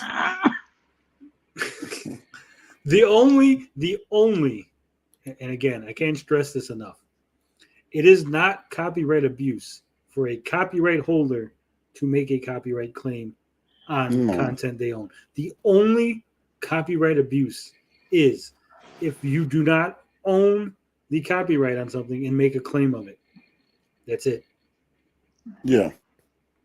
Because if you own the copyright claim, you're allowed at any point, at any time, on any video, on any website to make a DMCA claim. Because that's how it works. That's how the law is written. What are you doing, Wes? You killing people over there? No, I'm a little tired, but no, I was trying to hold in a sneeze. All right. We only got a couple more minutes. We're almost done. No, I'm I don't know. I feel like I'm not contributing a lot to this conversation other than to say Lady Decade is the one everyone loves, and you know, by doing this whole lawsuit, begging for it to stop. Then it's going to go to a lawsuit. It's just going to mar her reputation. Yeah. There's other metrics outside of what did you say, Bobby? It was 500 quid. That I don't think she has considered. So yeah, that's my feeling. Yeah. Either way, this guy's awesome. I'm gonna follow him now on Twitter.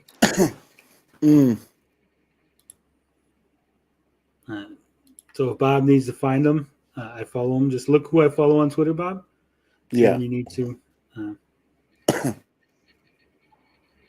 So people are coming at him now, right? People are attacking him, and I'm guessing it's over the Lady Decade thing because he used a GIF response, right? Right. And they're like, "Did you?" Someone put, "You paid the creator of that clip for their work, or does the DMCA only apply if it makes you money?" Hypocrite. Oh, for fuck's sake! Oh God. Yeah. They obviously don't understand what Twitter and GIFs and how that works. All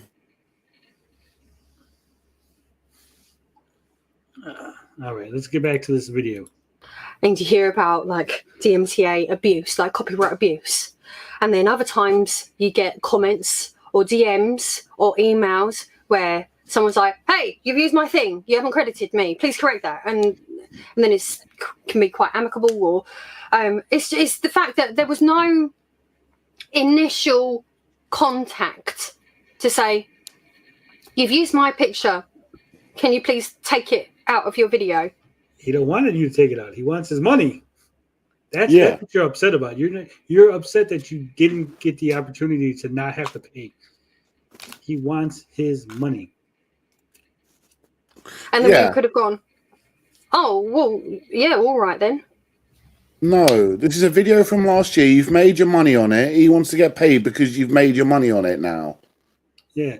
That's another thing that gets me. They're like, "Oh yeah, well I'll take it down now." Of course I would have took the image off. Yeah, after you, like you said, you've made all your money on it, right? Yeah. You've abused the copyright, made your money, and then you're like, "Yeah, of course I'll take it down. I don't need to use it anymore because I've already got paid."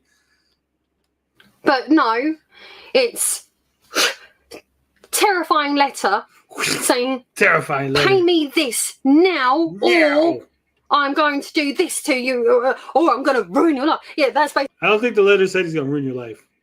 No, I don't think it was like now. It was like the options are you can pay me £470 for the image. If you ignore this, then I'm going to have to take you to court. Yeah, pretty much. Basically what it was. It was like this morning, like, "Oh, surprise, bitch, pay me this money, or I'll..." Is that what the letter said? Just open it up. "Surprise, bitch, pay me the money." This lady is crazy. 12 hours. 12-hour stream. We've been here almost 12 hours between the 10 two hours. Definitely 10 hours now. Yeah. Over 10. "I'm going to ruin your life." And okay, fine. Like, go on. Do this to the Top Hat Gaming Man channel, which will then take down the Lady of Decades channel with it. But it's not just me and Top Hat you're hurting. It's my two little sons. No, I Fuck don't. your sons. In the words of Bernie Mac, fuck them kids. Look, sorry, love. This is a you problem, not a YouTube problem. If your kids are reliant on you making money on YouTube, I think that's a big mistake you've made. That's a very irresponsible thing to do. YouTube is not a job. Yeah, we all know this. Also, you don't know if he has kids. Again, you're assuming like this is not an evil corporation. This is a dude trying to get paid to feed his family, right? Did you think about his kids when you used his image? Did you consider that maybe you were taking food out of their mouths? Why are your kids more important than his kids? Yeah. And also, it's just like, You get money paid from a system which is set up with monetization, so it's very easy for you to make money. It's probably a lot harder for this guy who's an independent freelance photographer to sell his photos in this day and age. He has to put them on services like Getty Image to get his stuff out there, to get bought, and has to wait for that. Whereas you just get your easy ad revenue money and your Patreon money. You don't have to do jack shit. You don't have to leave your house. This guy has to travel with his gear all over the place to take these photos. Set up the shots, get it just right. Yeah. I have never put pictures of my children for public viewing on social media, but today... Oh my God. This is fucking ridiculous. Oh, this is exploitive. Ridiculous. I'm going to show you a picture of the two little boys Oh, that this wow. person is potentially going to ruin the lives of. Because if he takes away our income, or puts us in Those kids are a little old to have fucking choopies in their mouth. Just gonna say it. a situation where he's Chupacabra, if that's true, oh man, you fell hook, line, and sinker for the oldest grift in the book, mate. Yeah, because I'm really bored. 1,028 in U.S. donations to her via Super Thanks. I stopped at like 11 hours in, and that's not including non-U.S. No, I think he was going on her video. How much people were? You can put thank yous on the videos now. You know they got super chats. Well, they got a system. They got a system. Super now that- thanks, yeah. Super thanks. So she made $1,000 in super thanks. So now you have the money. You have the money to pay the man now. Pay the man his money. Oh, sorry, Chupacabra. Very sorry about that. Yeah, she went there. She went there. Showed her kids. This is fucking sad. Disgusting. I thought the Tommy thing was the most disgusting thing I was going to see today. This is pretty damn close. Talk about manipulative. Jesus fucking Christ. took us to court and got us a CCJ, and then we can't get credit anymore, or can't get a mortgage anymore, or can't get loans or anything. Why do you need a mortgage? You already have a house, right? Yeah. If you can get a loan for 470 quid and pay your man, you cunt. Like, You're that's not very- basically what it is. Like, he's basically said, pay me this amount now, or I'm gonna hit you with a really big bill that you're not gonna be able to cope with. And it's kind of like, bloody hell, I didn't even Not think of something. necessarily. Not I do love how necessarily. she's like, it wasn't a loud smack. She's just like barely hitting her hand. Like my understanding, from my understanding of UK law, if he's gone, I want £470 for this, because that's what I think I'm deserved, because that's whatever, and he takes it to court, he can't really ask for much more money. I don't even think he can ask for much more money. I think but like he's asking for the legal fees. He's basically, because she's complaining, because if she goes to court, right, she has to pay for her lawyer. Then she's probably going to lose. She's basically admitting that I'm going to lose, and then I'm going to have to pay his lawyer. So instead of the 470, I'm going to have to pay my lawyer, his lawyer, and the 470. right, yeah. Sorry, my bad. Ramley Man says, but it's not about the money, Tony. It's about saving other YouTube contributors from these nasty people who demand being paid for their work. Had Jeez. me in the first half, not going to lie. Yeah, that plot twist. You're wrong. So, Another cut. basically, I'm very scared because I'm scared. I'm very. She's very scared because she's scared, Bob. I'm very scared because I'm gonna have to ask you for some donations. Is what's coming up next. I'm very scared. And basically, I need help. So if there's anyone watching this video who knows of like a copyright solicitor, then that's great. Except I can't actually afford a copyright solicitor. Look, Mr. If Mark you know a Just. if you know a copyright solicitor, that's awesome. But you know what? I really don't want to pay one, so I'm gonna give you another option. Just money, right? Yeah. Tonight, I can't afford to pay that amount of money. I can't afford it. Sorry.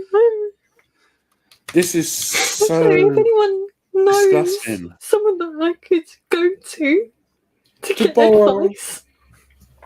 then that would be very good. If there's any YouTubers watching this who have been through this and know what to do, Yeah, pay the man. then please can you tell me what to do? Pay the man his. Look at Jesus Christ. He was right. There is a bukkake of tears coming. Fuck this bitch. So basically, as far as I'm concerned at the moment, because I'm too scared to She just threw a bucket of water in her face. Like, this will work. do anything about the DMCA strike until I've had proper advice. Oh, she's There's got a not going to nice be one any running right down her content cleavage. being uploaded onto the Top End Gaming Mentor. I didn't even notice that, Bob. I didn't notice that at all. What? You're not looking at her in the eyes, are you? Right in the eyes. That's how I like it, baby. Look at him right in the eyes. All right. I take it back. She's a little better than Amber Heard. Yeah, at least she can get some real tears out. Rambling Man says it's amazing. I've only managed to come once during the video. It's so hot.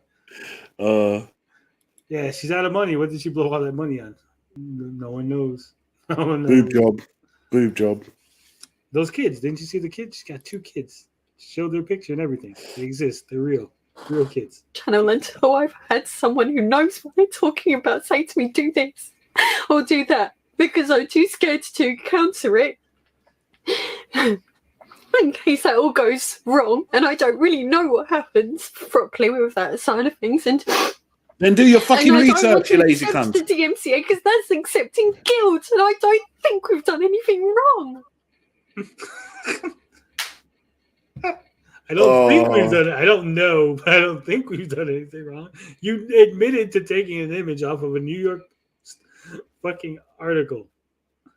You admitted to stealing. That was right at the beginning, like in the first 2 minutes.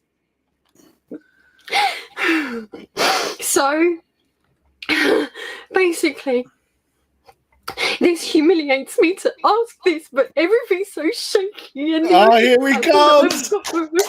It actually becomes Patreon. I'm sorry, I feel stupid asking this, but I don't know what to do. I thought that was her video. I was like, oh shit, she put the register sound. It took me a second to realize it was you, Bob, you fucker. For the 3rd time, sell the games behind you. No, those are props. They're this empty. I bet you those are empty boxes. They don't actually have games in them. What's worse, Lady fake crying or Gary talking about Elden Ring? Gary. Bob, you are awesome. Yeah, I try my best. Because I was on the other screen, so I didn't know. I just heard it in my headphones. Cha-ching. I was like, oh shit, she put the register sound, this bitch. No, I just don't. I'm so scared. I can't basically. I can't explain it. I'm so anxious and so scared, and I've got my children. She wasn't scared enough not to put the fucking end cards. Edited that.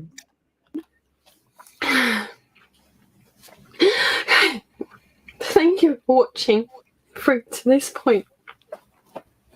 I don't really know what else to say, but thank you.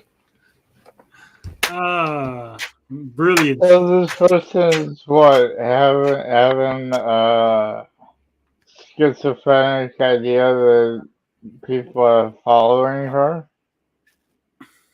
I need a crying baby sample for my voice board. Wah, wah, wah.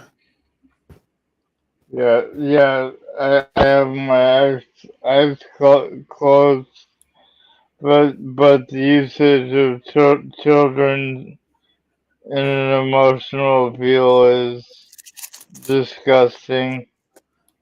You know, I didn't impregnate her, and are you sure that you didn't whisper? I am absolutely sure. Because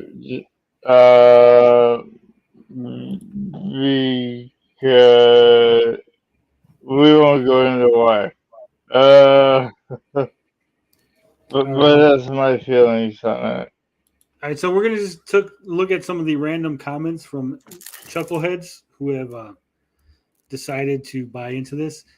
This is no fans land. He says that guy needs to relax. I found him online. He once filed 34 claims for this exact photo. At this point, he's got a Nintendo's lawyer's level of DMCA hunting ability. I honestly don't know much about the legal aspect of a video being hosted on an American website by a UK YouTuber and how it's going to play out. But you have our full support from the retro gaming. No, you don't. You don't speak for the retro gaming. No. This is yet another case where a single person can abuse YouTube's copyright system. He's not abusing the system. Last month, someone managed to take down Destiny videos on Bungie's own channel with relative ease and never needed to prove the content belonged to them, which it did not. That has nothing to do with this. Again, someone abusing the copyright has nothing to do with someone not abusing the copyright. This idiot here says, and also he gave $10 to Lady Dickey. These guys are fucking morons. Sorry. Yeah, this guy says, I'd wager it's a scam. The guy is asking for less money than it would take to hire a lawyer, but far, far less than it would be worth hiring a lawyer. In other words, if he asked for £1 million, you'd hire a lawyer and the scam would fail. But a mere £500 isn't worth hiring legal representation. And he's thinking you'll just pay to make the problem go away. No, that's what his fucking picture's worth. That's the price for his work. Fuck off. And I'm guessing look at this. We have $50. Boom. I should do this. Bob, you're crying on video next week. We've got DMCA. Okay, I've got a good one. Who was it? Sweet and Tender's taking a clip from the DJC using my song I did. I'm going to cry about that one. We'll do a DMCA on Sweet and Tender. We'll do a copyright thing with music, and we'll sue him for all his money.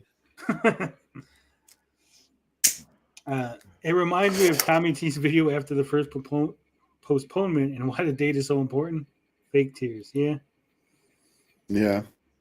I don't get all the commenters who are tipping. They must just love bad acting. No, because they probably, I'm wagering most people didn't even watch the video. They just saw her being hysterical and were like, here's money because I'm a fucking idiot. That's what happened. Yeah, because a lot of people don't get. Okay, definitely. I'll get my tits out.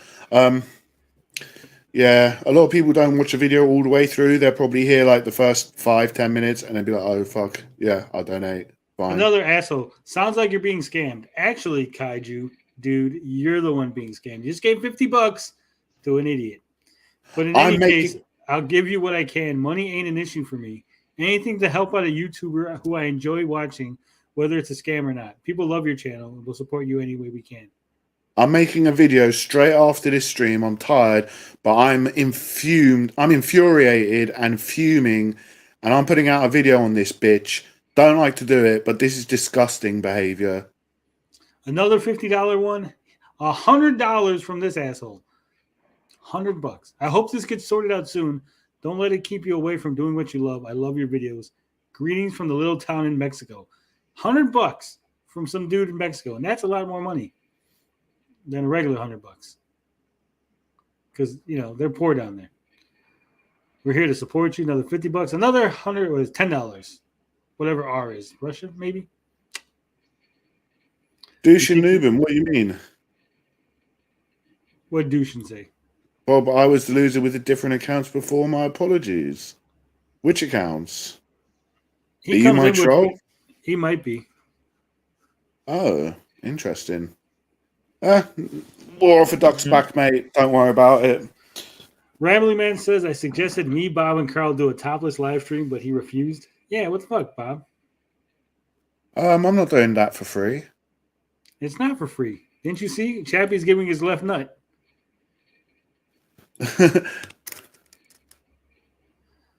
Yeah. I was going to... I almost said on this... no, I'm not going to say it now. I was going to say on the main Gabbing with Geeks show, $50 donation and I'll get my tits out. Hell yeah. All right. So a bunch of idiots, people giving her money. Must be nice. Yeah, what's disgusting is, like, she's got paid for the original video, then she's got paid $1,000 in donations so far, because, like, this is just day one of the donations. Not just so far. He just stopped counting. He said it. He's like, he got to 1,000. I was like, fuck it, just stopped. So there's probably more than $1,000 there. So not only has she been paid £1,000 over £1,000 in donations to cover this £470, that's money that really should be going to this bloke. I hope this bloke fucking sues her and fucking for defamation and everything. You know what's the worst part about this video, Bob? What? The absolute worst part about this whole video, this whole Lady Decade thing, is she's made me agree with Canadian Gamer. Ooh, shit. I didn't know that.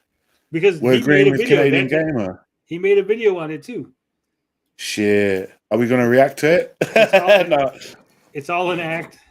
It's a rant. It's a 7-minute rant from him, which probably means it's not very good. There's people making videos in support of Lady Decade. Although YouTuber Radical Rick also called her out on her bullshit. Yeah. But they got other people are let's save Lady Decade. Simps. Morons. That's it. We've been here 7.5 hours plus. It's 5:30 in the fucking morning. I gotta piss. My fucking balls are about to fucking explode because that's where the piss is stored, folks, in the balls. That's why women don't pee. It's a fact. It's science. Look it up. Anything to end the show with, Bob? Yeah, can I do a little self promo quickly? Go ahead. Where are you going to be? If you guys are new or don't know, I'm Bob, Bomini TV, proud member of the Geek Getaway crew. I also stream on my channel. This week we've got Cuphead to look forward to, the DLC. Hopefully going to be some more music. I make music, VR videos, gaming videos. Going to be doing a video support in Martin McLean. If that's his name, I'll get it right later. I'll do some more research against Lady Decade today. And yeah, if you want to check me out, my channel's Bomini TV. Support the Geek Getaway with a like, comment, and subscribe. And I hope you all have a fantastic day. All right. And with that, we are finally going to end it. We love you, Haunted Wiz, but I got to go before my balls fucking pop. Okay. Yeah. I was just going to say, hey, great to hear about you guys. And close it on me because I'm falling asleep quick. All right. Love, peace, booty grease. We out this bitch. Laters.